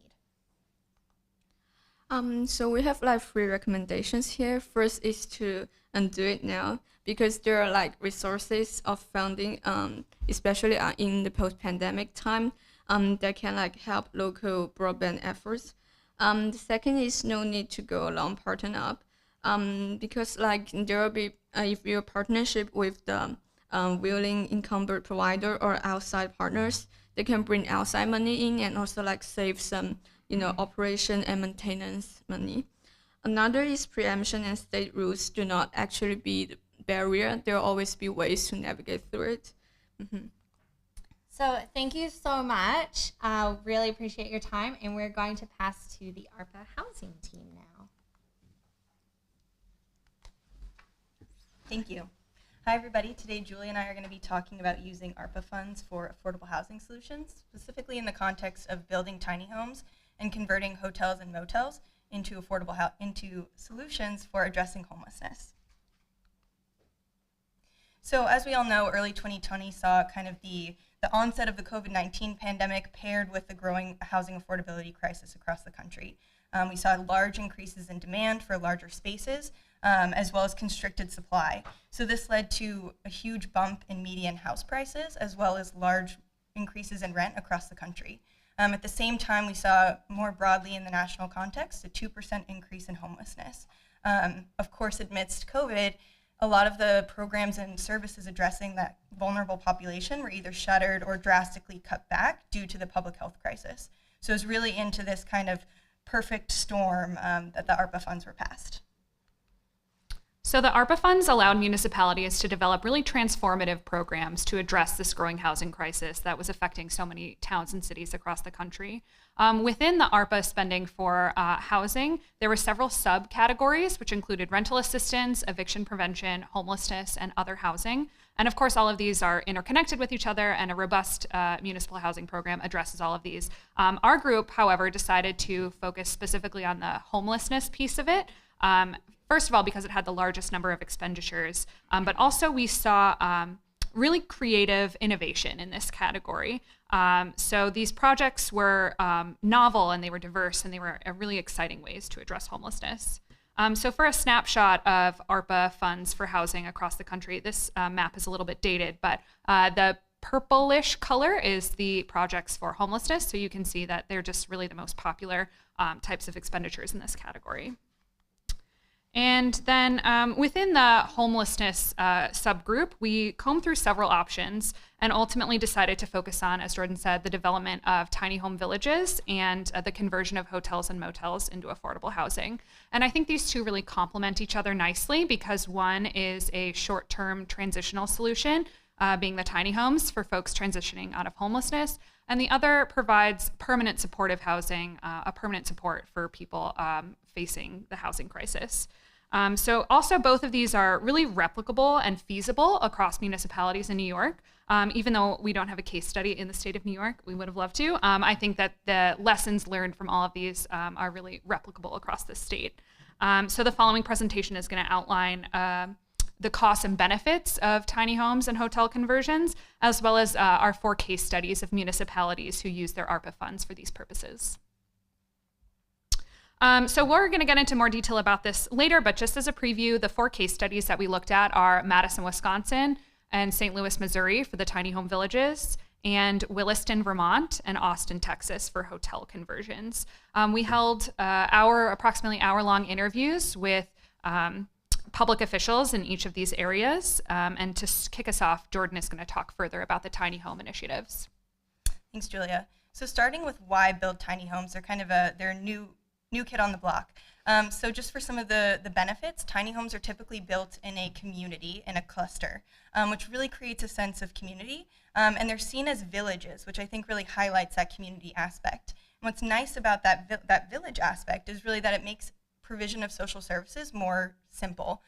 So you'll see typically in tiny home villages across the country, addiction recovery services, job training, self-sufficiency training, things of that nature. They're much easier to supply in that community sense. And then for the municipality front, tiny homes are actually much easier to build, as you can imagine, than traditional single-family homes. So they require less skilled personnel to build them, less less materials, and then operating them is a lot less expensive.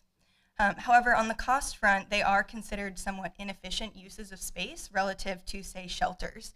There's obviously a higher number of square feet per person than you would have in a shelter environment. That obviously makes it better for the resident, but that is a less efficient use of space. Additionally, things like purchasing land can be cost prohibitive for some municipalities. There can be different types of administrative red tape, particularly related to zoning and community pushback, that are things to keep in mind. So looking at our two case studies, we looked at Madison, Wisconsin and St. Louis, Missouri, both of which are mid-sized cities in states with Republican governors. And both are seeing different types of issues around their populations of people who are currently experiencing homelessness. So I'm gonna start talking about Madison.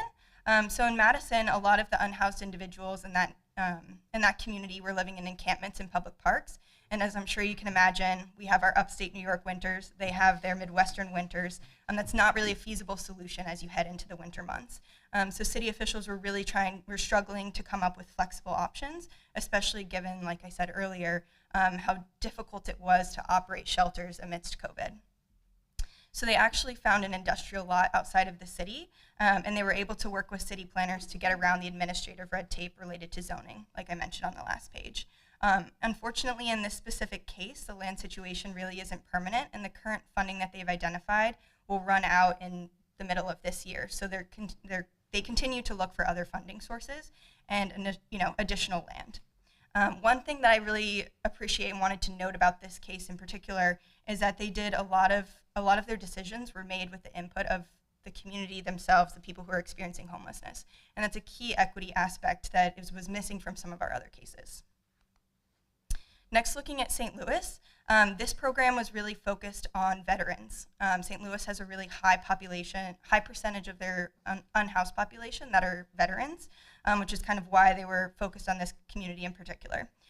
So this project used $1 million of ARPA funding and then $9 million of additional sources.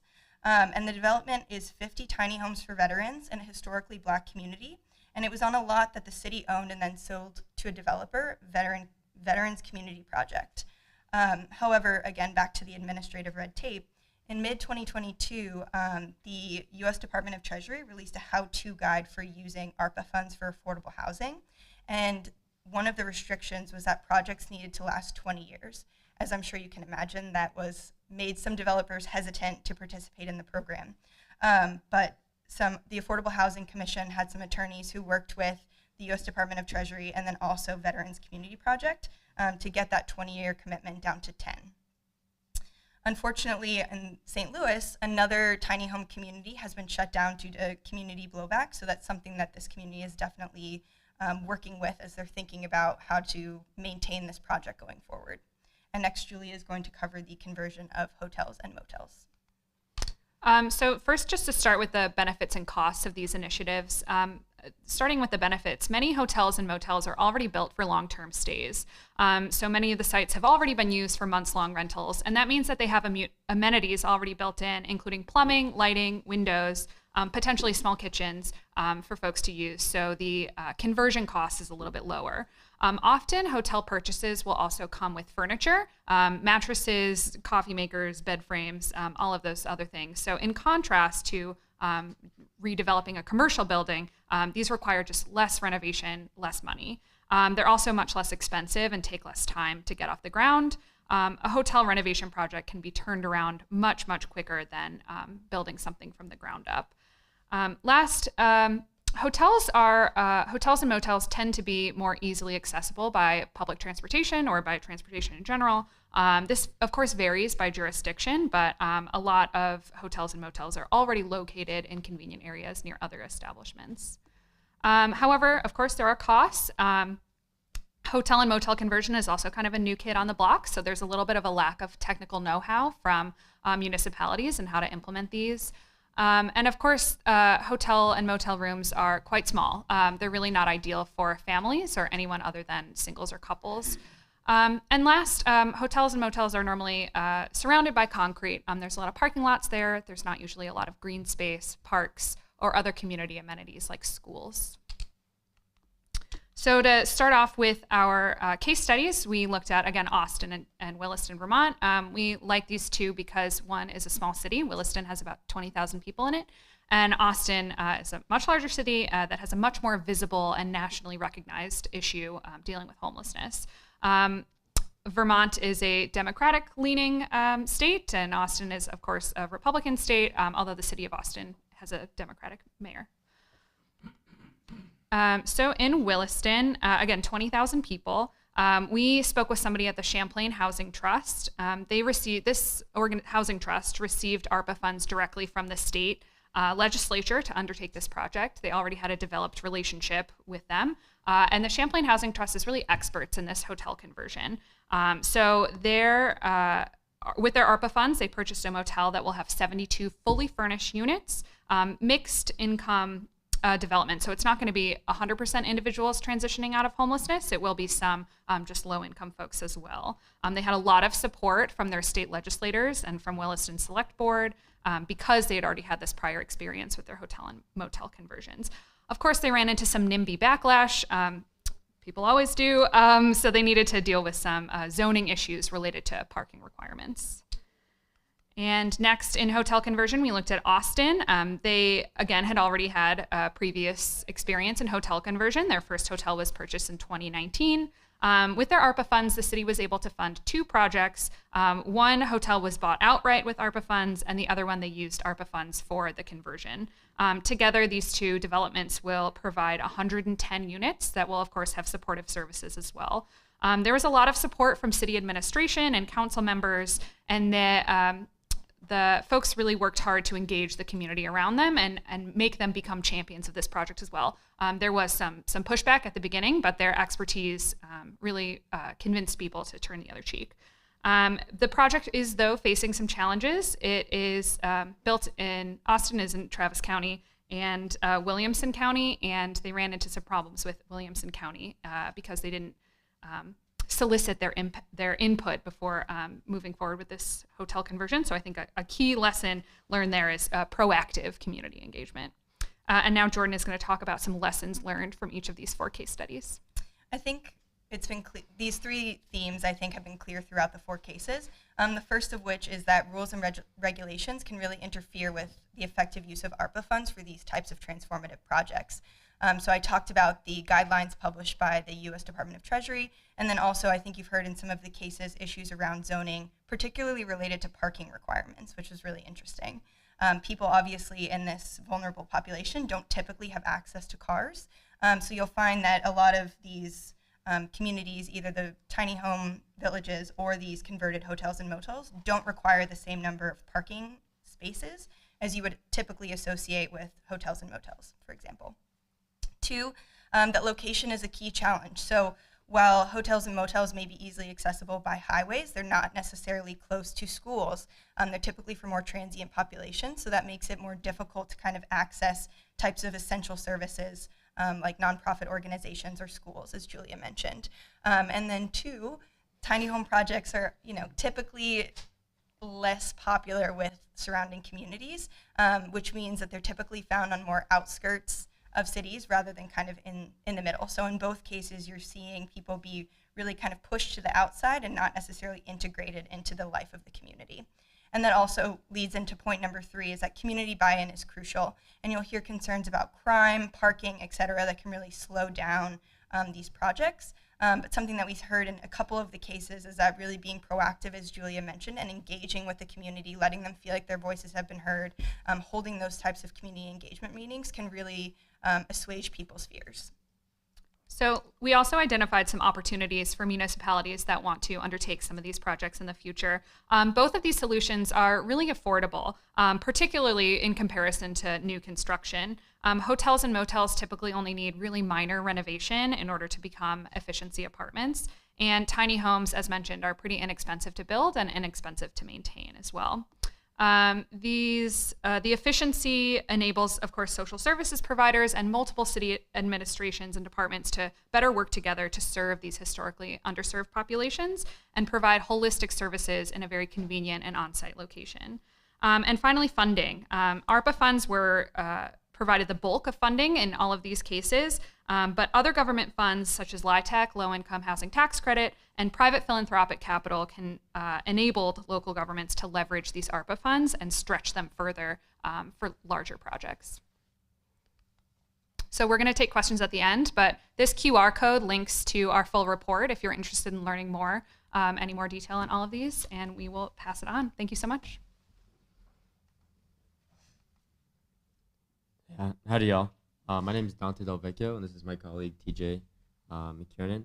And thank you for inviting us here to present today. We're going to discuss the challenges and opportunities states have faced in implementing the LIHWAP program and how local water utilities can participate in LIHWAP. So first and foremost, what is LIHWAP? The Low-Income Household Water Systems Program, also known as LIHWAP, has the goal to provide low-income households with three different sorts of services: the restoration of services, the prevention of disconnections, and reduction of rates charged. So states administer the program and choose their own priorities. The majority of states have elected to choose the restoration of services and the prevention of disconnections, with only about half the states, and New York State included, choosing to opt in to reduction of rates charged with funds provided. So approximately $1.1 billion were appropriated through ARPA and the Consolidated Concessions Act of 2021, and so 1.5 of these $1.1 billion have been reserved for the administrative costs at a federal level. Participating governments can use up to 15% of the dollars that they are provided for administrative costs as well. So states, territories, and tribes are eligible to participate in the program, and they're required to negotiate with local water utilities to make the payments on behalf of the residents that then can sign up. So So concerns over water affordability hit a fever pitch at the beginning of the COVID-19 pandemic. So unemployment hit top of 14.4%, and municipalities started to create water moratoriums. But most of these ended in 2020. So $1.1 billion were appropriated through ARPA and the Consolidated Appropriation Acts. And this is the first federally funded water systems program, and is administered through the same state offices that run LIHWAP. So states have to onboard with vendors, and is modeled again under LIHWAP, which is the Energy Assistance Program, and households then can apply for assistance. Currently, the funds must be obligated by September 2023, and by the end of the year, they must be fully spent. So we're at the tail end of LIHWAP. So LIHWAP is currently a Xerox of LIHWAP, but it is a considerably new program. Funding will end in 2023 versus LIHWAP, which is around 4 decades of it's a program that is going on for 4 decades. There's higher administrative costs for the rollout of this brand new program, and they have a lot of similarities. Payments must be made to the utility to lower arrearages / avoid shutoffs and pay bills, and they are operated through the same federal departments. And again, the vendors have to opt in for residents to apply. So, yeah, but even though LIHWAP is a Xerox of LIHWAP, which is the energy program, the water industry and the electric industry are structured very differently. This means that there are some expectations of how the rollout would go that didn't come into fruition, and we will discuss these specifically into greater detail. So LIHWAP relies on vendors to opt into the program to be successful. However, in reality, there has been a reluctance on behalf of utilities to participate in the program. Now, how come? Fundamentally, there are around 3,000 electric utilities in the U.S., but there are around 50,000 water utilities. So when applying to the LIHWAP program, model requires more utilities to sign up on average for the benefits to be received by the same number of low-income customers. So small utilities also have small staffs that do not want to take on the administrative burden of participating, because it's quite a lot of paperwork to go down. And state administrators have had a varying success in encouraging utilities to participate, even though they might have the ability to allocate funds to administration. So, additionally, LIHWAP has struggled to achieve equity due to other structural differences between water and electrical power industries. Inequity was specifically discussed as ARPA as one of the goals. So, How come? This program is limited to limited in access to those who receive water bills. However, an estimated 71% of renters pay their water bills through their rent. The landlord holds the water account instead of tenants. On contrast, only 10% of electricity bills and 16% of gas bills are paid through rent. From a racial equity lens, for example, here in Albany and in Buffalo, the gap between home ownership along black and white households is over 40%, and from a class equity lens, home owning populations are on average wealthier than renting populations. So, furthermore, because renters aren't eligible for LIHWAP, the New York State Office of Temporary and Disability Assistance actually refers renters with water and sewage problems to actually the Emergency Rental Association, ERAP, because they're not able to join LIHWAP. So what is being done?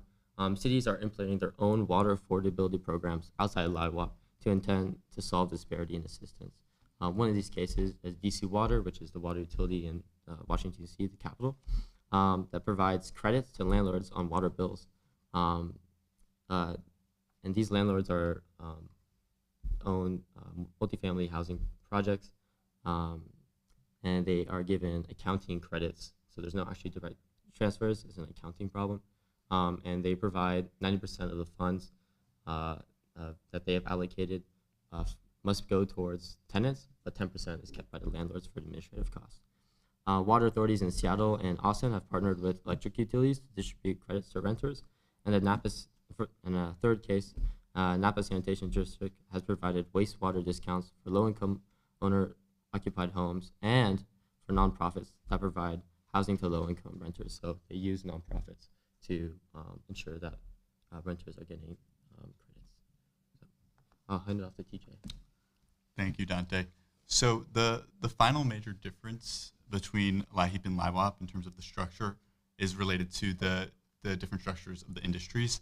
The water industry is much more fragmented than the electric power industry. So this has created difficulties in terms of organizational capacity for water vendors to enroll in the program. So because there are many more water utilities than electric utilities, as Dante said, 50,000 compared to 3,000, that means that the water utilities serve, on average, many fewer people. So this is drastically different than LIHEAP because LIHEAP can work effectively because it's a permanent program and because these organizations have bigger structures because they're serving more people. And what this looks like, what we mean when we talk about capacity is the fact that 90% of water utilities serve less than 10,000 people, and 43% of those small utilities have just one or no full-time staff. So compared to where the electric power industry is at in terms of administering LIHEAP, they're far behind in terms of that organizational capacity. So because they don't have the capacity to implement customer assistance programs, they've struggled with LIHWAP, but nonetheless, states and local utilities are trying to overcome this disadvantage through creating their own unique solutions. So the first solution actually occurred in Mosher, Oregon, a water system of just 220 connections that's operated by one woman who thought that she couldn't handle the administrative burden of participating in LIHWAP. Of course, she would have difficulty doing that because she's a one-woman show running this whole water utility. But she reached out and partnered with the city of Hood River, also in Oregon. They took over some of the billing and meter reading responsibilities that she had, which freed up time for her to go campaign for LIHWAP participation in front of the city council, and then ultimately work with a mobile home park where there's no sub-meters. All the renters in those spaces don't get their own water utility bills. They wouldn't automatically be eligible for LIHWAP funding, even if they are low income. So she worked to negotiate an agreement with the landlord so that those people living in the mobile home park get some of the benefits through their next rental payment. The other example occurs in Kentucky, which used its system of subcontractors to help implement the program. So the Department of Community-Based Services utilized the state's Community Action Network to implement LIHWAP. They have 23 agencies. They're a nonprofit group, I believe, that operates in the state of Kentucky, and they have lots of close connections working with, they work with like local communities. They administer LIHEAP as well. So they employed that connection and used them as a liaison. Similarly, the Ohio Department of Development called in the state EPA because the state EPA has frequent contact with the local water service providers, and the Department of Development is just doing LIHEAP and weatherization programs. So this was a new space to them. So they called in the EPA to also act as a liaison. And these are two states that have had the most success with getting vendors onboarded onto the program. So what do these concerns look like in New York State? Many water utilities, as we mentioned, are smaller, so they don't have the same capacity. Unsurprisingly, on this map, you can see a lot of the major population centers do have larger water utilities operating within them, but there's still relevant implications for that organizational capacity that I was mentioning. So something that these larger utilities can do that smaller utilities might not be able to do is take customer service phone calls, and when they have people who are worried about not making a rental payment, directing them to LIHWAP. Small systems just can't do this. So this map shows a broad swath of counties in New York State where over 90% of water systems serve fewer than 2,000 people. So these are really small water systems, public water systems, so they're serving a population year-round. The data includes a lot of municipally owned water systems in rural New York that are smaller, and a lot of mobile home parks, actually. And a quick look at the data shows that the capacity issues that they are facing are going to likely be experienced more acutely in rural New York as compared to urban and suburban areas. So there's other equity impacts there as well. Currently, New York State has 2,300 water service providers. At the end of Q3, they had 14%, or 329 of those vendors signed on to LIHWAP. So a pretty low total. Q4 data just came out, and they're up to 18%, so still not near states like Kentucky and Ohio. Nonetheless, though, there are problems with water affordability for customers who are served by larger water utilities. They were hit hard by the pandemic. The Erie County Water Authority had a $2.75 million increase in arrearages between 2019 and 2021. And similarly, the Monroe County Water Authority had a 910% increase in payments overdue by 1 or more years in that same time period. So there's been dramatic impacts for people across New York State. And it doesn't help that since the 1980s, water infrastructure funding has only decreased at the federal level. So local water authorities and state bills are trying to make up for the infrastructure challenges that these systems are now facing. A lot of them are hitting the end of their life at the same time. So as the infrastructure needs to be replaced, the local water service providers and the state is funding it. The funding for this, for the water infrastructure improvements is competitive as well at the state level. So a lot of the improvements that are made are funded by ratepayers who have had their water bills increase from about $80 in just like 2012 to over 110, I believe, in 2022. So a pretty dramatic increase. Additionally, this shows the importance of the dual client mentality. These water systems are likely not going to receive the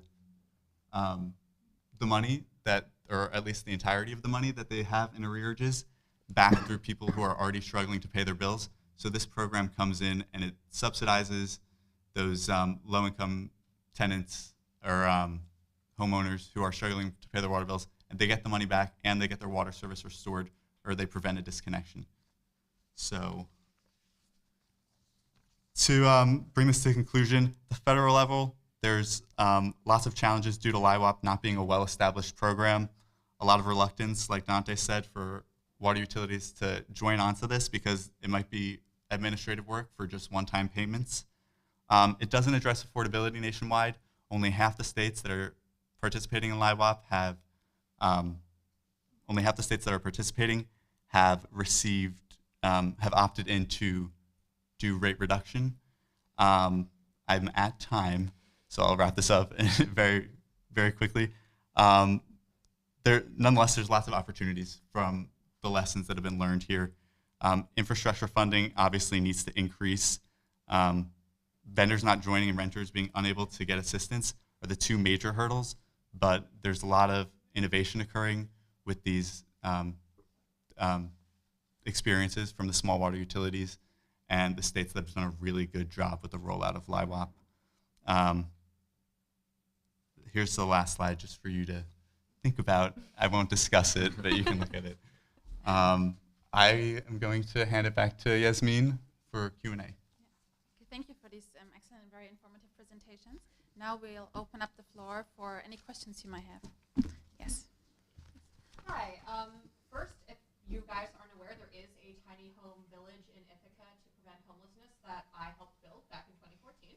Not with ARPA funds, but No. But I mean, too early. Which actually brings me to my question: is a lot of your case studies involve places that were already doing something and had the experience that when they got the funding, they were able to, subvert whatever rules they needed to do to make it work. The next time we do something like ARPA, what have you guys learned from your case studies about how to design it so that it's not just the shovel-ready projects that get the funding, but that it's truly, accessible to municipalities, to states, to whoever needs it for what they actually need to do? And I think there was one of the broadband case studies that built from scratch, and some of the water stuff in particular was, new. So how would you design the federal grant program better, given what you know? That's a really tough question, but a really excellent one and an important one that I think we should consider. I think that is part of the reason why we're here talking about this today and why we design these case studies is because they are all replicable across communities.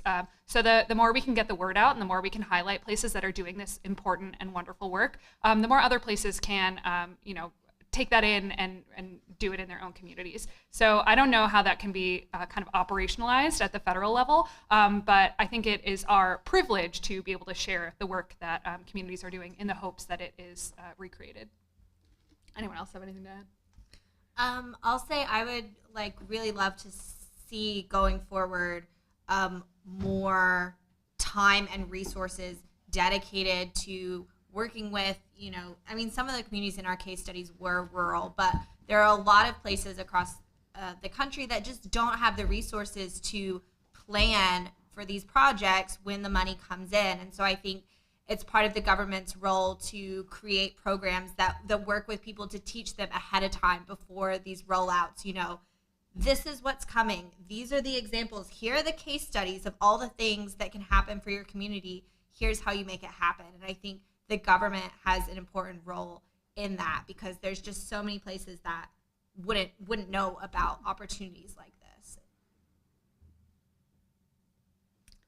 Yes. Do we have other questions? Yes, please. For Thomas and Dante, a lot of the areas that you highlighted that are having issues with paying are also agricultural areas.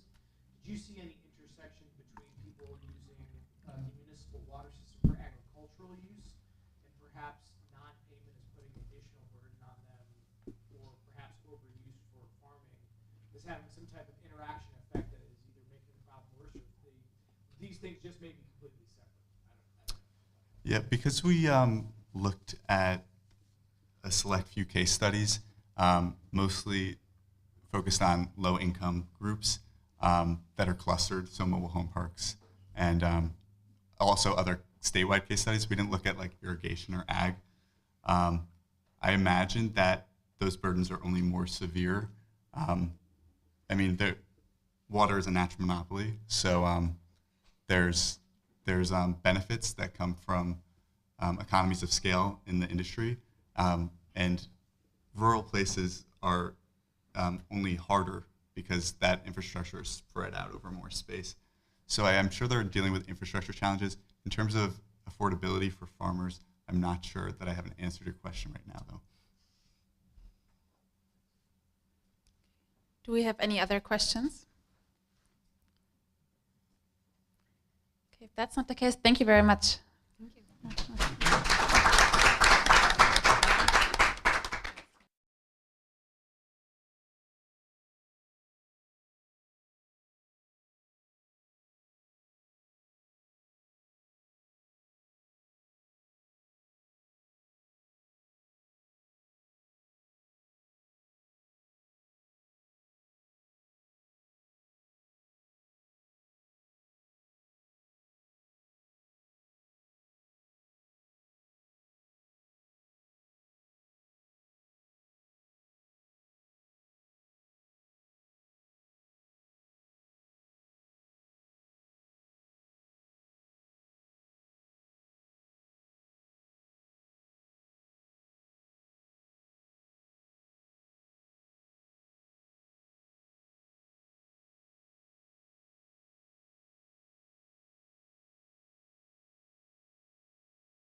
Okay, everyone, welcome to panel 6.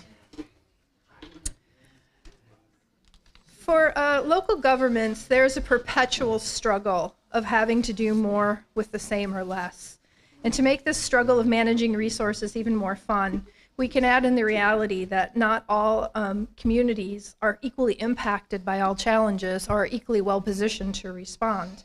And then for even more fun, we can throw in the occasional crisis and new and emerging threats to communities.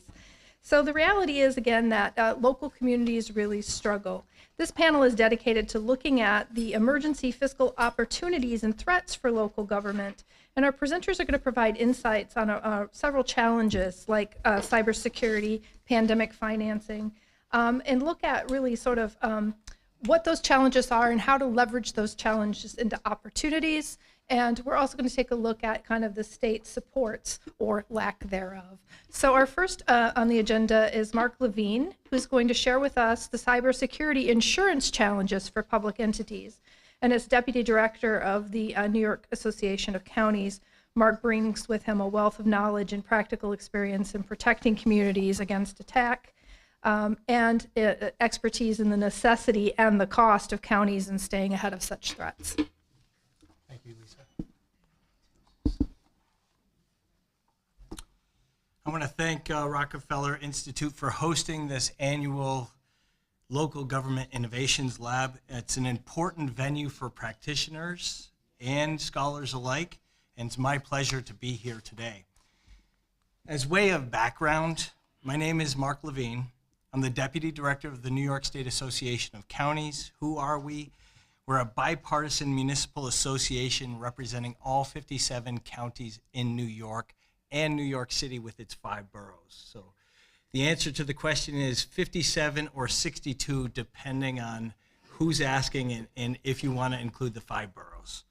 I have a PhD in organizational communication with an emphasis on interorganizational networking and collaboration, which I get to put into play every day working with the diverse county organizations from across this great state. 2 years ago, as an association, we were focused on helping our counties battle the pandemic at the local level, which they did extremely well. It was a tough time, and we were there to help them through that. When the pandemic started to ease, we asked our leaders, county executives, our board of directors, our county administrators, if they wanted the association to spend a little time and resources on cybersecurity. And the response was a unanimous yes. They understood then and they understand now that cybersecurity threats are real. The latest iteration of those threats is the challenge and changing environment of cybersecurity insurance. So today I'm going to talk about some work that I've been involved in over the last 12 months regarding cybersecurity for local governments and counties in New York. The problems. There are plenty of problems embedded in this issue, but primarily in the past 3 years, local governments saw their cybersecurity premiums triple. They are now paying more for less coverage, higher deductibles, new limits on coverage. They also have to fill out increasingly complex and cumbersome applications and fulfill new requirements to even qualify. So if a county is looking to go to market for cybersecurity insurance, they might have to fill a 30-page application out. And it takes 3 or 4 different departments at the county level to fill that out. From the insurance carrier's perspective, the market is volatile. They've been losing money. It's unpredictable with increased and complex risks. In the fall, in a Forbes magazine article, Warren Buffett said, the insurance business doesn't like surprises. Cybersecurity and the threats that are out there, they're full of surprises. So insurance companies have begun to get out of the market. Another problem, cyber criminals are getting more sophisticated and aggressive. And in the course of since 2019, 25 entities in New York at the state level, county level, city, town, village level, and school district level. These are publicly known attacks or breaches or ransomware that have happened to these entities. There are others out there that we never hear of, but those are 25 that we know of. So all embedded in the problem here. So who are the stakeholders? It's pretty obvious, right? Local governments, and in local governments, your elected leader, the buck stops with your elected leader. So all of those elected leaders have some credibility and are stakeholders or our audience for this problem. IT departments, risk managers, civil service directors who have to train employees, corporation counsel. There are lots of embedded stakeholders in those local governments. Government risk insurance pools. There are over 200 public government risk or public risk pools across the nation, and they're grappling with this issue. Brokers who serve local governments, they have to go out and find cybersecurity insurance for their customers. Insurance carriers and reinsurers are big stakeholders. They're losing money. They're changing the business on a day-to-day basis. So over the past 12 months, I've been involved in 4 streams of work, and that's what I'm going to report on today. One is a survey that was conducted by the Center for Technology and Government last May. Following closely on the heels of that survey, NISAC did its own survey and started to explore the possibility of a pooled purchase insurance program.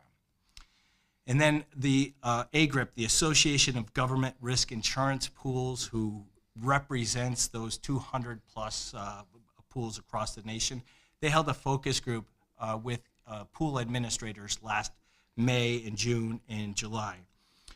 And then finally, I'm going to talk about the experience of one of such pool right here in New York.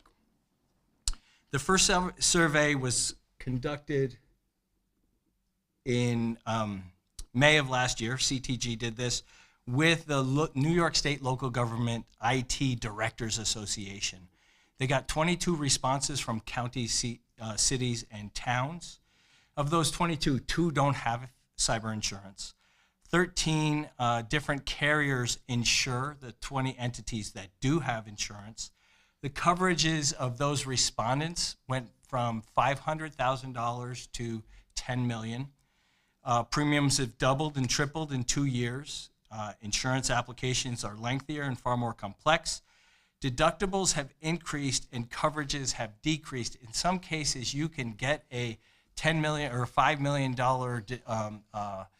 policy coverage, and you're paying $2 million in a deductible. So the entities looking for this insurance are asking whether it's actually worth it or whether they should be spending the money for the premium to strengthen their cybersecurity efforts. One entity of those 20 filed a cyber claim, and that was a library. And finally, in terms of next steps, they wanted to find a way to work together, take advantage of economies of scale, which is when they roped us in. We're here to help our member counties solve the problems that they face. They reached out to us and asked us to see if we could develop a pooled purchase of cyber insurance. So we carried on another survey on the heels of the CTG survey. We got 26 responses. Some of them may have been the same as the CTG survey, but we asked some different questions.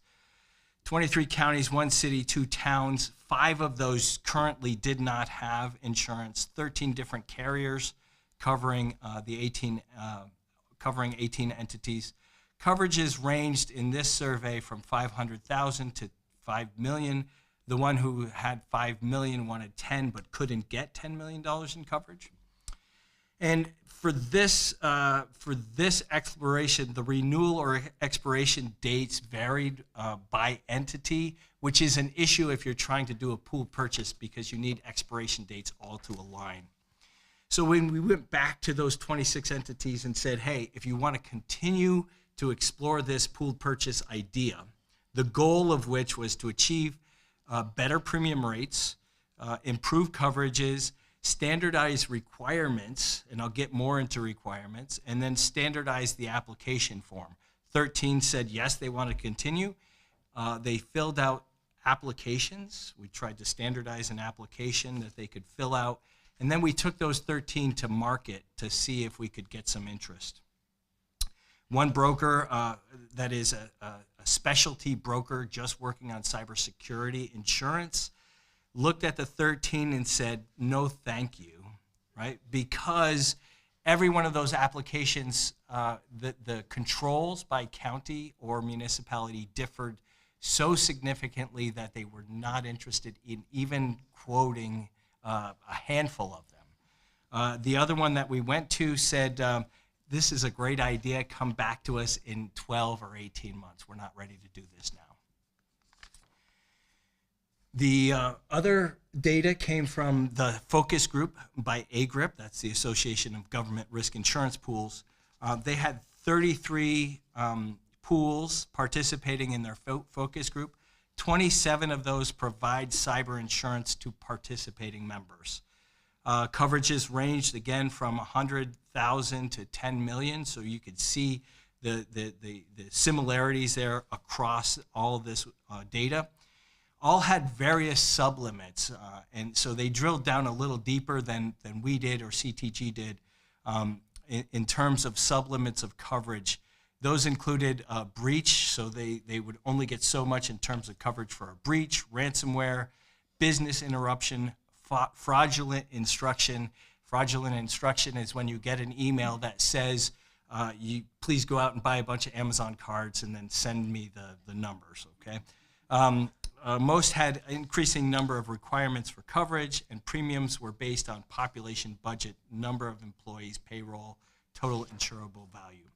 Finally, the experience of one pool in New York. This pool has 944 municipalities in it, so it provides property and casualty insurance for 944 local governments and counties. About half of those get cyber insurance through there. They started offering cyber insurance in 2015. Those first 3 years, hardly anybody took advantage of it. But in 2018, as more incidents started to become public, more of these entities wanted cyber insurance. At the same time, coverage started to go up. Deductibles also started to go up, and control requirements also started to go up. So then last year, I'm going to jump ahead a little bit, several reinsurers. So every dime that this pool collects in terms of premium goes directly to a reinsurance to cover any claims or losses. So the several reinsurance started leaving the market. So there's very few that will even take the chance and do this. This year, the reinsurer that this pool uses has begun to deny coverage for some of our members, making it more difficult to apply, and they're requiring more controls and risk management. So quickly, I don't have much more time, 12 controls. So this is where we're starting to see action and awareness really start to improve. Every insurance company requires a certain number of controls. This Marsh-McLennan list of 12 is the most simple and easy to grasp list, so I wanted to include that. Multi-factor authentication is your key in. If you don't have MFA, you're not getting insurance. Endpoint response and detection services, they want to see that. Segregated backups, patch and vulnerability policies, employee training, a end-of-life management for software that is no longer being updated by its provider, digital supply chain management, which includes procurement of any IT system, has to have some policies that protect the organization buying that.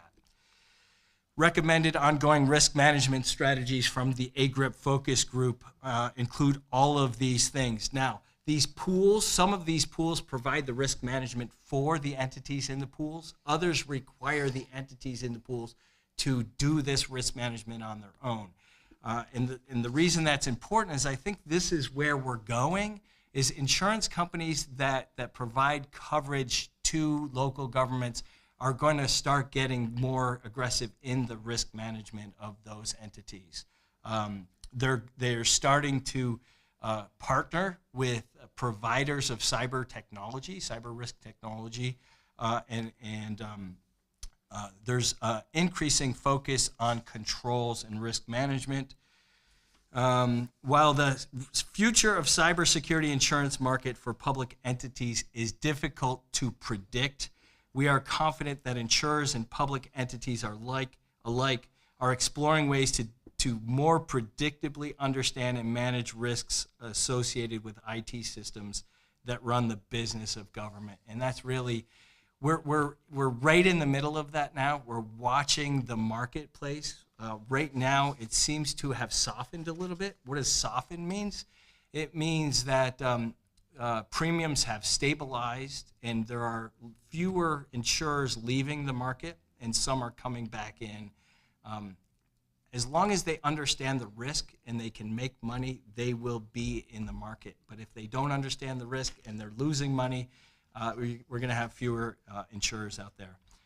In terms of New York State is offering EDR, CrowdStrike. It's an endpoint detection and response program for all counties in the largest cities of New York.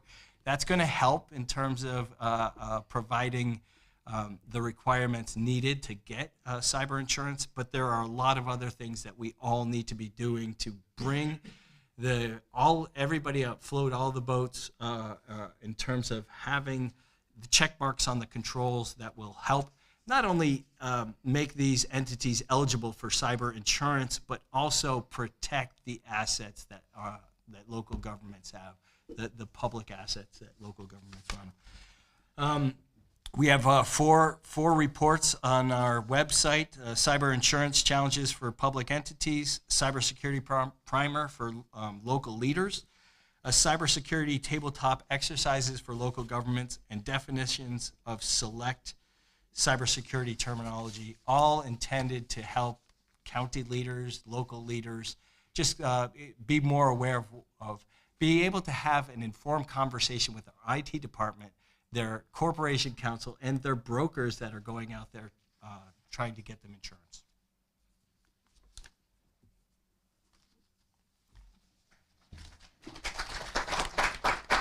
Thank you, Mark.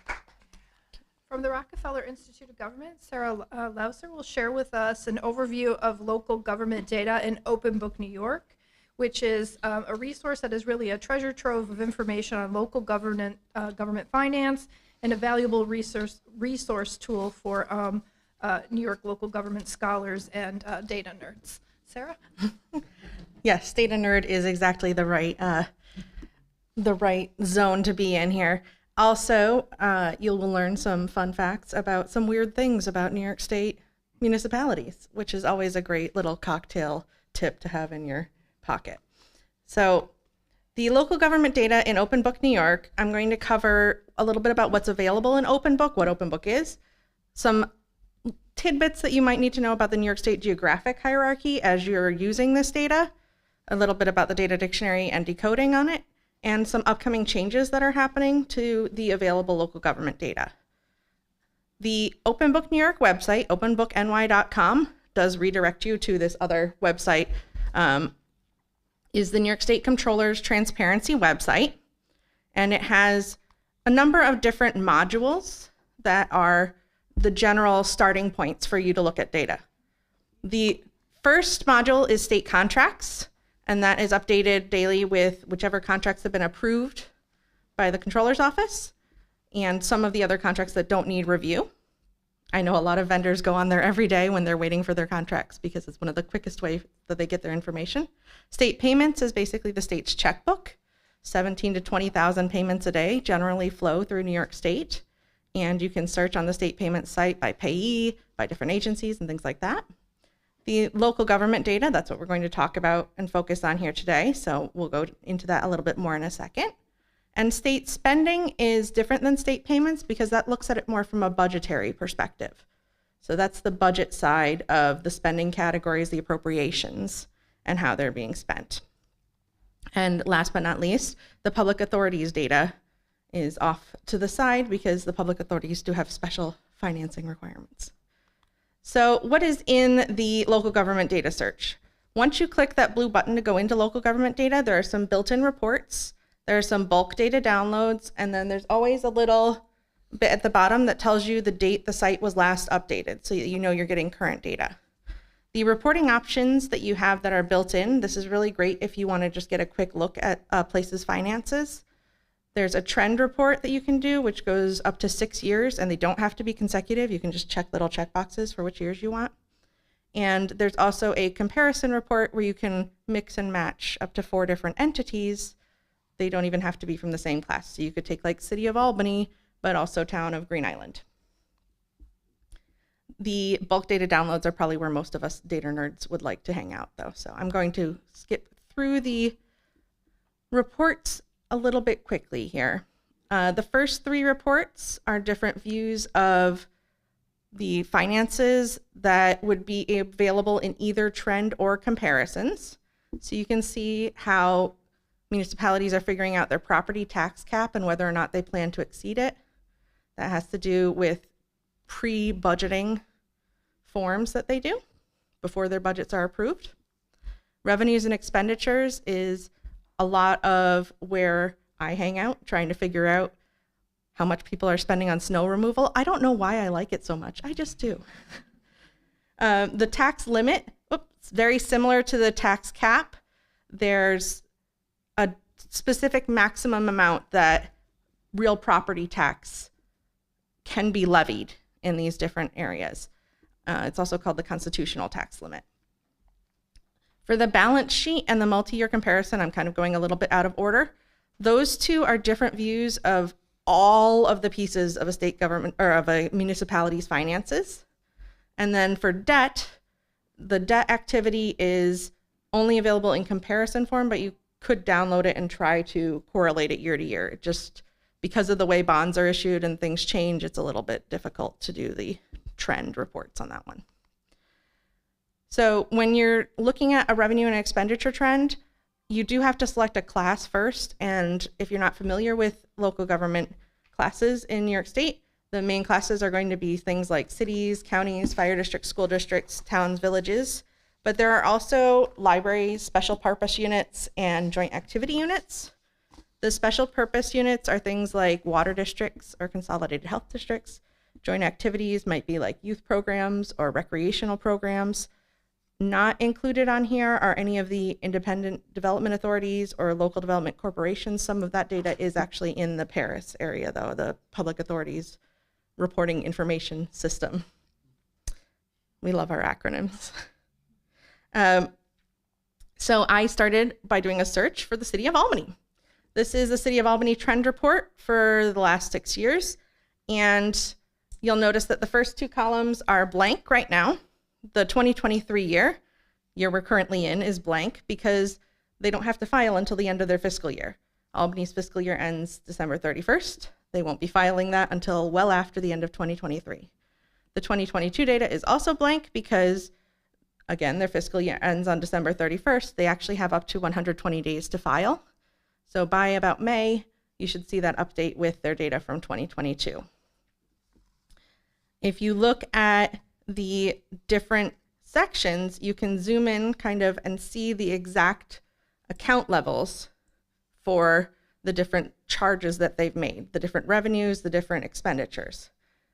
It's not entirely obvious that you can click on either the blue text or the little pluses to expand and collapse entire sections.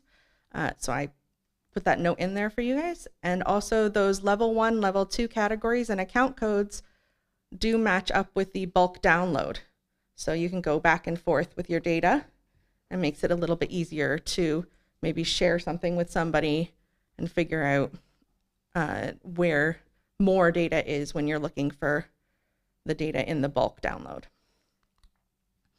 And if you click the little pie charts, you get little pie charts. Are they the prettiest pie charts? Sometimes, but sometimes. And again, it's more of a quick data view.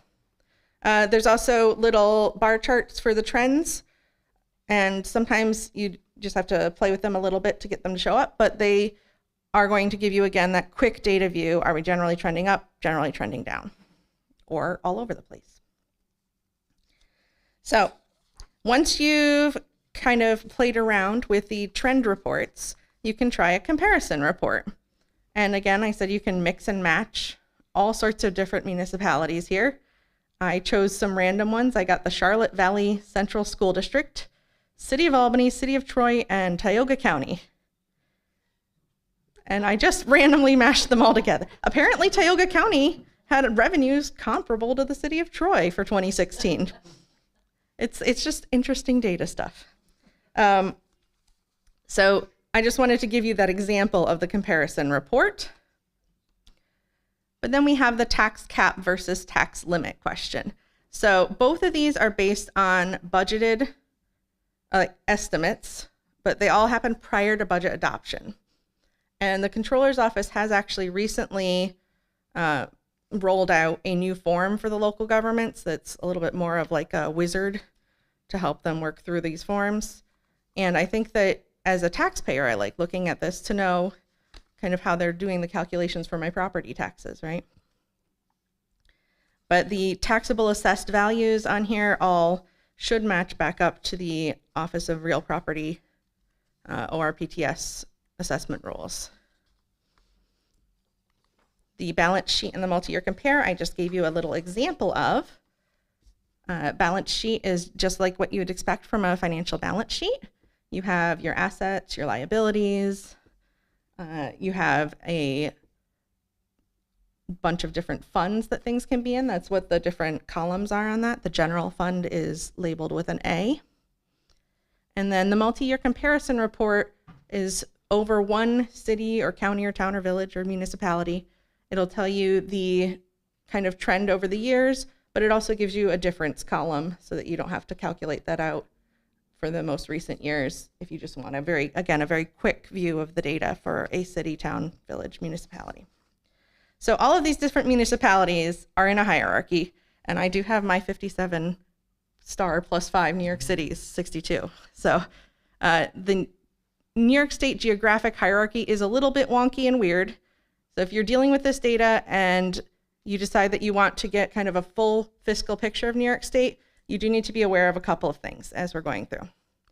The standard hierarchy, I put a little star because the joke always used to be when I was working on this data that it's the kingdom of exceptions. The standard hierarchy does start with one state of New York, and then the number of counties that you would like to apply. Every square inch of New York is in a county, and every square inch of New York is only in one county. That is excellent news.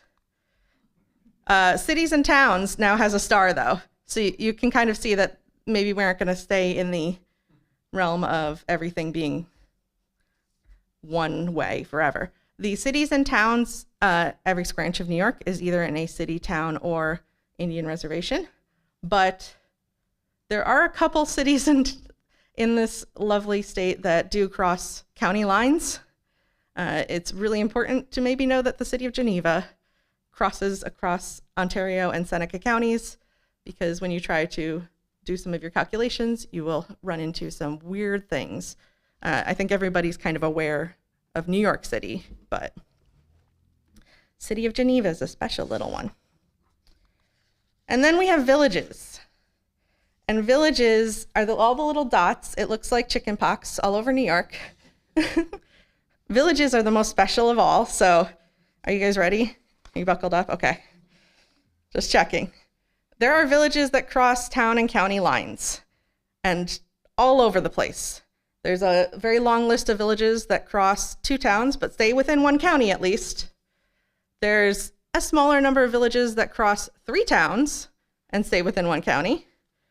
There's a couple villages that cross 2 towns and 2 counties. And then there's our lovely village of Saranac Lake, who decided that it needed to make a village with that weird little extra whoop on the end that crosses 3 towns and somehow spans 2 counties while doing it.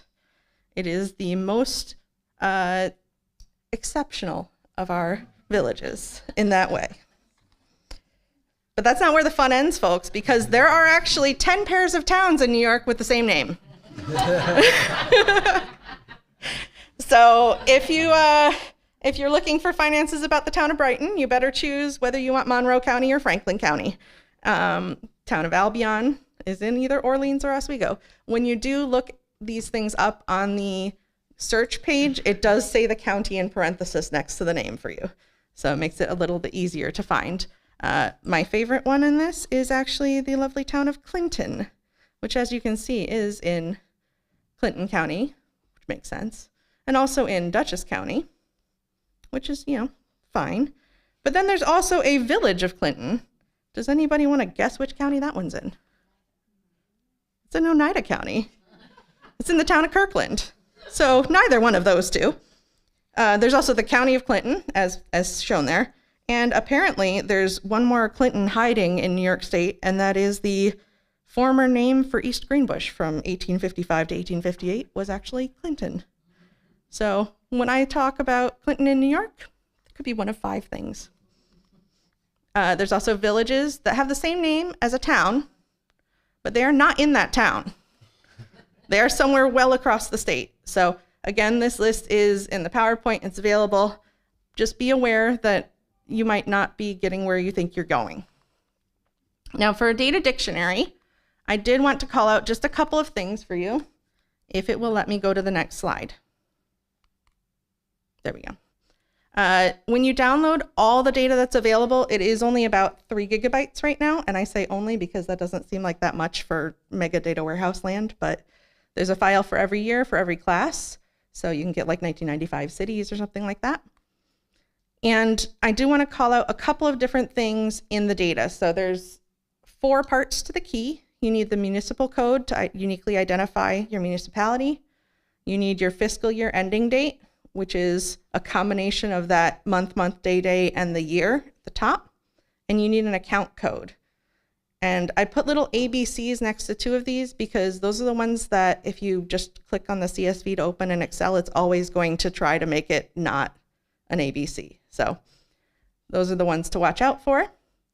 And the smart coding in these also kind of helps to find things. So the first couple digits of your account number, if there's letters, that is a fund. And I, again, have a little bit more resource about this in the resources that I have added at the end of this slideshow. So watch out for those similar entity names. Watch out for changing fiscal year end dates, because they can change fiscal year ends, and you don't want to compare a 6-month year to an 18-month year and wonder why they spent 3 times as much. And watch out for those overlapping real property taxes when things cross town, county, whatever borders. Upcoming changes to the new AFR, Annual Financial Report, and AUD, Annual Update Document System, are actually expected this coming fall. The team over at the Controller's Office has been working really hard on them. The account codes will stay the same, which is wonderful. And they are expecting to convert all data from 2013 and up. So you might have to do 2 searches when you look for 2012 and back and 2013 and up. But otherwise, I have a number again in the slides of other resources for you, like the government data site, the fiscal stress monitoring system, which tells us a little bit, I think, what you're going to be getting into some more. The ARM, Accounting and Reporting Manual, which has all of the decodes in it, and more about the tax rates. And I will hand it over to you to tell us more about fiscal stress. Thank you, Seth.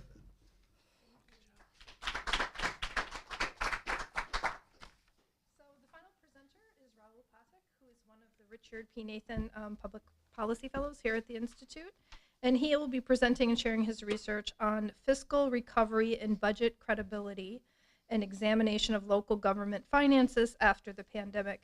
And this is an exceptionally important question, I think, as localities continue to experience something a little less dramatic than whiplash, but similar, I think, from the rapid changes that resulted from the pandemic drop in tax revenues, the upsurge in expenditures, and then the uneven state and federal assistance which has followed, the ever-changing state budget picture, which has led, I wouldn't quite say from famine to feast and back to famine again, but certainly, certainly rapid changes for municipalities to deal with. Raul? Sure, thank you, Lisa.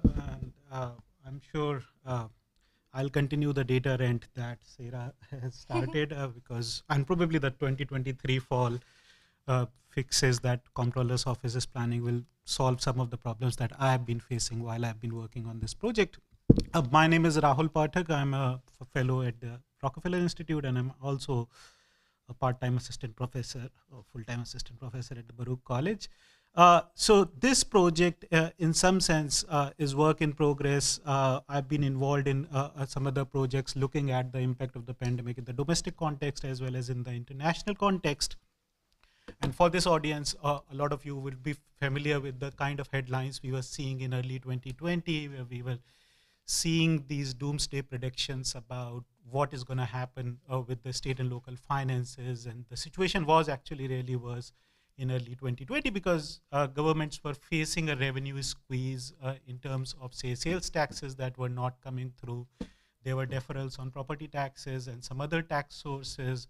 And at the same time, there were increased requirements for spending, and governments were spending a lot of money for the health response to the pandemic and other associated response in social services and so on. A lot of this picture changed in early 2021 when ARPA was enacted. The earlier panel talked about some of the innovations in ARPA spending and some wonderful projects that are going around the country. And a lot of it has to do with the fact that local governments got much more than they even asked for in some sense. Now, the systematic study of this issue has been very limited because the financial reports of these governments are just becoming available. As Sarah was talking, some of the 2021 data is available, but most of the impact of ARPA will be seen probably in 2022, particularly in jurisdictions that follow the calendar year, and their fiscal year just ended on December 31st, 2022, the 2022 fiscal year.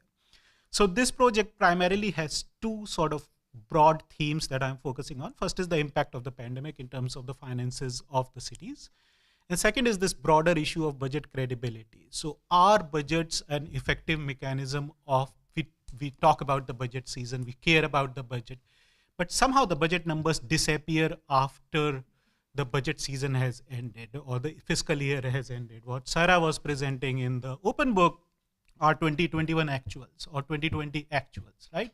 But the budget numbers somehow disappear. The only way to kind of find the budget numbers is through what are called as comprehensive annual financial reports or CAFRs, and then they've recently named it to ACFRs or annual comprehensive financial reports, and they remain relatively inaccessible, and that data still probably, I think in 2023, if they cover that part, we might start to get some of that as data for at least New York, and there are in cities around the country that is really a big problem because New York is still ahead of the curve in some of these transparency and reporting requirements. There is very limited work looking at the impact of the pandemic using sort of retrospective data. There were some early studies in 2020. There was a special issue of the National Tax Journal that focused on the sort of forward-looking analysis of how the pandemic will play out, but a lot of those predictions were not right. There was a special issue of Municipal Finance Journal. I wrote a piece on New York City with one of my students, and there were detailed case studies of Atlanta, Phoenix, Charlotte, etc. But a lot of things that we talked about didn't play out because this was before ARPA came into picture. There has been some work in the context of Great Recession and earlier crisis, but some of that work is slightly dated, and a lot of that work also doesn't dive into ACFR data and the issue of budget credibility in some sense. There is some non-academic work that has came out of, say, Office of Comptroller in California from Legislative Analyst Office looking at how the pandemic played out. So they highlight that sales tax revenue, user fee were quite a bit under strain, but property taxes were relatively stable during the pandemic. Again, following up on what Sarah was talking about in some sense, the ACFR data, which is the primary source of financial data for a lot of governments, remains very inaccessible. A lot of these ACFRs are password protected. I'm involved in collecting ACFR data for 50 largest cities in the country as well. So we have to unlock those PDFs. And in the private sector, the corporate financial statements, SEC mandates that these should be machine readable. But in the context of state and local government, there is no such guideline. GASB, which is Governmental Accounting Standards Board, and who is in the business of setting guidelines for creation of these kind of documents, they also don't have a clear-cut guideline of how those statements should be there, what are the line items. So the standardization across line items remains a big challenge in some sense, and sometimes you can't compare cities to each other in an apples to apples way. So in this project, we work with ACFR data of 11 cities in the state. I selected these cities based on some sort of a regional representation, some population, some feedback from Bob Migna. And I think we have a pretty good representation. I added Plattsburgh towards the end because that area was a little bit vacant, but we started with 10 cities, but then went to 11 cities. And we collect data from 2014 to 2021. For these fiscal year 22 reports are still not available. There are maybe a couple of jurisdictions that have made that report available, the ones whose fiscal year ended on June 30th, but half of these run on calendar year, half of these cities run on the June 30th. There's significant diversity in terms of the population distribution of these cities. So I can arguably say that they're somewhat representative of small and medium-sized cities in the country. In New York, we like to think that we are representative, right? So when I go to, say, conferences like ABFM, if I present a paper on New York, I don't generalize my findings, right? So you can learn whatever you can learn. So we extract the general schedule data on original budget, final budget, and the actuals of all these cities for 8 years. We collect some standard forecast evaluation measures like a mean percent error, mean absolute percent error, which is a better measure of forecast accuracy. And we are also thinking of some sort of analysis, a panel analysis going forward. There are idiosyncrasies of data. For example, Rochester doesn't report original budget and the revised budget separately, so some of those problems come around. Now, I created this graph thinking that we might have a larger screen, so I apologize to people in the back benches. The y-axis here is the revenues of these cities in millions, and the x-axis is years. There are 3 lines here. One is the blue line, which might be prominent to some of you, and the red line, which might be prominent. These are the ones that are important. The blue line is the actuals, and the red line is the original budget. The green line is the revised budget. Now, revised budget is not that important because cities can revise their budget anytime during the fiscal year. So revised budget, of course, change things quite a bit. But if you look at just the blue lines here, we see that across a large number of cities, there was a significant dip in total revenues in 2020. But the revenues shot up dramatically in fiscal year 2021, undoing any of the impact of the pandemic that we were seeing. So these are not adjusted for inflation. These are nominal amounts. So that is something to be kind of kept in mind. So barring, say, Hempstead and Watertown, we don't see much impact in terms of the 2020 impact when the pandemic hit. So these are total revenues. When we look at the expenditures, the situation is not that much clear. There are cities that have increased expenditures in 2020 and 2021, but that's not a uniform pattern across the cities. Also, the increase in revenues is not proportional sometimes to the increase in expenditures, suggesting that cities are sitting on some of this money that they have received as part of federal aid and state aid, as part of ARPA and some other fiscal packages that they have. On the other hand, the own source revenue, the initial prediction and forecast, and even this is true of New York City, the IVO predicted that there will be a severe decline in revenues of the city, but the own source revenue of cities didn't do much badly, right? So property taxes were relatively stable. Sales tax was hurt for a few months, and then when those stimulus checks started to come in there was quite a bit of recovery of the sales tax. So when you're looking at the annual picture, it was not that bad of a situation.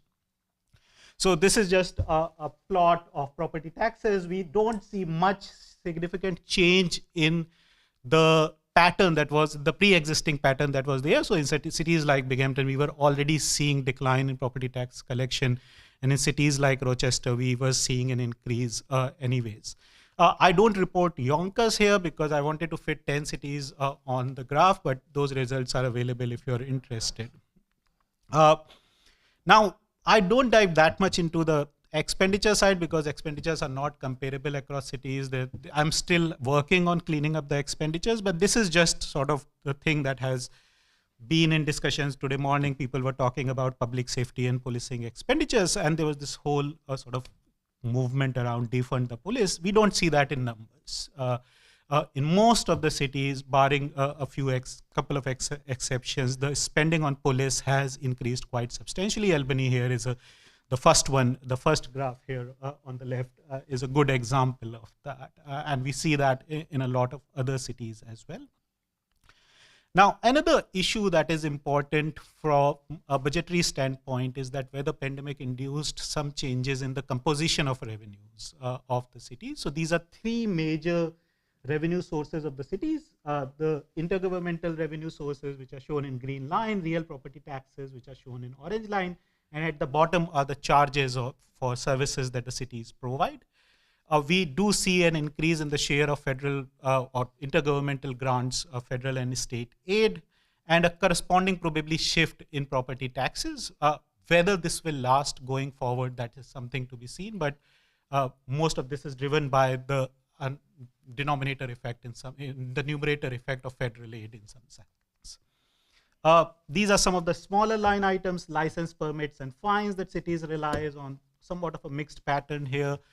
We do see that the collections on fines and some of the licenses were delayed and sometimes went down because people are working from home, they are not drunk driving and so on and so forth. Now, from the issue of budget credibility, what is important is whether budgets are a good predictor of what is going to happen during the course of the fiscal year. So these are the budgetary errors of variance, percentage variance plotted from 2014 to 2020-21.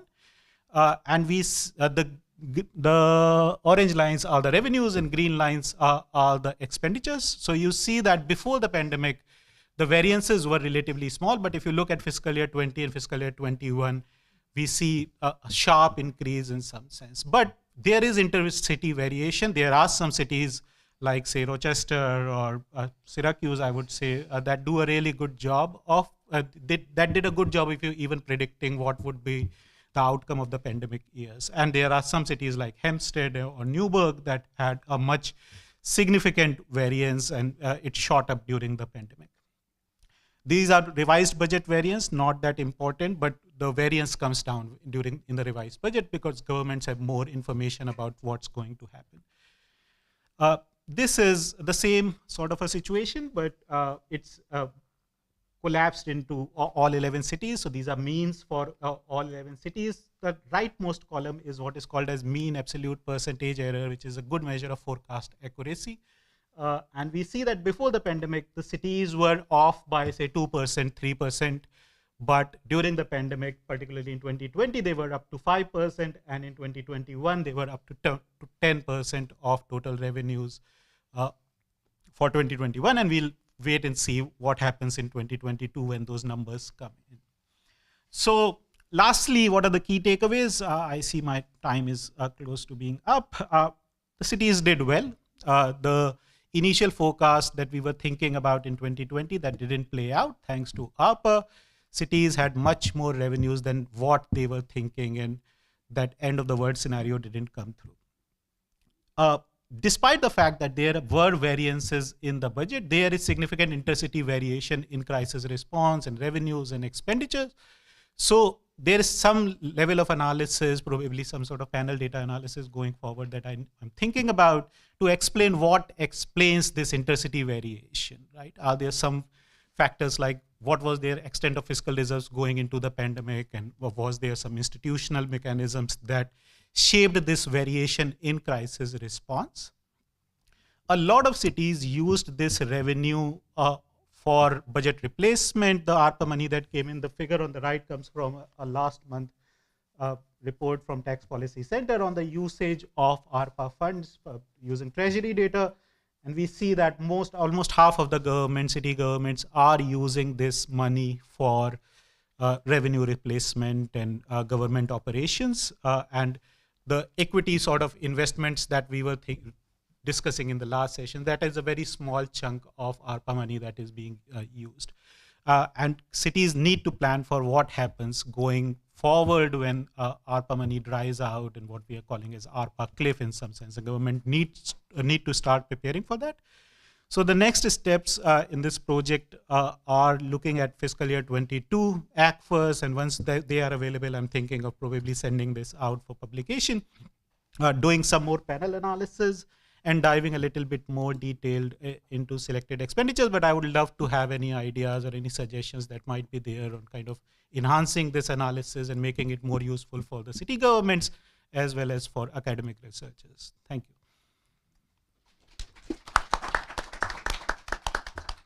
Okay, we'll go ahead and open it up to audience questions. Yes. I have a couple. Can I ask one of each? Sure.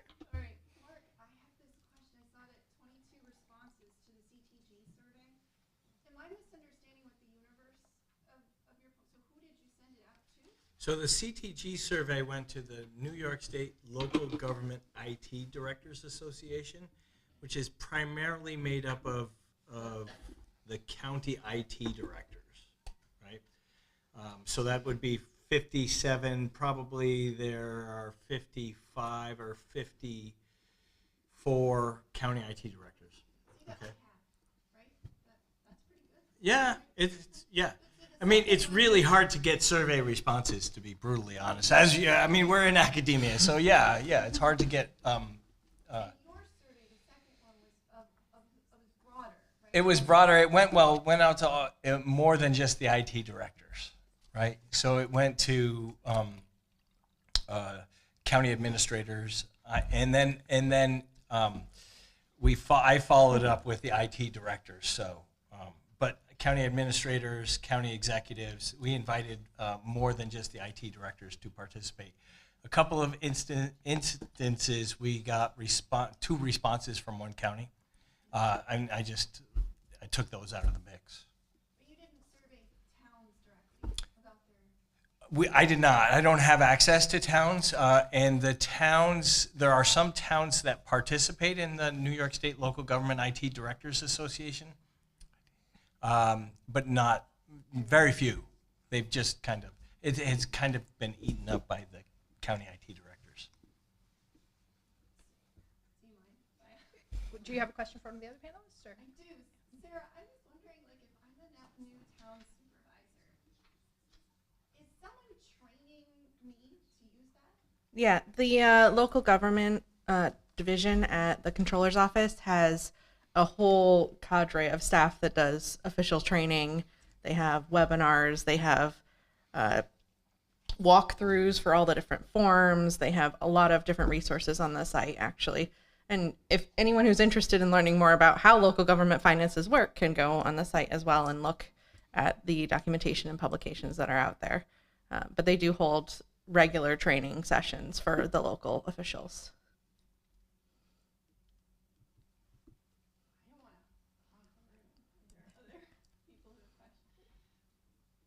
Go ahead. For Dr. Levine, it seems to me that this pooled insurance is similar to insurance that municipalities may have for law enforcement agencies.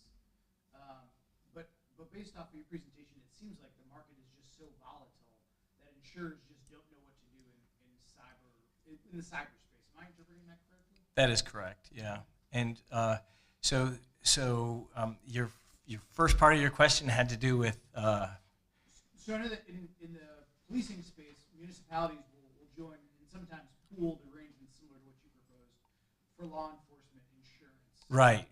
So the pool that I did comment on, the experience of that pool, that includes coverage for law enforcement for the participating 944 members who have a police agency.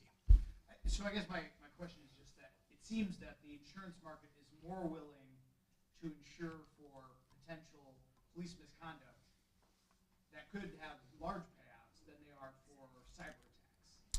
What we're seeing in that arena is also shifting dramatically. The claims in the public safety arena are starting to give insurers pause. So you're going to see increases in insurance premium for coverage of public safety entities.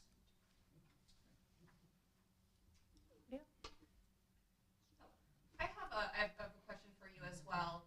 It seems like one of the main benefits of trying to get cyber security insurance is that you have to go through all those hoops of things that make you more cyber secure. Is there potential for, co-insurance in New York State instead of having to go to an outside entity of, having a straight up risk pool? Define co-insurance. Self-insurance, sorry. So municipalities banding together, having rules for cybersecurity, and essentially contributing to an insurance pool for themselves. That is certainly, when we were contacted to explore that, that is one of the ideas behind that effort. The challenge with that is we would have to get legislative approval for that. That's the first challenge. The second challenge is we need money to seed that for potential losses. A recent attack is going to end up costing a local government upwards of $10 to $15 million in response. So we got to have some seed money to back up something like that. But it's not out of the realm of possibility, but we would need state backing for that. One more quick question. We're here. Sorry. Go ahead. My question was about the variance analysis. So I just want to understand for clarification, are we looking at a static budget variance analysis right there, looking between the static budget and the actuals, or is there, or was the numbers we're looking at the flexible budget based on the actual number of properties we're bringing in tax revenue from and things like that? Does that make sense? And that's static analysis for the entire fiscal year. So whatever is reported after the fiscal year has ended, and the budget numbers are the final approved budget numbers. Yeah. Okay, I think we'll leave it there so that we can take a short break and then start our final panel on time. I'm sure the panelists will be willing to chit-chat with people as well to answer and follow-up questions. Thank you so very much, everyone.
We're going to start the final panel.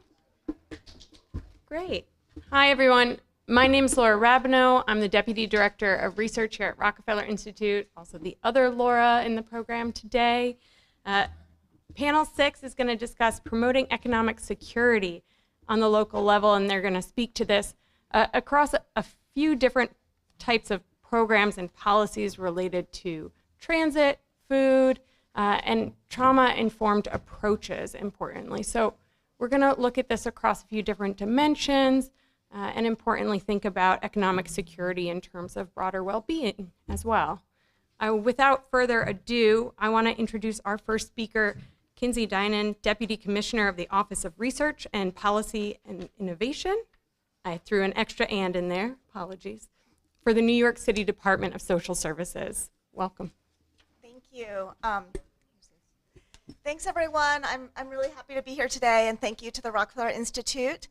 I'm going to talk about a program in New York City that some of you may be familiar with, our Fair Fares program. I'm speaking about a study that I worked on together with our Executive Research Director, Edith Kealey, who spoke to you all this morning about our procedural justice program, as well as with our colleague, Milagros Deos.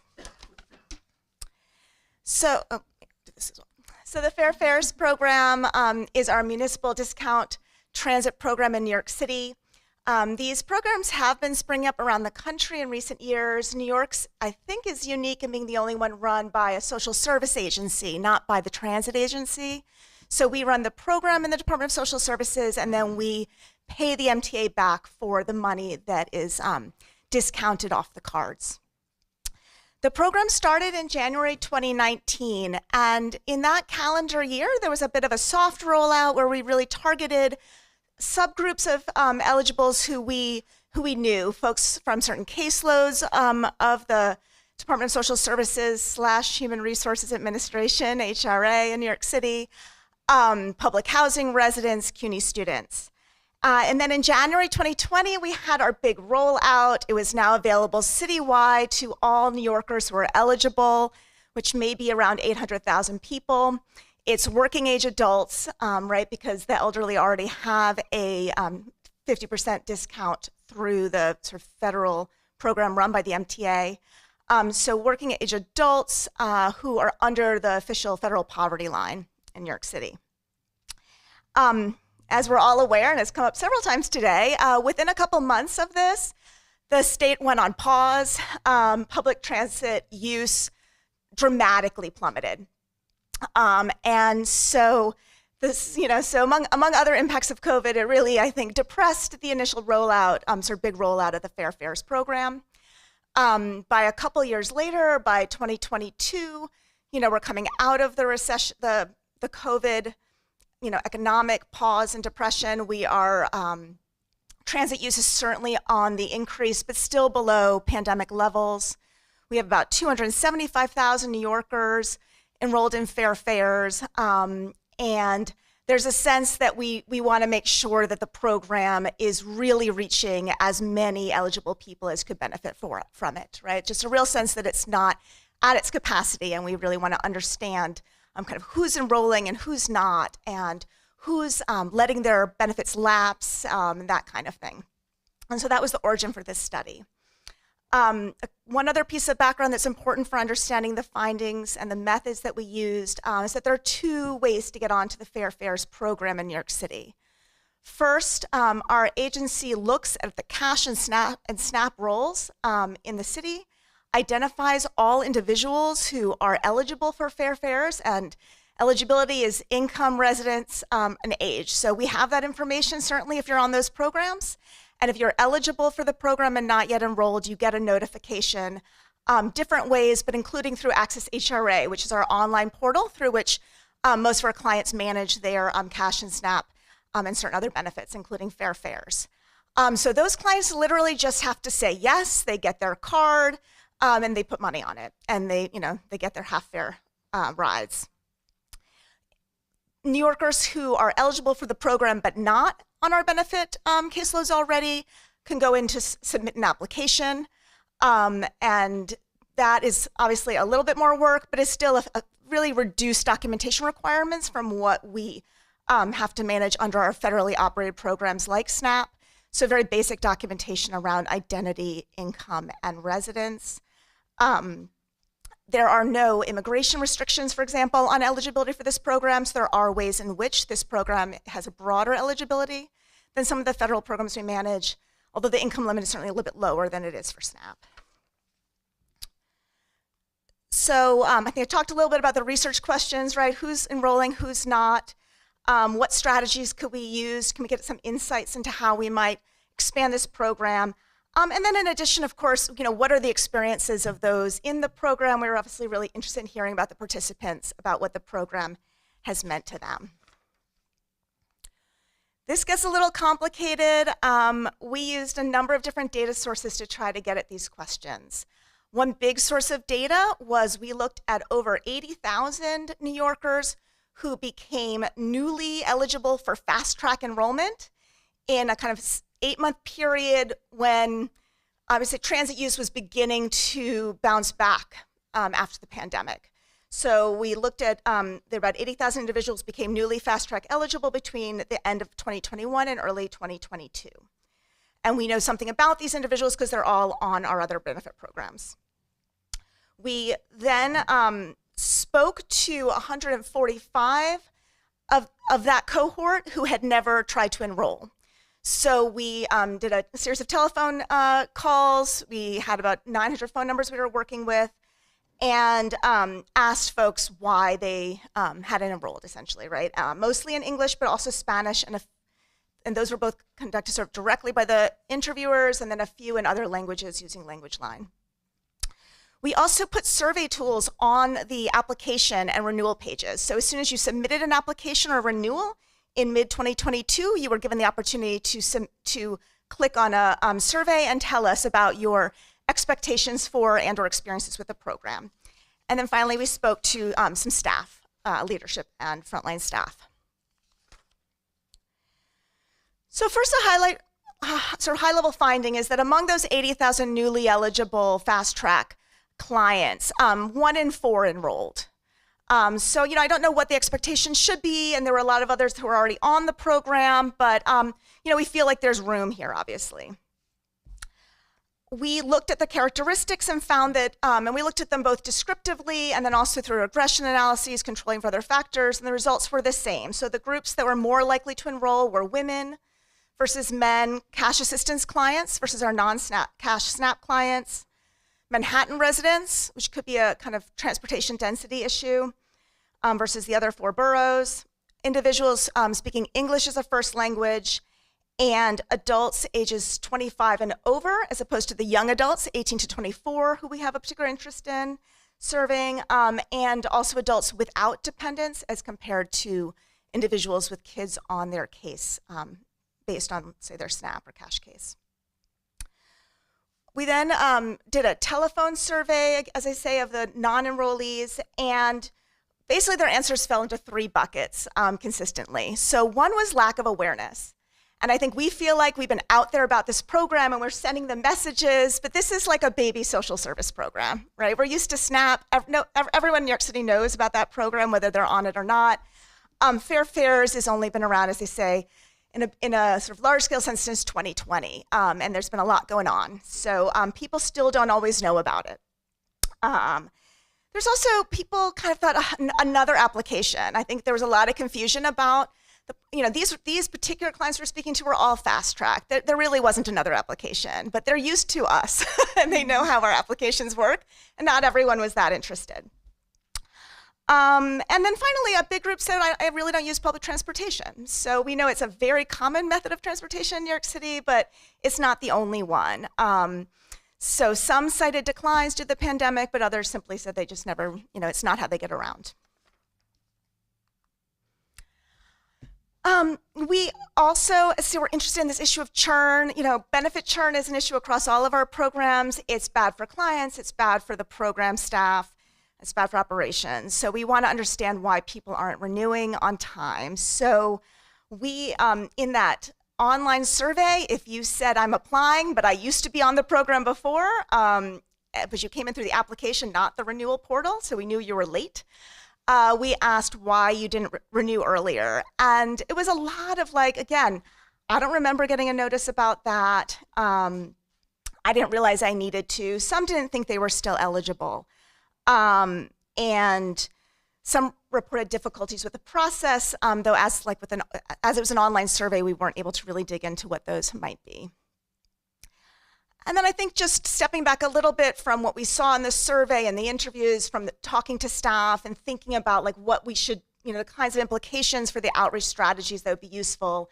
I think leaning into Access HRA makes a ton of sense. Almost everyone who said that or about half of those who said that they had heard about the program or knew they were supposed to enroll, or it was through Access HRA. That was the most common single way that people are hearing about it. And so it's something for us to really build on. But I do think that in this program, there's still a lot of room for subway ad campaigns, for going to CUNY events, for going to public housing events, and really getting the word out, because I think people hear things in different ways. People might or might not be absorbing information from different sources. And this program still is very new. Finally, our last research question, this is kind of a feel-good section for us, was hearing, and this was all collected through those 2 online surveys that I mentioned, hearing the perceptions of fair participants. So first, just asking about their transit use. This was a group with a really heavy use of transit, right? Using transit on average 5 to 6 days per week.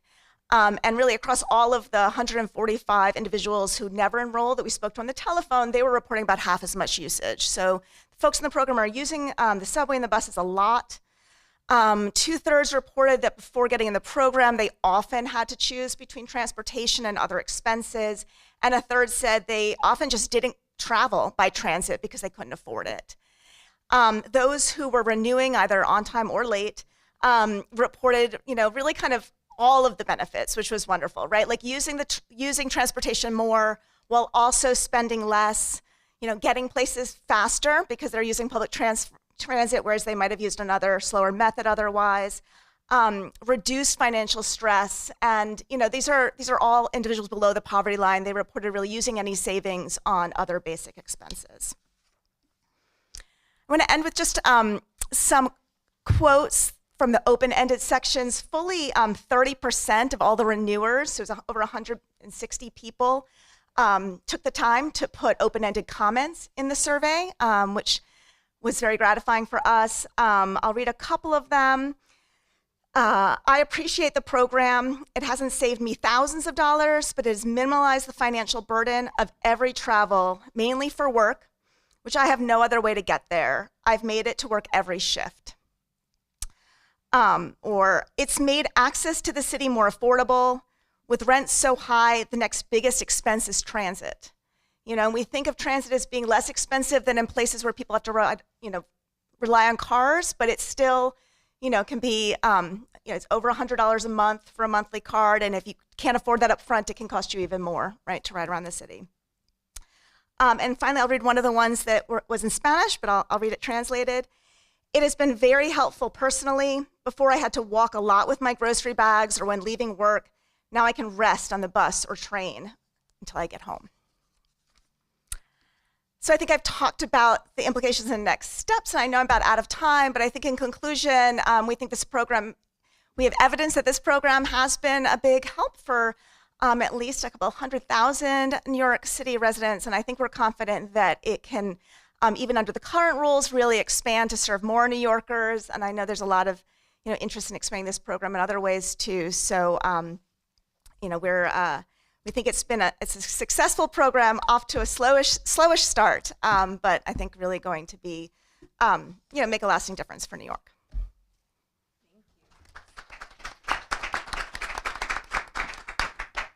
All right, next I want to welcome 2 panelists who are going to be speaking together. April Rangel, Research Associate at the Center for Policy Research at the Rockefeller College of Public Affairs and Policy at University of Albany, and Mariana Torres, Environmental Health Sciences PhD candidate at the University of Albany. Welcome. Thank you. Also, thank you to the Rockefeller Institute for doing this every year. This year, I don't know if you caught their requests for abstracts. So we did. And I wrote back to them and said, well, so how many can we submit? And they're so gracious. They were like, April, you submit as many as you want, which is a dangerous thing to say to me. So we didn't, in fact, do that. And this is going to be our attempt. And you're going to have to decide whether this is a successful attempt.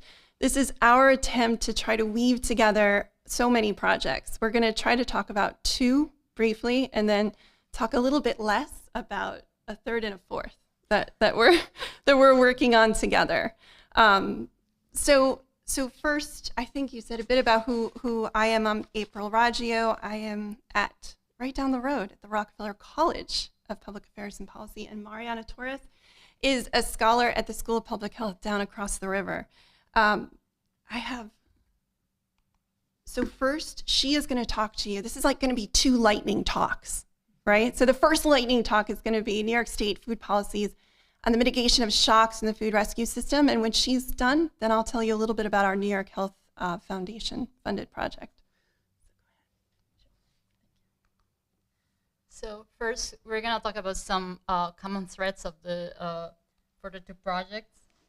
And that is, well, our first project, which is focused on the impact of New York State food policies on mitigating shocks to the food rescue system. And the second project, it's the New York Health Foundation study, which April is going to present.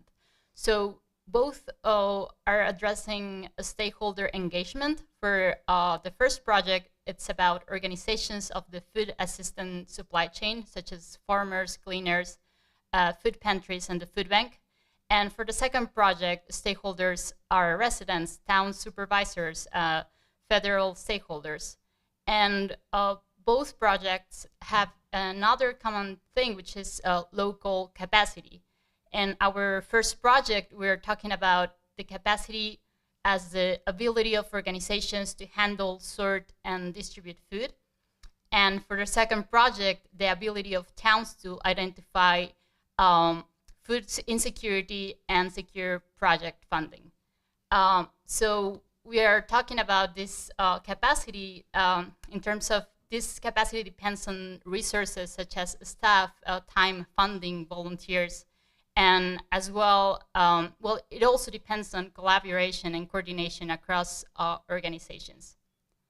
So I'm gonna go ahead and talk about the first project, which is a modeling effort to assess the impact of policies and mitigating the shocks to the food rescue system. And this is a system recovering and redistributing fresh fruits and vegetables in the New York capital region. So we approach this problem through system dynamics modeling, and we engaged community stakeholders through group model building. That is, we build the model through workshops with stakeholders, for example, people from the food bank and executive directors of local organizations redistributing food. We also included data from databases. We also included data from surveys, and also Christine Bostlak, who is here in the audience, she carried out a survey to stakeholders, organizations during COVID. So we also had a better idea of what was the impact of COVID for these organizations during this time. So our conceptualizing our model, we have this surplus that it's coming from farms and from the retail sectors, from wholesale, and this surplus can be redirected or diverted to food rescue organizations such as food pantries and the food bank, and then these organizations redistribute to the community, that is people experiencing or at risk of food insecurity. But then we have another unintended waste within this system, which is unavoidable, but also we will try to maximize or to reduce waste, because if we invest resources in rescuing this food, and but then this food is at the end it gets wasted, then we are increasing, for example, environmental impact. So what we did was we built our model. We modeled the inflows and outflows of food, how it gets distributed, how it gets wasted. We included key dynamics, for example, related to the supply chain and how food decays and how food decays while it's distributed. And regarding the survey that Dr. Buslak led, this was an online survey to organizations via Qualtrics. And what we found was that organizations talked about an unpredictability and unpredictability of availability of food and unpredictability of demand. So there were like spikes during the COVID pandemic. They also had to do operational changes within their organizations. And they also talked about creating new partnerships and coordinating with other organizations to being able to face the shock and be able to operate during these times where they also faced, for example, labor shortages and other challenges and more food coming in due to the programs, etc. They also talked about Nourish New York, which was a program that supported farmers. It provided funds to purchase food to farmers and redistributed to organizations. And this program brought top quality food, but also didn't come up with funds to support organizations to increase their capacity. So those were one of the main findings from this survey. So we included those kind of results from the survey in our simulations. So for our simulations, we simulated a shock to the system where there were changes in farm and retail supply, reduction, for example, in human capacity, and we model what happens if we implement these policies, such as Nourish New York, and also this other policy, the food donation and food scraps recycling law, which is a waste ban that forces large generators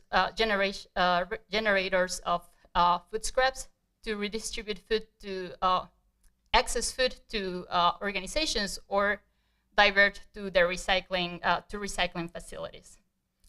And particularly, we took a look at two main outcomes, which was the how much could the distribution of food can be achieved, how much could we increase the distribution of food, and also how much food was going to be wasted under the different scenarios. So the kind of results, this is just a graph with one example of the kind of results that we get. So we run the simulations and we can compare the outcome of one scenario versus another, for example. So our main findings were that this program, Nourish New York, and also increasing coordination and partnerships across organizations result in greater fresh produce distributions after the shock. Also, with the waste ban, had the same outcome. It could improve fresh produce distributions, but it increased waste. And a main conclusion was that policies need to focus on increased capacity for these policies to be effective, in not only in redistributing more food, but also in reducing waste. And thank you so much. So lightning talk number 2. Are you all still here? Great. I even brought notes. I hate doing this with notes, and I also hate PowerPoints. So if you sense that I'm moving away from my notes, you should yell or scream, or she'll wave her hand back there and tell me there's like 2 minutes left or something. This was our New York Health Foundation project. We were funded for about a year. It's been about 14 months. We are hoping to be closing this soon. And we did, I think, some kind of amazing work. It was one of the more gratifying projects I've ever been part of. We were interested in understanding the degree to which towns and villages in New York State are engaged in food system localization efforts. So we asked questions like, how is your community getting their food? Do you face food insecurity? Do you produce any of your own food these days? What are the projects and policies that you're engaging in to help with food system localization? What are some best practices that you could share with us? So we ended up interviewing about 40 town supervisors, village mayors, and occasionally town clerks, because I don't know if you all have ever called town supervisors. Clerks are the best gatekeepers in the world, right? So some of them would say, April, you don't want to talk to him. You want to talk to me? I've lived here my whole life and I know everything there is to know about this town. So we would interview her instead. We also followed up with a survey. So I wish Mark were still in the room. Is he still in the room?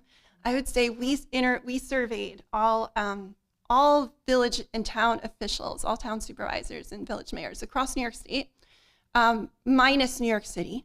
So it's like the inverse of what we usually do in New York. And we got about between 200 and 240 responses, depending on the question. So we were thrilled. So I can only summarize some of the highlights because I'm already moving away from my notes and the girl in the back is going to just kill me. So I'm going to just summarize. So we did ask about food access. We asked about food production in your community. We asked about distribution. With regard to access, we found that most communities do have pantries, for example. They usually work with some of the larger nonprofits to distribute food, even if they don't consider food insecurity to be a significant issue in their region.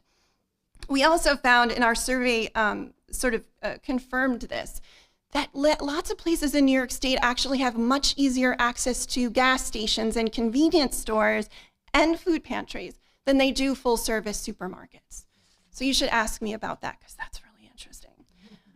Does your community produce food? We asked this question as well. And even though many, many places that we spoke to are very rural places, most of them would tell us, sadly, no. We were much more likely to find big commodity growers and large dairy farms than we were to find small scale producers. And uncannily enough, it was very strange how many town supervisors we came across that are either the children of dairy farmers, small-scale dairy farmers, or our former dairy farmers themselves. And they mourn the fact that we are no longer really a state of small-scale agriculture, but do not think we have much hope of getting back there.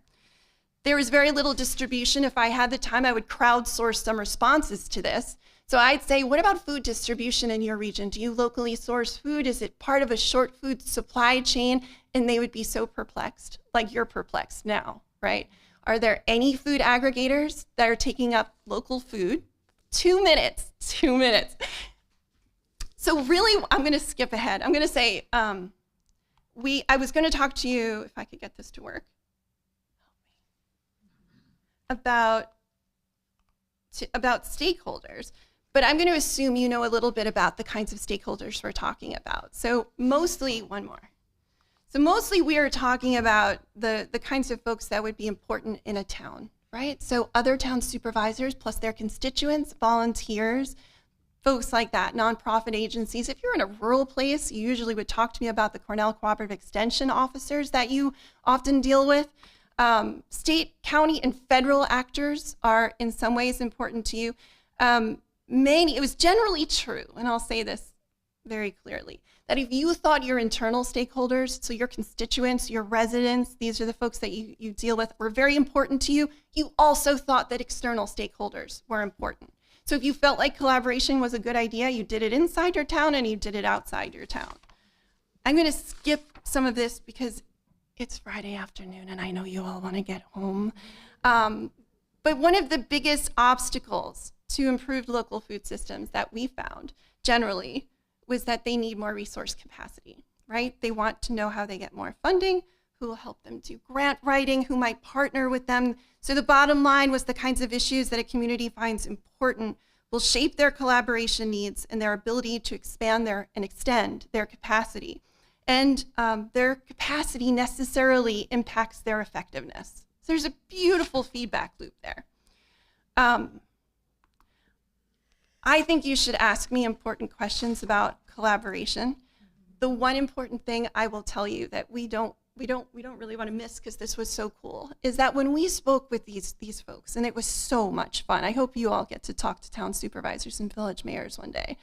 There were strong collaborators. About a third of our responders were very strong collaborators. So it didn't matter if they had participatory boards of supervisors that collected them. It didn't necessarily, which is a good idea. Structural mechanisms are a very good idea, but it didn't always matter whether they had that supportive network. These are people who thought that collaboration is a very meaningful part of good public service. There were tepid collaborators. This was also about a third of all people, right? All the supervisors we spoke to. And those folks would say things like, well, we like shared services, DOS is kind of cool, right? And if you give them the opportunity to actually do that, they would engage. They'd say, sure. And there was a third of our group that were weak collaborators, that even if given the opportunity, even if I asked, they would say, I don't really see any reason to collaborate. I do not pick up the phone and call the guy next door at the neighboring town. I don't talk to the county. I really don't talk to the state, because they just really generally felt there was no reason for it. So I think our bottom line, and I'm going to skip like 16 slides because we are at time, is that we genuinely believe that stakeholders are really important, particularly at the local level.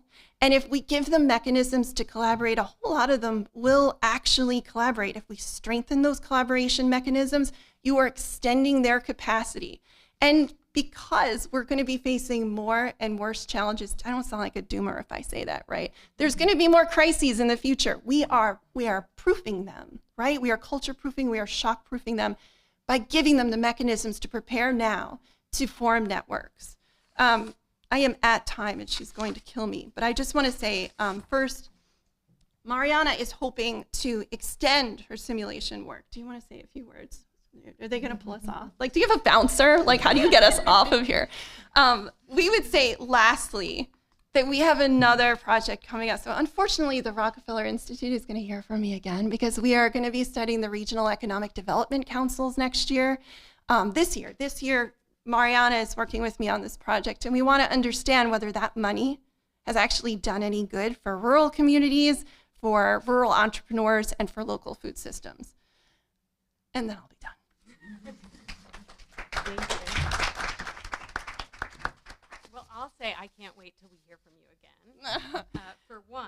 For another, I know we mentioned it is almost the weekend, but I want to lastly, and certainly not at all leastly, introduce our speaker, Joseph Jones, who's the Director of Policy and Advocacy and Research at the Federation of the Protestant Welfare Association. So welcome. Thank you, and I apologize in advance for being the last presentation on a Friday afternoon.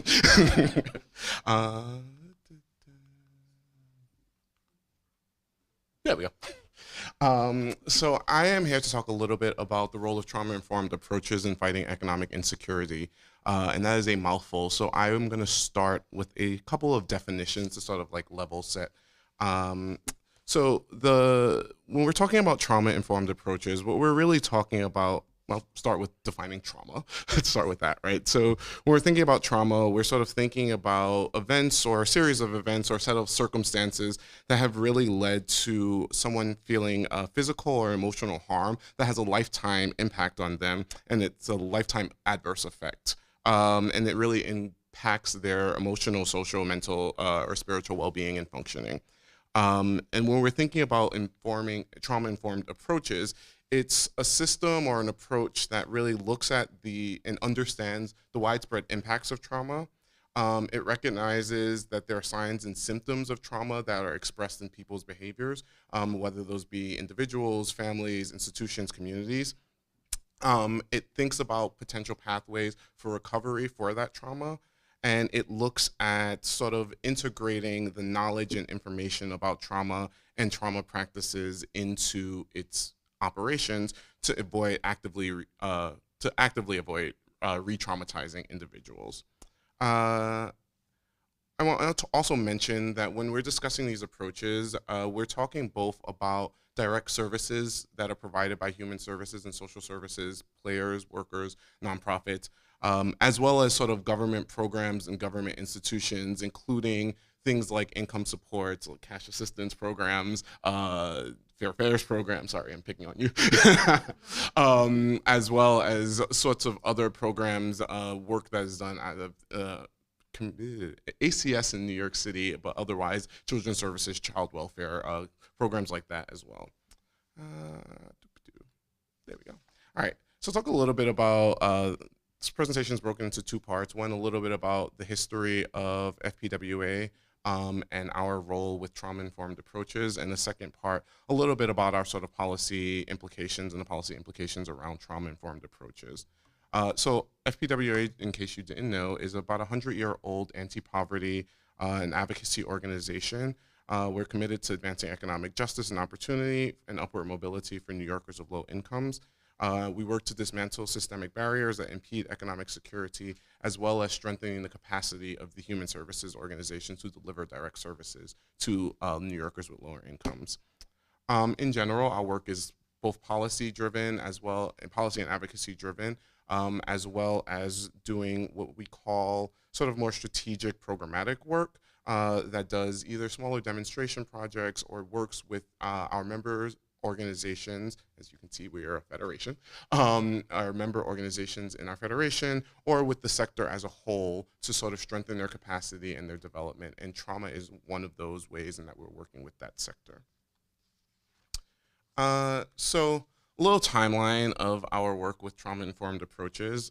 In 2019, we published a report known as Ending the Poverty to Prison Pipeline. And in that report, we talk about the interconnectedness of the criminal justice system with poverty. Poverty is both an indicator of enhanced criminal justice involvement, as well as a direct result of being involved with the criminal justice system. And so it's a cyclical thing in nature. And we realize that criminal justice, as we sort of think of it in the big sense, is just one of the many ways in which the government and systems really sort of punitive systems that are sort of imposed upon the poor and those who are facing economic deprivation, whereas they're either being incarcerated or even something as simple as school suspensions, things that look at punishment for missing sanctions in certain programs. These are sorts of all, having your children taken away from you in the child welfare context. These are all sorts of ways that poverty is punished, and there's a sort of retributive, there we go, nature to this way that we interact with the poor. In 2020 to 2022, we did a demonstration project known as Trauma-Informed NYC, and I will talk about that in the following slide, so keep that in the back of your mind. It existed, that's what period it existed in. In 2022, we published a report known as Push to the Precipice, which really used a framework known as financial gaps analysis, which explored how the inadequacies in government responses and created these sort of cliffs in government benefits, that cliffs and cutoffs are really that people were unable to escape poverty even when using New York's social safety net. So this was an analysis of many programs, a very short analysis of many of New York City, or New York State, not just the cities, social services programs, and how they all had these like cutoffs and gaps that sort of prevented people, like if you earned $1 more, oh well, there went your program. And then you're back, the $1 more in income was really offset by the amount of work that you could actually get reasonably on the salary that you were earning. And so we then decided in 2023 to do a deep dive into the cash assistance program. We published a report known as Caught in the Gaps. Cash assistance really is one of the most fundamental income supports in this country. It is really pretty much outside of Social Security, kind of the only one that we give people money to help them live. And the criteria and eligibility for it, as we found in our report, are really, really extremely low. Most people who are struggling to make ends meet are not eligible for the program. Even those who are eligible for it may not have heard of it or have barriers to accessing it that prevent them from really utilizing it. And then once they're even on the program, we've discovered that there are all these pitfalls and hardships that keep them from staying on the program, that force them to re-enroll, to borrow Kinsey's word, churn, right? It's the sort of churn that keeps people sort of in this cycle that does not allow them to escape poverty. One of the things that we discovered with this is how these failings in government responses to the conditions that were created by people living in poverty also created additional burdens, either exacerbating or in some cases actually re-traumatizing people. If you are unable to, say, eat, and you are on SNAP, and then your SNAP gets cut off because you did not renew in a certain period of time, you're now back in a cycle where it was like, oh, that money that you thought you were going to use for rent, now you have to use for food and the money. And so it just really sort of exacerbates this. And so that's one of the things that we start to think about is like how these systems sort of all interact and how they play a role and how the failing of government responses to them do play a role in making trauma worse in some cases. And I will just make a side note, I am a former government official, so when I say the government, I don't think it's anyone intentional, including my colleagues in the room. I understand the nature of how these things work. I understand requirements and regulations, but these are ways that we are thinking of being collaborative moving forward and how we can sort of start shifting the lens on improving systems. So this is not like the government is bad sort of talk. So I'll talk a little bit about Trauma-Informed NYC. It was a program that we ran with 6 member organizations that sort of ranged in size from really large social services nonprofits in New York City to much smaller, including small community-based churches.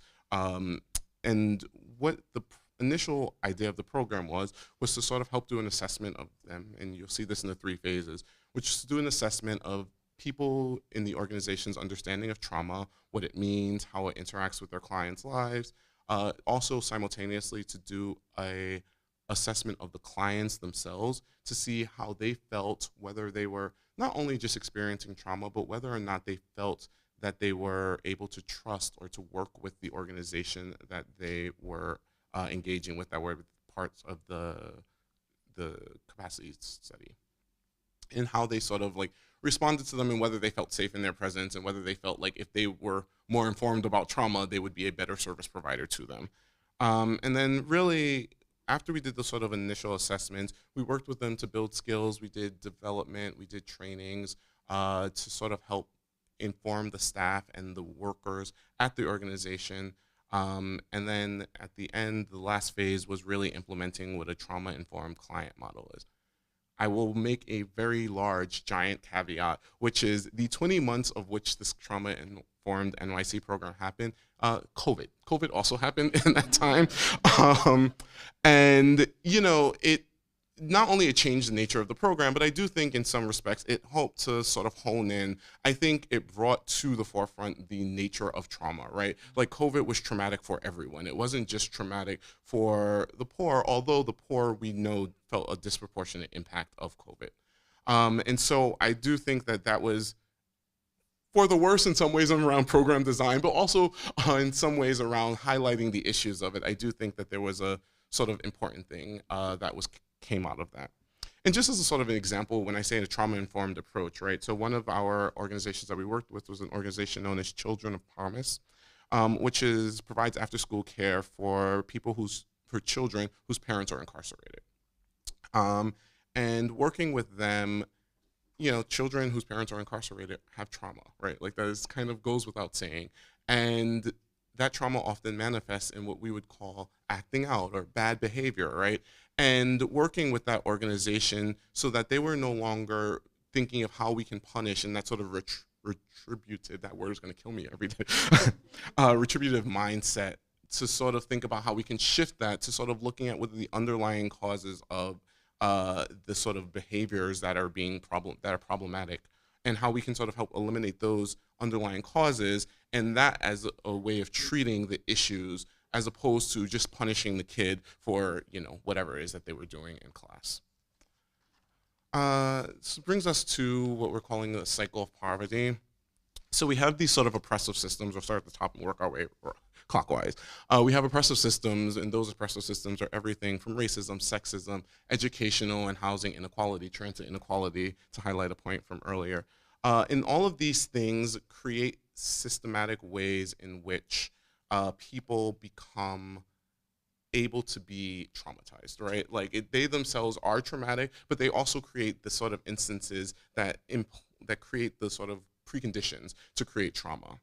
And then that trauma really trickles down and creates the situations where people are living in intergenerational poverty. And when I talk about intergenerational poverty, I'm not just talking about it intergenerationally within families, although that's a huge part, but we're also looking at concentrated poverty within specific neighborhoods and within specific communities, specific demographics, and sort of how all of those forms of intersecting poverty and economic deprivation sort of work together to sort of highlight and really magnify what are known as ACEs, or adverse trauma, or adverse childhood experiences, which are the foundations of trauma. So we move around, right? And so we've got to government responses, right? So we know that we have these oppressive systems. We know that we have these sort of concentrated areas of poverty and oppression and economic deprivation. So we're moving around to what the government is trying to do, which is to help alleviate them, right? However, when the government's responses are either problematic, faulty, don't go far enough, are punitive in their actual existence, and we'll talk a little bit about that in a second, we see that these really are just leading to this deepening and potential re-traumatization of people, right? So it's like you thought that you were going to get cash assistance this month. You didn't get cash assistance, you were sanctioned, and not only are you sanctioned, you also may have to pay some of it back, right? And not only that, and all of this because maybe you forgot to fill out a form, maybe you weren't available for a recertification. These are sorts of things that sort of like really lead to increased cycles of trauma and increased cycles of deepening the sort of cycle, which goes back to the oppressive system and right back around in the cycle. So now I'll talk a little bit about policy implications and discuss some of our sort of future work. When we're thinking about creating trauma-informed systems, we're really talking about 3 buckets of things. You know, you can slice these different ways. These are the way that we decide to slice them. We're talking about systems that are accurate, systems that are barrier-free, and systems that are responsive or people-centered. And when we're talking about people-centered, it's really just looking at systems that put people and their needs at the center of the system when designing out from that. So an accurate system is a system that is one that adequately captures both the need of the individuals who would benefit from the program and policy, but also the need of the response necessary. So it's not just saying these people need to be on cash assistance or need SNAP, but it is also this needs to be the amount of SNAP or cash assistance that they receive so that they can actually live a life that is self-fulfilling and self-sustaining. When we're talking about barrier-free systems, we're talking about ones that remove the obstacles and impediments to preventing people from accessing or remaining enrolled in programs, as well as things that prevent people from being penalized for using the programs. So an example of this is, say, for example, if you're having issues with your child and you call for assistance with ACS, you can, which is the Administration for Children's Services, other names elsewhere in the state, you can get your assistance, but also at the same time, you then become subject to heightened supervision, heightened monitoring, heightened people looking at you, and then every little mistake that you make, which would otherwise be forgiven, then becomes heightened, and you become vulnerable to potentially losing your child or having to end up in some sort of otherwise punitive system. And a responsive system is really, as I mentioned, one that sort of looks at a person's needs in life to sort of, it's flexible, but it is also one that actually thinks about what would a person need from this program to thrive. Things looking at like work requirements on cash assistance, right? Work requirements are a federally mandated part of cash assistance. However, how can we make those work requirements something that is more flexible, something that allows people to actually develop skills and abilities so that when they're off of the program, they can thrive and live a self-sustaining life. And I'll do very quickly, I will run through these examples from our cash assistance program, which is actually a little bit nodding toward our future work. So for example, in cash assistance, which is a deep dive that we did in our report called In the Gaps, we really are looking at like how we measure poverty and how we measure need. The cash assistance limit is actually not tied to the federal poverty measure. It is an entirely separate measure, which is even lower than the federal poverty measure, which is ridiculous because the federal poverty measure is already ridiculous and immorally low. So really we're starting from like the ground up, like who actually needs help? How do we measure that? How do we get them the help that they need? When we're talking about reducing administrative requirements, we're talking about how do we reduce churn. We found in our study that over half of the clients who end up being denied had nothing to do with eligibility. They're denied because of some administrative burden. When we're talking about that, we're also talking about removing systems that penalize people for taking advantage of programs. There are asset limits in cash assistance programs, which means that you can basically have no money in savings in order to access the program. That's ridiculous because, as COVID showed, everyone needs some assets, because what happens when work gets cut off, right? Like, everyone needs some sort of nest egg in order to survive. And then when we're talking about people-centered, as I mentioned before, things like reforming work requirements to allow things to help people develop incomes and occupations that can actually help them to thrive, instead of funneling them into low-wage work where they actually are building no skills and basically remain at poverty or in need constantly. And I know I'm well over time, and so thank you, and I apologize. Thank you so much. All right. Before I open it up to questions, I'm just going to ask a question and give you all a minute to think on that. Those very wonderful presentations. Hopefully, I'll try and close the circle here in our conversation, because it seems like there are some points we might connect. So I'm thinking through, Joseph, what you said about reducing barriers to access in particular, and I'm thinking about, Kenny, how you were talking about trying to lower those barriers to enrollment. Exactly. And so I'm wondering if you can talk through whether or not in your office you've been thinking about automating more of that process of enrollment and re-enrollment, and what the existing maybe policy challenges are to doing something like that. Thank you. Yes, so this is something that's long been of great interest, I'm sure to most local governments, certainly to the Department of Social Services in New York City. You know, when we came up with this new program where we had control over the rules in the Fair Fares program, for example, if you are coming, obviously the fast track couldn't be simpler, though those folks already had to go through our regular process to get on SNAP or cash, I shouldn't say our, but like that whole process. But the application for people not on the caseload, for example, depending on what information you provide, we may be able to verify through system checks your identity and your income, right? So we did try to build on what we know about the application process and the kinds of issues that trip people up to get around that. We also allow you to simply say, here's my tax return. You can see I was poor last year. That's something we can't do in a federal program that requires the determination to be based on your last couple months of income, right? So that you can't just produce a tax return that's from, even if you produce it right away, right? It's always going to be dated. All right, so there's a lot of federal parameters around the programs that we run that make that difficult.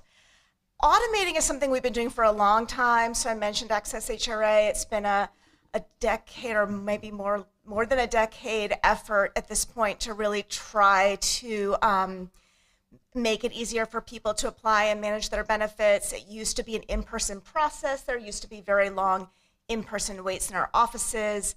Now, even if you come in person, and I shouldn't just say now, it's been a number of years now that if you come in person, you're still, unless you really object to this process, put in front of a computer, right? We also, in learning that most of our clients actually do have access to mobile devices, even though they wouldn't typically necessarily have their own PC at home, invested and have often with grant funds that we've applied for competitively from USDA in mobile devices. I mean, obviously right now, I don't, others may be familiar with some of the challenges we're facing as we emerge from COVID, as applications continue to skyrocket, as staffing challenges persist. And so, I don't want to pretend that I'm not aware of that. And it's a kind of a situation that is a huge challenge, honestly, right? So I think it's amazing the amount of kind of processing that has to take place. I mean, another thing would be, it'd be nice if we didn't have to recertify as often. And we got some waivers, were really helpful during the pandemic from the state through, I guess the state got them on our behalf to help us through that period, because as the staff all move home, the systems that we had put in place become more difficult. Even some of the advances that we had made that you could call on demand to do your SNAP interview, but that required having the telephones that can handle that. And then as all the staff got pushed home in March 2020, we had to stop that, right? So it's, anyway, so I do appreciate, and I appreciate the kind of caveat that my former colleague mentioned about, you know, kind of getting it, that we're all like in this together. But I think we know that the processes, you know, can be a big challenge, and it's absolutely true. And it's one of the first things I learned in joining city government, having come from a university-based poverty research center previously. One of the first things I learned and was surprised by initially, right, was that most kind of throughout like benefit programs, denial is going to typically be because there was an element of the process you didn't complete, not because you completed the process and were literally deemed, you know, to not be eligible. So, a big problem. Great. Sorry, I could go. Oh, you're very welcome. Thank you so much. Sure. For April and Mariana, Mariana, you had a slide that discussed landfills banning food waste. I'm interested, I've worked a lot on landfills. Are there landfills like in this area, or you had a map where you looked through all through New York? Are there landfills that do actually do that? And could you just briefly explain how it works?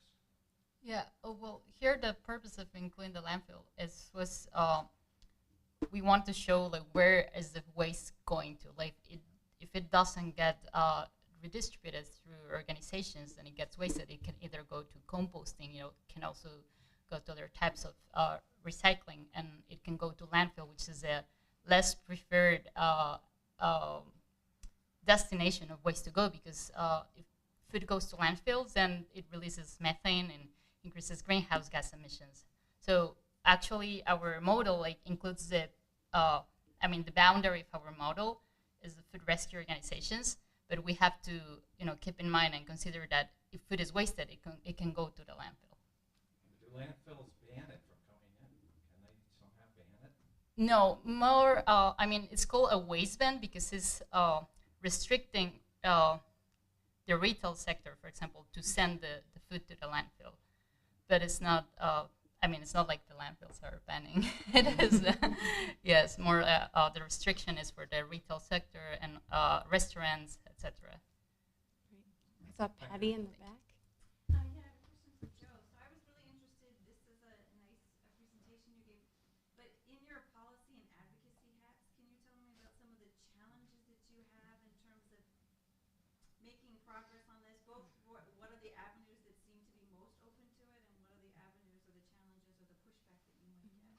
Yeah, and that's a great question. And I think one of the biggest ones that Kinsey actually highlighted earlier was a lot of these programs are not within local control, right? And so this is a local government lab, where, and a lot of these things either are requirements that are put on you by either the state or even more intractably, the federal government, right? So for example, I'll just take a very small example, cash assistance programs, federally required. There is local flexibility and like local state flexibility. Unfortunately, FPWA works on a state level, so we have sort of a little bit of a leverage there. But for example, the requirement to work is a federal requirement, right? Now, a lot of municipalities and states get away with the sort of like, for people who have like either disabilities or reasons why they can't work, there's like carve-outs for those people who have small children, people who are seniors. But when you're starting to look at work requirements, start thinking about like what types of work requirements, right? And so New York City actually has done one of the better jobs, not to tout that, but like they have done one of the better jobs of becoming a much more inclusive way of thinking about what work looks like. It's done a lot more with like education, trying to help get people into work that actually has like a little bit of a career ladder as opposed to say retail or service sector industries. And so I think, when you're starting to think about this, it's like you're thinking about where are the levels, where are the things that, and who can pull them and at what level that they can be pulled. And then I will say in terms of challenges, the other big one I'd like to highlight again is just the accuracy, right? Like it is most people so first of all, nowhere does the self-sufficient or the standard of need that cash assistance is based off of equal the federal poverty level, right? So federal poverty level, nowhere can you survive on it in the state of New York or really probably anywhere in the country, but yeah, at least in the state of New York, we've done the research. You can't survive on it anywhere in the state of New York.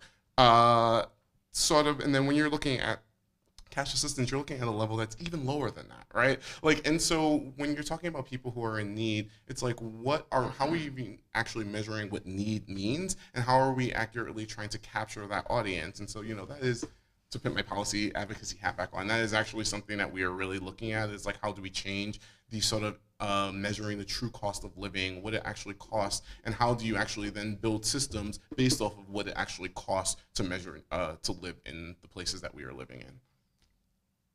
Is that answer good? Is there any political will to actually do this? Is this coming from the federal level? Maybe, right? Like political. Talk to me after. We'll close the loop on that after. Oh, sorry, Yeah, don't we have a commitment to try to reduce child poverty by 50% in the state? And I think it's true. I think the cash assistance program is really, we've seen this. I mean, gosh, New York has much more of a cash assistance program than most of the country since 1996, right? And since the transition to the block grant. But it's really designed for for people without income, frankly, right? Our supports for people with income are things like the Earned Income Tax Credit and SNAP, potentially childcare subsidies, and the Earned Income Tax Credit is obviously income, but it does, it has it kind of depends where you are in that trajectory, how much you get. Obviously, SNAP is not, right? So the in-kind benefits, and there's a lot of interesting cash transfer programs now as a kind of going back to cash. But I think it's an interesting and just piggybacking question about off how to. There's but so much money, and then you. Piggybacking off of something like, for example, child. I'm sorry. The sort of like providing supports for like childcare, right? Like childcare. That is actually one of the systems that we looked at in our Push to the Precipice report, and unfortunately, it is one of the systems in New York State that has the biggest gap, right? Or like the biggest cliff. You make a couple of dollars over, and suddenly you lose that benefit. And childcare, we have discovered in the last 5 years, has actually increased exponentially, significantly more than like inflation with adjustment. And so when you start thinking about when you're redefining systems, like how you're thinking about okay, we know that childcare costs have dramatically risen, and we know that this program has this huge, massive pitfall where it's if you make a dollar over, there's no phase out, and so sort of balancing those two things, and like I said, municipalities have done better jobs sometimes than the state has. I hope there's no state people here. If you can, come fight me later. But I do think that the state has done not a great job often, and the federal government really has a lot to catch up on. Thank you so much. We are at time. I appreciate everybody on our panel. Thank you so much for your expertise, for your research. It's tremendous. I also want to welcome back up, sorry. It's been a long day. Lisa Parshall. Very, very brief. Keep comfortable. Just as we close the event today, on behalf of the Rockefeller Institute of Government, I want to just express appreciation for all of the outstanding presentations throughout the day. The work that is submitted to this conference, I think, really represents some of the very best in the study in state and local governments. So again, to all the panelists and to the moderators, thank you for joining us and sharing your expertise. As noted in the call and the conference notifications, the final presentation materials will be posted to the local government lab site, where they'll remain as an archive, a resource, and for those who cannot attend today. I also want to extend appreciation to all the staff and the researchers, especially Rachel Frashella, for her hard work and pulling everything together. I mean, the planning and the logistics of these conferences is always more extensive than what the audience sees, and when it's done well, it seems seamless. So thank you, Rachel, and everyone else. I would start naming other people. Joel, thank you as well. But I know the more I name, the more I'll realize I'm forgetting people.